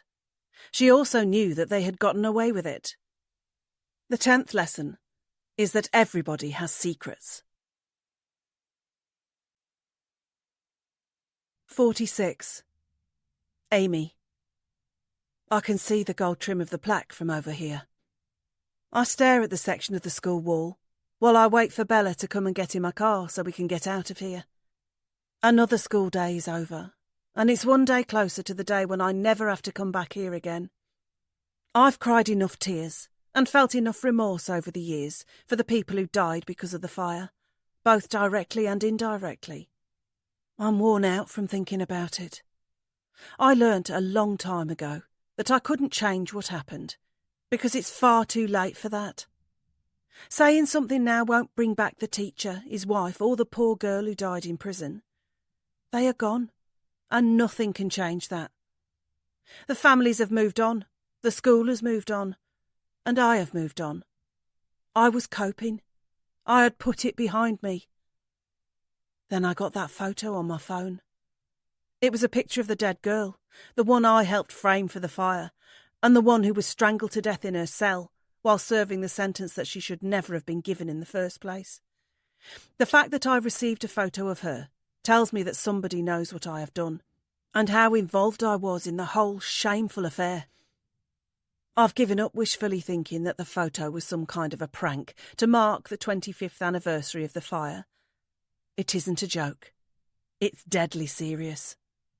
I did try ringing the number to try and find out who had sent it, but there was no answer. It's hardly a surprise. They obviously want to keep their identity a secret, because they can torment me more that way. But I'm wondering what is going to happen next. Since receiving the photo, I haven't had anything else from this number. No more photos, no message. Just the constant wave of anxiety washing over me again and again, and making me feel like I am starting to drown. Everything seems to be falling apart. Michael is currently serving a suspension from school after being involved in 2 fights last week. One was during a lunchtime football game, which has been known to happen before, and could be put down to kids being competitive and overexcited on the pitch. But the second one was much more troubling. He had been fighting with Nev. I have no idea what the 2 friends were arguing about, but they have never fought before. My son might not be an angel, but he has never thrown a punch at anybody, let alone his own best friend. But he still won't tell me what caused it, nor will he confess the reason as to why he has been so moody lately. Nick suspects that it is because his exams are almost here, but I don't think it is that. Michael has proven that he doesn't really care what happens regarding his schoolwork, so I doubt he is suddenly worried about it now. But it still remains a mystery. At least his suspension ends in time for the exams to start. As for Bella, she came home with a black eye the other day. The girl who has been bullying her pushed her into a door, and she has been suspended, but that isn't much consolation for my daughter, who didn't deserve such a thing to happen to her. But she is bravely soldiering on and still going to her classes, which is at least one less thing to worry about. That just leaves my husband. Nick has been behaving very strangely lately, and just like my son, I have no idea what is behind it. He's mumbled some stuff about being behind on several deadlines with work, and he has tried to keep himself shut away in his study as much as he can. But I can tell there is something more on his mind. Worst of all, he and Michael have had some barnstorming arguments lately. I don't know what's got into them, but there have been several times when I have heard them going at it with each other. But every time I try to get to the bottom of it, neither of them are willing to give me an answer. I feel like I am losing my grip on my own life, as well as my family's. I've spent the last week trying to figure out why this is all happening now. It's only when I see the school kids stream out of the door beside the plaque that I have a sudden epiphany. Everything started going wrong when I let Petra go. The photo on my phone, Michael's misbehaviour, Nick's aloofness, it all began after I changed the tutor. I feel my breath catching in my chest as I watch the kids pouring out of the school and rushing towards the waiting cars and buses. I feel it because I know it is true. Petra is behind this. She displayed a cold streak to me that night as she left my home, hinting that she could have had my husband if she had wanted to. That showed me that I had never really known her. There is clearly a lot more to her than the smiling, polite teacher from Sweden. But how much more? Did she come into our lives for a reason? Did she plan it all? Does she know what I have done? I take out my phone and open the message with the photo attached. Then I type out another reply to it, and I am confident that this one will get me a response. I know it's you, Petra. What do you want?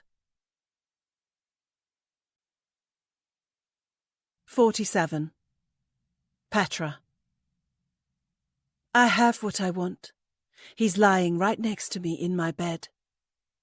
I better be going, he says, reaching for his t-shirt that was thrown onto the bedside table during our fit of passion. Stay a little longer, I say, pulling him back towards me. I'm not surprised when he doesn't resist. No man could. We kiss again, and I feel the desire emanating from within him.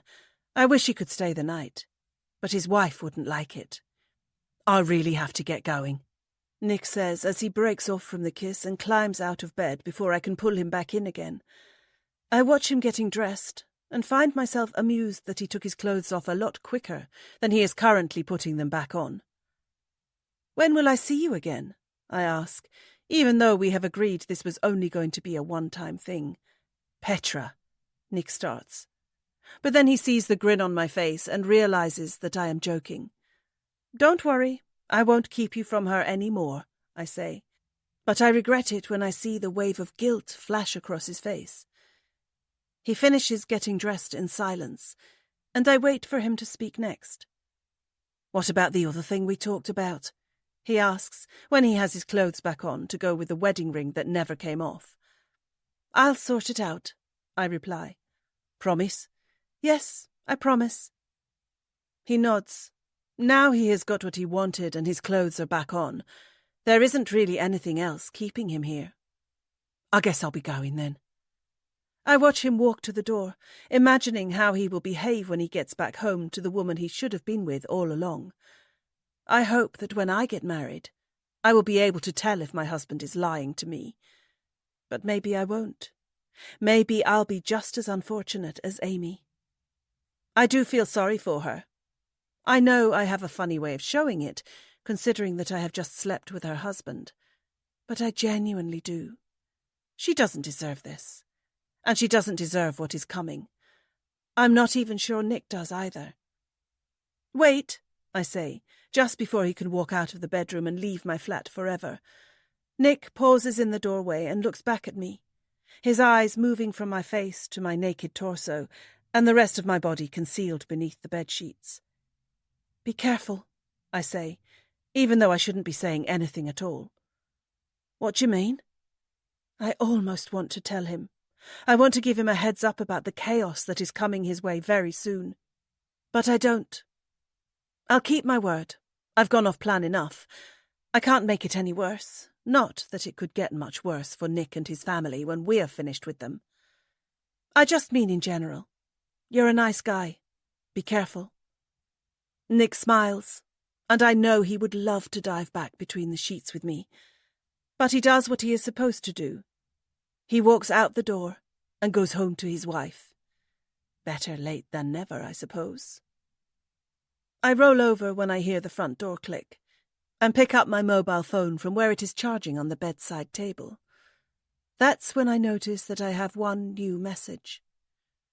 Look what I just got, it says, followed by a copy of another message. I know it's you, Petra. What do you want? I guess Amy thinks that she has figured it out. but she is still a way off.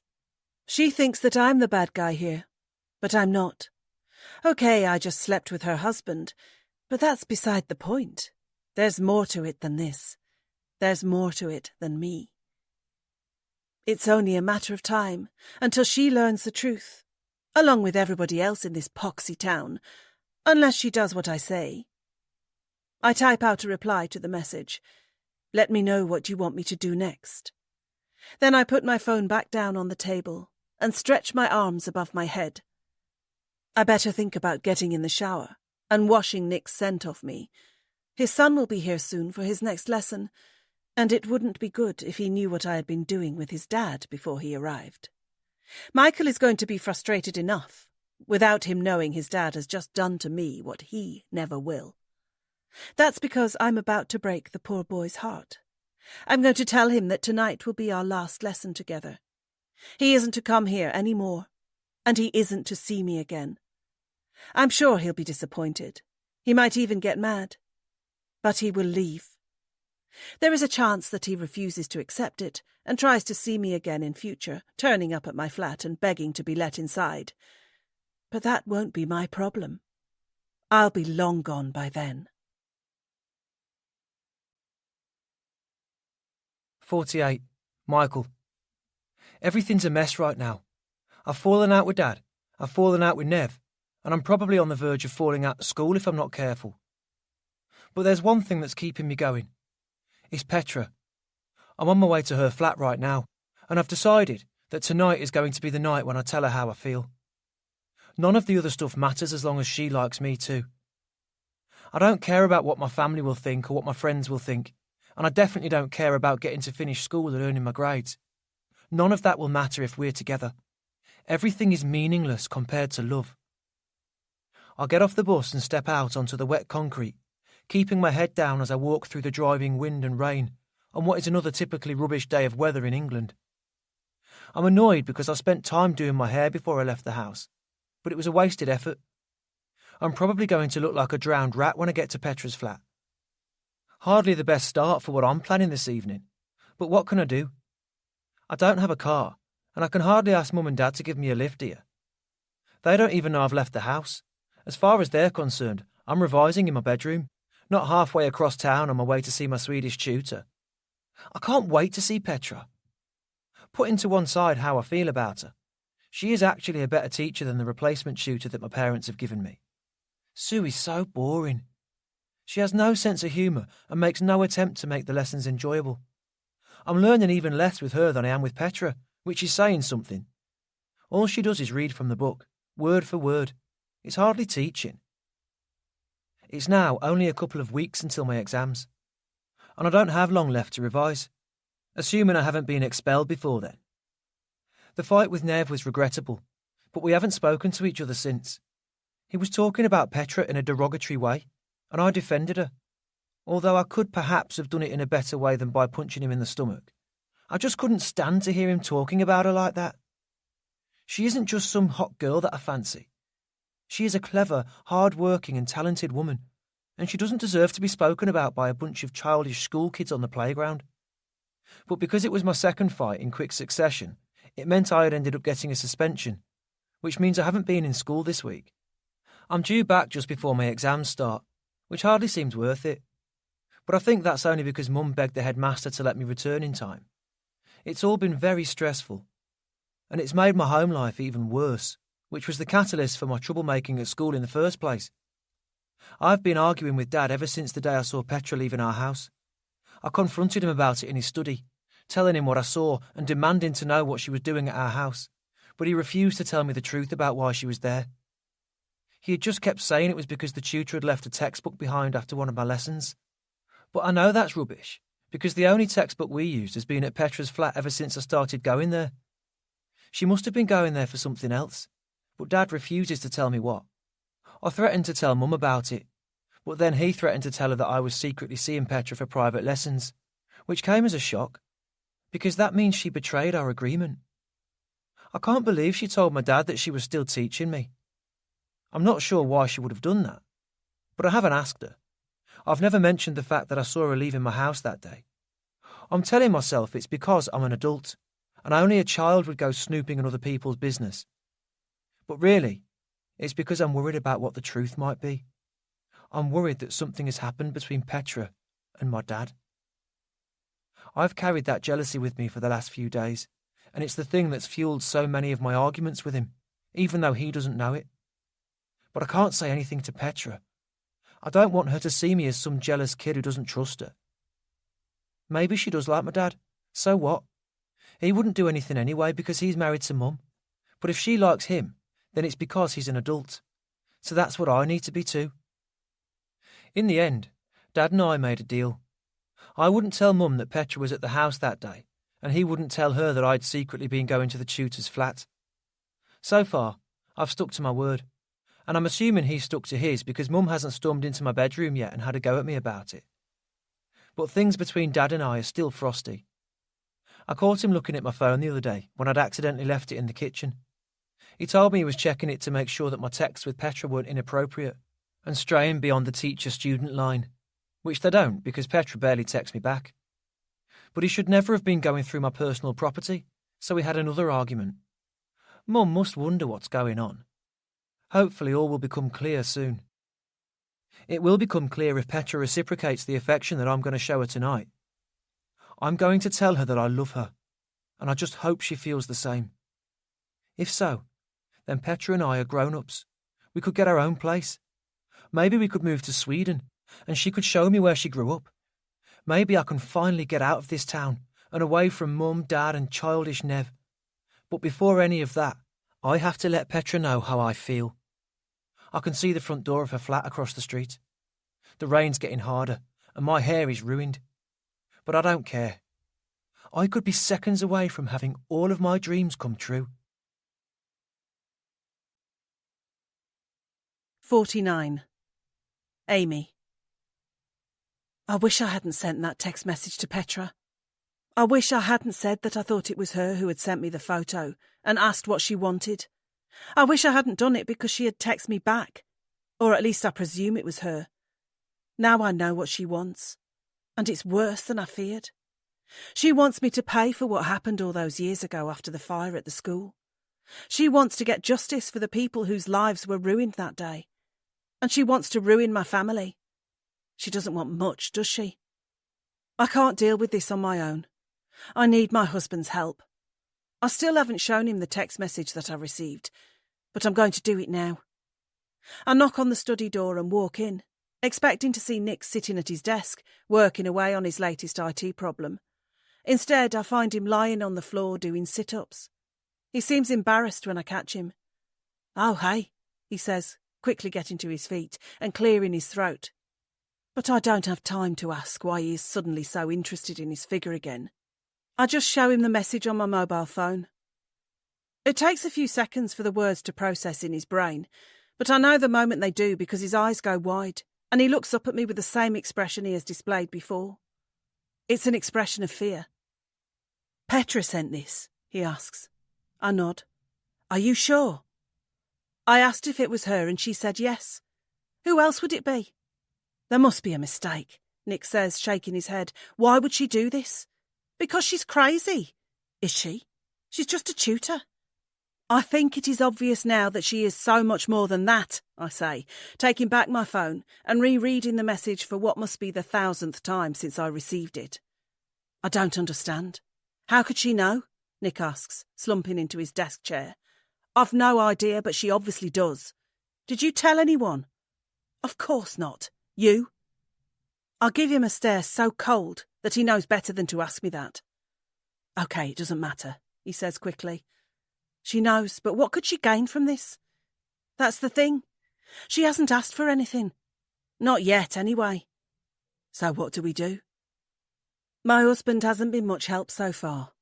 He's just stating questions that I've already asked myself dozens of times. We have to meet with her in person and find out why she is doing this and how we can make it stop. "I don't think that's a good idea," Nick replies, "and I don't either. But it's the best one I can come up with right now." "Any other suggestions?" I ask. His silence tells me there are none. "I'll text her and tell her to come to the house during the day when the kids are at school. Then we can find out what all of this is about."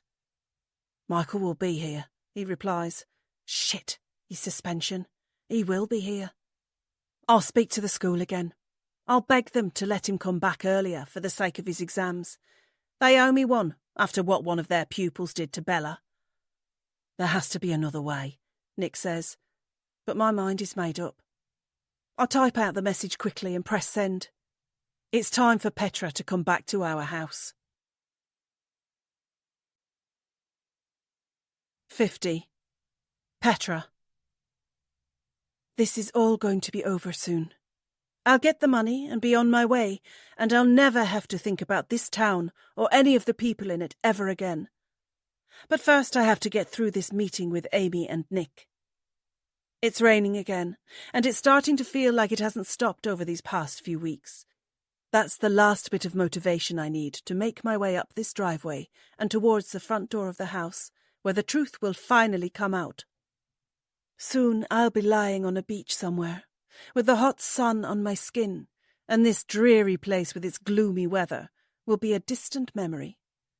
It can't happen quick enough. I knock on the door and wait for the homeowners to answer. I hope it will be Nick, but I expect it will be Amy. I haven't seen the man of the house since he left my flat, having spent an hour in my bed, but I don't imagine it will be too awkward. At least it won't be on my part. I'm not the one who is married, after all. But I am relieved that Michael won't be home. This meeting has been set for 10 a.m. on a Wednesday, which means he should be at school right now, along with his little sister Bella. Amy would never have arranged this meeting for a time when her children were in the house, and I am grateful for that. Now I won't have to see the boy whose heart I broke just a few days ago. Michael confessed his love for me at my flat during our last lesson, but he didn't take it too well when I told him that I didn't feel the same way. I felt bad for being so brutally honest with him, especially after he had just been the same way with me. But I couldn't give him false hope. He was only ever supposed to be a way into the family for me, and I hate that he is caught up in this because he doesn't deserve that. But I couldn't give him what he wanted, or at least not all of it. I couldn't give him my love. But I did give him a quick kiss. I know he wanted so much more, but it was the best I could do.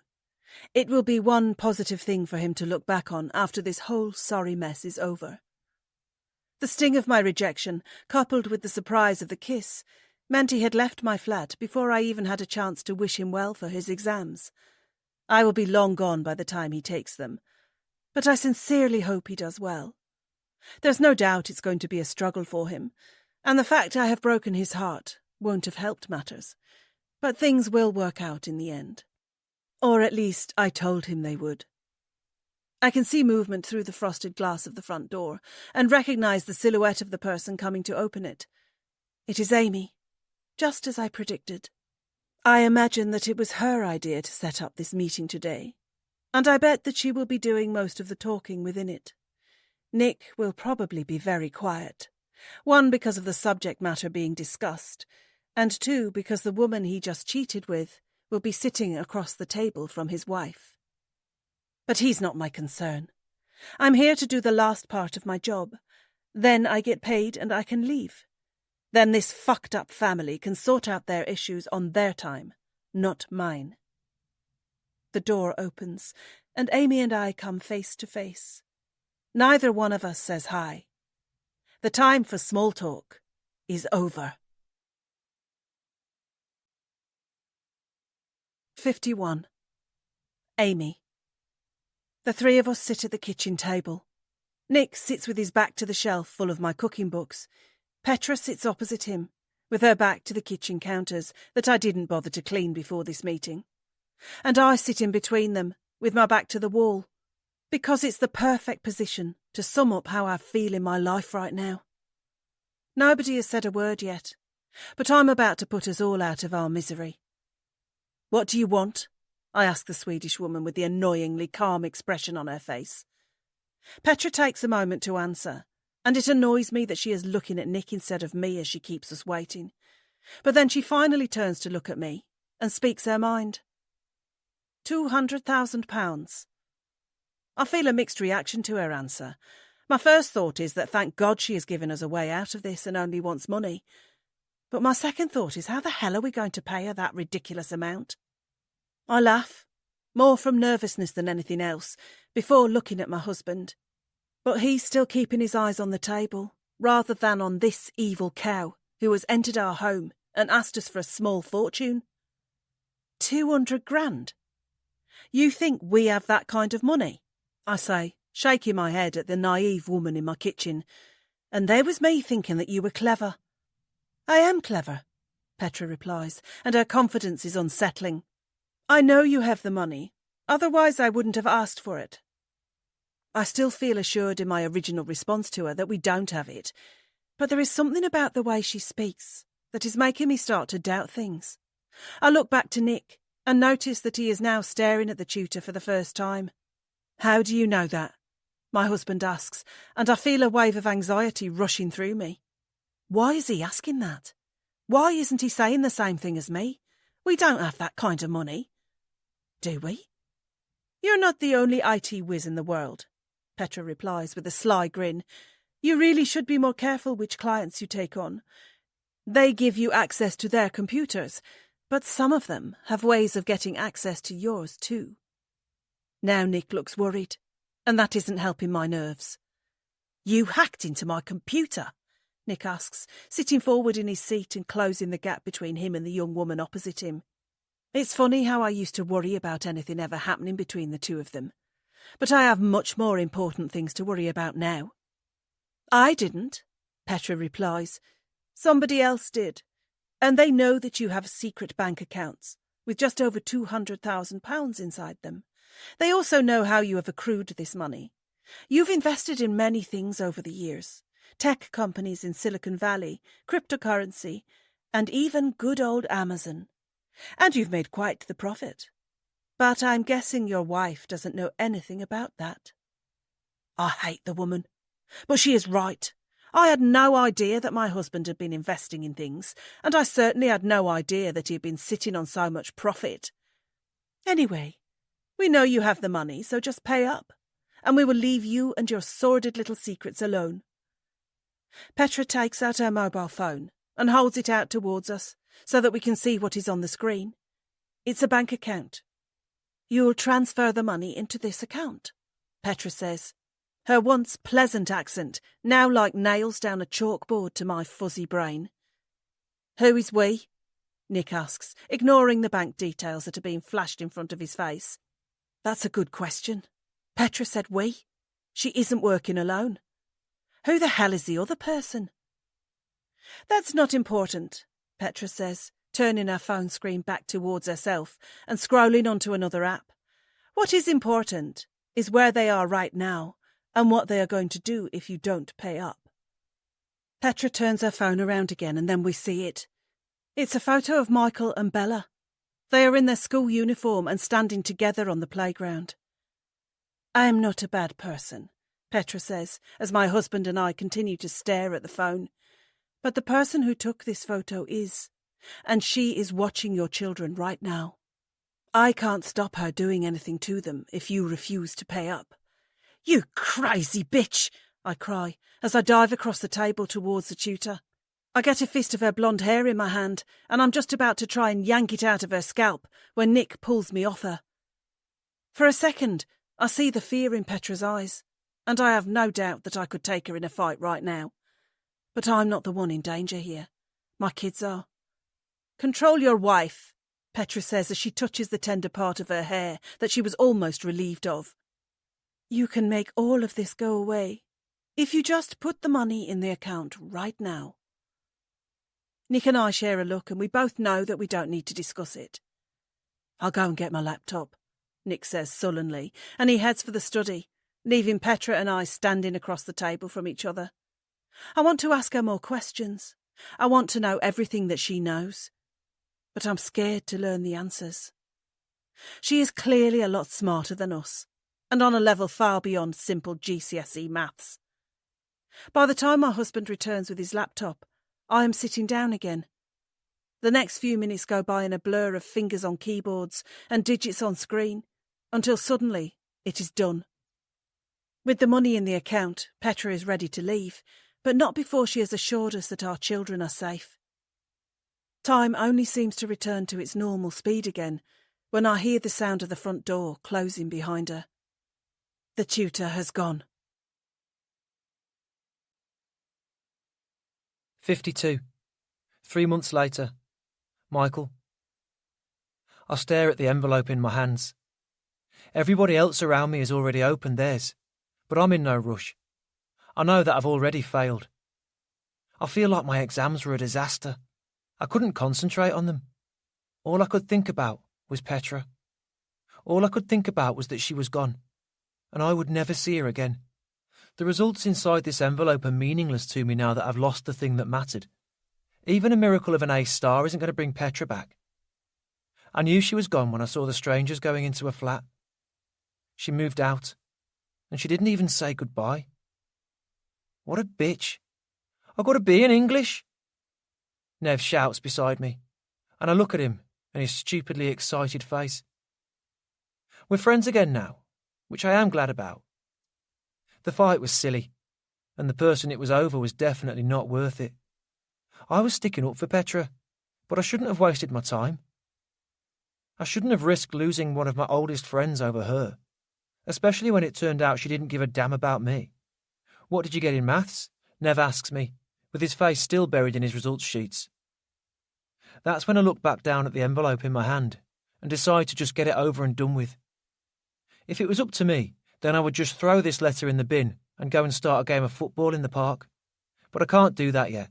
Mum and Dad are desperate to know my results, and I've promised that I will call them straight away. I better find out what I'll be saying to them. I take a deep breath and open the envelope. 53. Amy.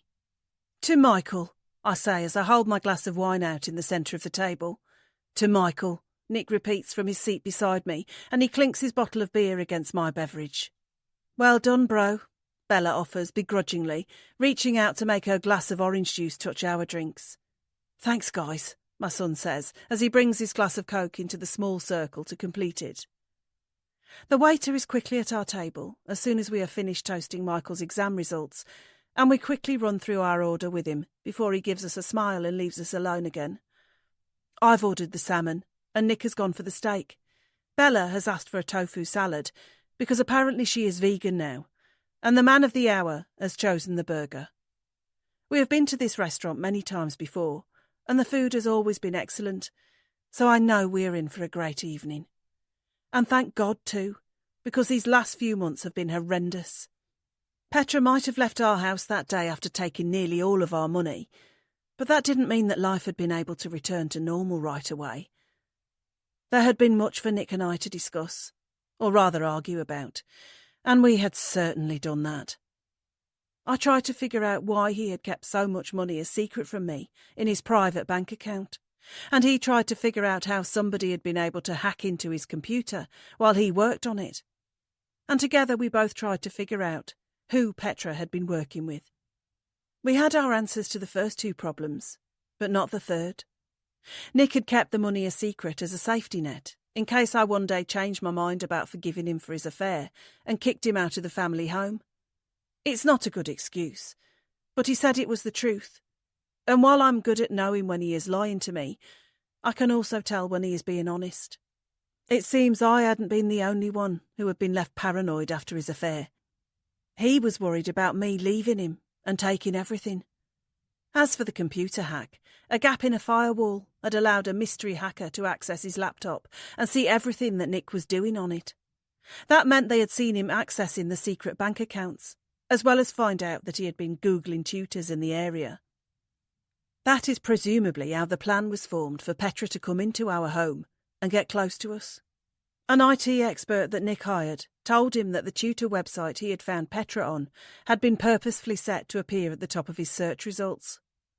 But the question of who else she had been working with was still a mystery, along with how they knew that Nick and I had been involved in the school fire. The two of us have spent all summer trying to figure out how somebody could have known what we had done when we were 16. But we still have no clue. We know how the fire started. We know how quickly it got out of hand.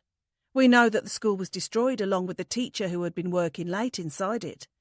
We know that we panicked and planted the evidence on a girl in our year so that she would go down for the crime instead of us.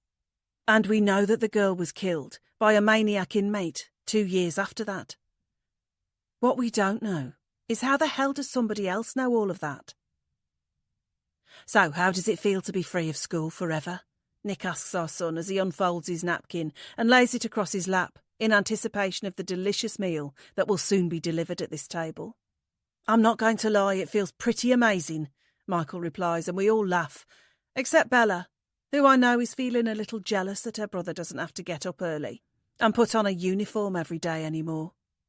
It won't be long until you get your exam results and finish too, I say to my daughter, even though she is still 4 years away from experiencing that momentous day herself. I'll get better results than him, Bella says, jabbing her brother with her fork, and Michael winces in pain before snatching it out of her hand and putting it across the table where she can't reach it.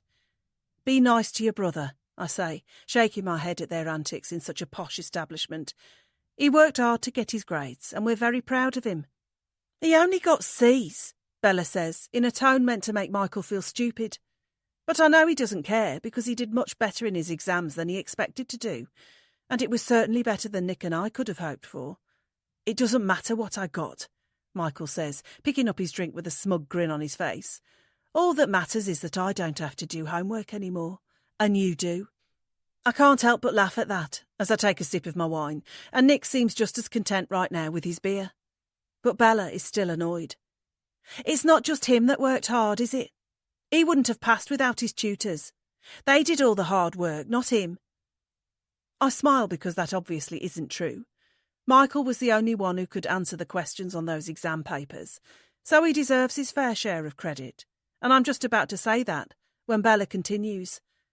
I won't need tutors when I do my GCSEs. I won't need Mum and Dad to pay for me. I won't need Petra and Sue. I see the waiter coming towards us from across the room, but that's about all I see before the glass of wine falls out of my hand and splatters all across the table. Nick's white shirt is suddenly covered in the red liquid before he can jump out of the way in time, and everybody in the restaurant has stopped to turn and look at our table. But I don't care. I dropped my wine and it was an accident. But I'm not interested in the waiter, who is now trying to get past me to clear up the mess. All I care about is what my daughter just said. Because now it has suddenly clicked. The other person. The one who the Swedish woman was working with. That website was designed to be seen by Nick, and it only featured 2 profiles. I turn to Nick because I have to tell him right now. I have to tell him that we didn't get screwed by 1 tutor. We got screwed by 2. 54. Sue. School is very much like prison. Towering walls, drab uniforms, employees to enforce the rules, and rubbish food. Yep, school really is like prison. I should know because I've been in both. But the places I have been in weren't nearly as nice as the grounds where I photographed Michael and Bella only a few months ago. My school was a dump, and the prisons I experienced during my time as an inmate were even worse. But their school is actually quite nice. Of course, it didn't always look that way. It didn't look that great on the day it got burned to the ground. That was the fault of their parents, Nick and Amy. They were the ones to blame for what happened at the school on the night it took a teacher's life. And they are the ones to blame for what happened to the innocent girl who ended up in prison instead of them. I know this because I was the only one in prison who listened to the woman who killed that innocent girl. I was an inmate alongside that woman at the time she killed that poor 18-year-old, and I was her only friend in there. That is why I was the only one she explained her actions to before the prison guards dragged her away. She wanted that girl dead so that the school fire would die with her and stop the real truth from coming out, which was that Nick had started it, and his girlfriend Amy had helped him cover it up. She told me that she had seen Nick and Amy at the school that night and witnessed what they had done. She had also followed them to the innocent girl's home, where they had planted the evidence in her garden. The prison killer had been in love with Nick and had been driven by the need to protect him at all costs, ultimately committing crimes just so she could end up in the same prison as the girl her crush had framed. Then she killed her because she thought that was the only way to stop the truth from coming out. She thought she was protecting Nick, even though he barely knew she existed. Nick knows what happened that night. Amy does too. But they didn't know they had been seen. It took a long time for me to finish my sentence and be released into society again. And it took a little while longer to put my plan into action. I had to learn new skills, and I had to hire an assistant. But cybercrime is the new way of doing things. So it was worth learning how to hack into somebody's laptop. And it sure was better than the type of crimes I had been locked up for in the first place. But things don't always go to plan, which is why it was worth me bringing on an assistant too. I knew I was going to blackmail Nick and Amy for whatever amount of money they had once I got released, but I enlisted the help of a fellow inmate to be my partner when we were on the outside. That woman was Petra from Sweden, or rather, it was Stacey from Solihull. The whole Swedish persona was just something Stacey did for fun, after falling in love with the Scandinavian culture while in prison. She spent months on the inside practicing that accent, and even I was impressed by how good she became at it. All she had to do when she got out was dye her hair blonde and use teeth whitener, and she had suddenly turned into a Nordic goddess. As for me, after posing as a male client for Nick's IT business, I had hacked into his PC and found out exactly how much money I was going to be able to bribe him out of if he wanted his dirty little secret to stay hidden. I was shocked to see he had so much, but I wasn't complaining. Then I had watched his movements on the web and waited for a way in. I wanted that way in because I needed to get to know Nick and Amy better before I attempted to bribe them. Understanding the psyche of a mark is a crucial step that I had overlooked in my youth, and it had led to most of my earlier attempts at crime failing. I've learnt my lessons after decades behind bars, because I had underestimated people or not done my research thoroughly before acting. This time was different. This time I was determined to find a way to get as close to the targets as possible. And I knew it was important to, because Amy and Nick weren't just some naive couple. I knew exactly what they were capable of. After a while, I noticed Nick's frequent internet searches for a GCSE tutor, and that had been our way in. He had also been searching for cleaners around that time, but I'm glad we could go the tutor route instead. Reading questions out of a textbook is easier than scrubbing toilets, that's for sure. In order to make sure that Nick and Amy got in touch with me, I had manipulated Nick's search results to show him the site with mine and Petra's fake tutor profiles on, and then it had just been a case of at least one of us getting through the door and into their lives. Fake Facebook profiles had been the icing on the cake. As it happened, we both ended up teaching their son, and we ended up working well as a team together. I paid Petra £20,000 of the total takings, which I know she wasn't happy about at the time we agreed on it, but it's certainly more than real tutors get paid for a couple of months' work. And I know that she ended up having a little fun with the married man during our scheme, because I kept an eye on her too. I wasn't impressed by what she did with Nick, but then she has spent a lot of time behind bars and missed the company of a man. In the end, she didn't do too badly out of the whole thing. Of course I did much better, taking £150,000 for myself. The remaining £30,000 was left in a box on the doorstep of the innocent woman's house for her parents to find, which won't make up for the loss of their daughter, but at least makes me feel like I have done something to get justice for the deceased. Now I'm wealthy, free, and unburdened by any guilt, which means I can enjoy my cocktail as I sit here and look out over the beautiful blue sea in the Algarve. I imagine Petra is on her own beach somewhere right now, doing the same thing. We might meet up again and work another job together, but it will be a long way from Nuneaton, that's for sure. I don't know what I will do next, but the world is my oyster. I could find myself a rich man, I could do some more travelling, or I could go and get myself a job. But what would I do for work? I hear being a tutor pays well. The final lesson. There isn't much a teenage couple won't do to be together. But those two 16-year-olds went far beyond the line that night. Amy was at the school because Nick was there, and another night of fooling around outside of their parents' homes seemed on the cards. But it wasn't just any old night of teenage tomfoolery. They had a plan. They wanted to start a fire. The jerry can of fuel that he had stolen from a classmate's house during a party last week would be the way. But the fire quickly got out of hand, and the whole building was soon ablaze. If he had known that a teacher was working late inside, then he would never have done it. But he had no idea. Neither did Amy. They just thought they would cause a little damage and get the school shut down for a couple of days, while also landing a certain classmate in trouble. In the end, they destroyed several lives with their actions that night. As the fire took hold, Nick and Amy made sure to leave the jerry can nearby for the police to find.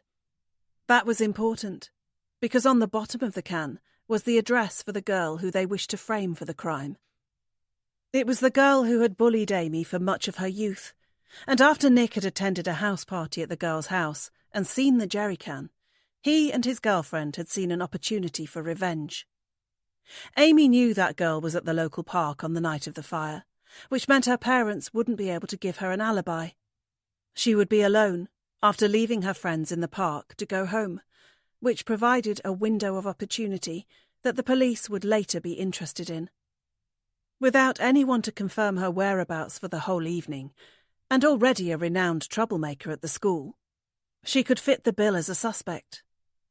The recovery of the jerry can with her parents' address on would make sure she was the only one, and the fact that she had been seen walking back from the park that night, which was nearby the school, also put her in the area where the crime took place.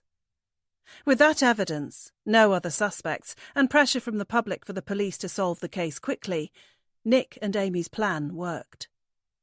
The young couple had no idea of the severity of the situation that night.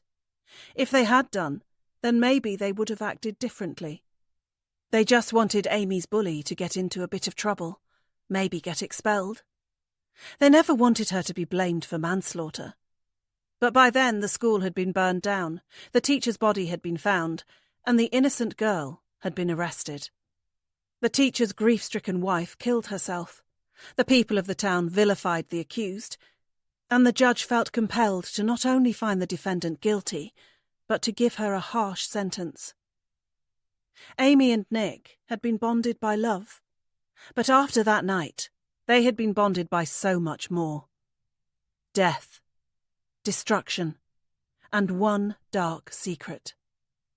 The final lesson is that love makes people do crazy things. You've been listening to The Tutor by Daniel Hurst, narrated by Deirdre Whelan and Gareth Bennett Ryan, published by Quest, an imprint of W.F. Howes Limited. This work is copyrighted 2021 Daniel Hurst. This recording is copyrighted 2022 W.F. Howes Limited.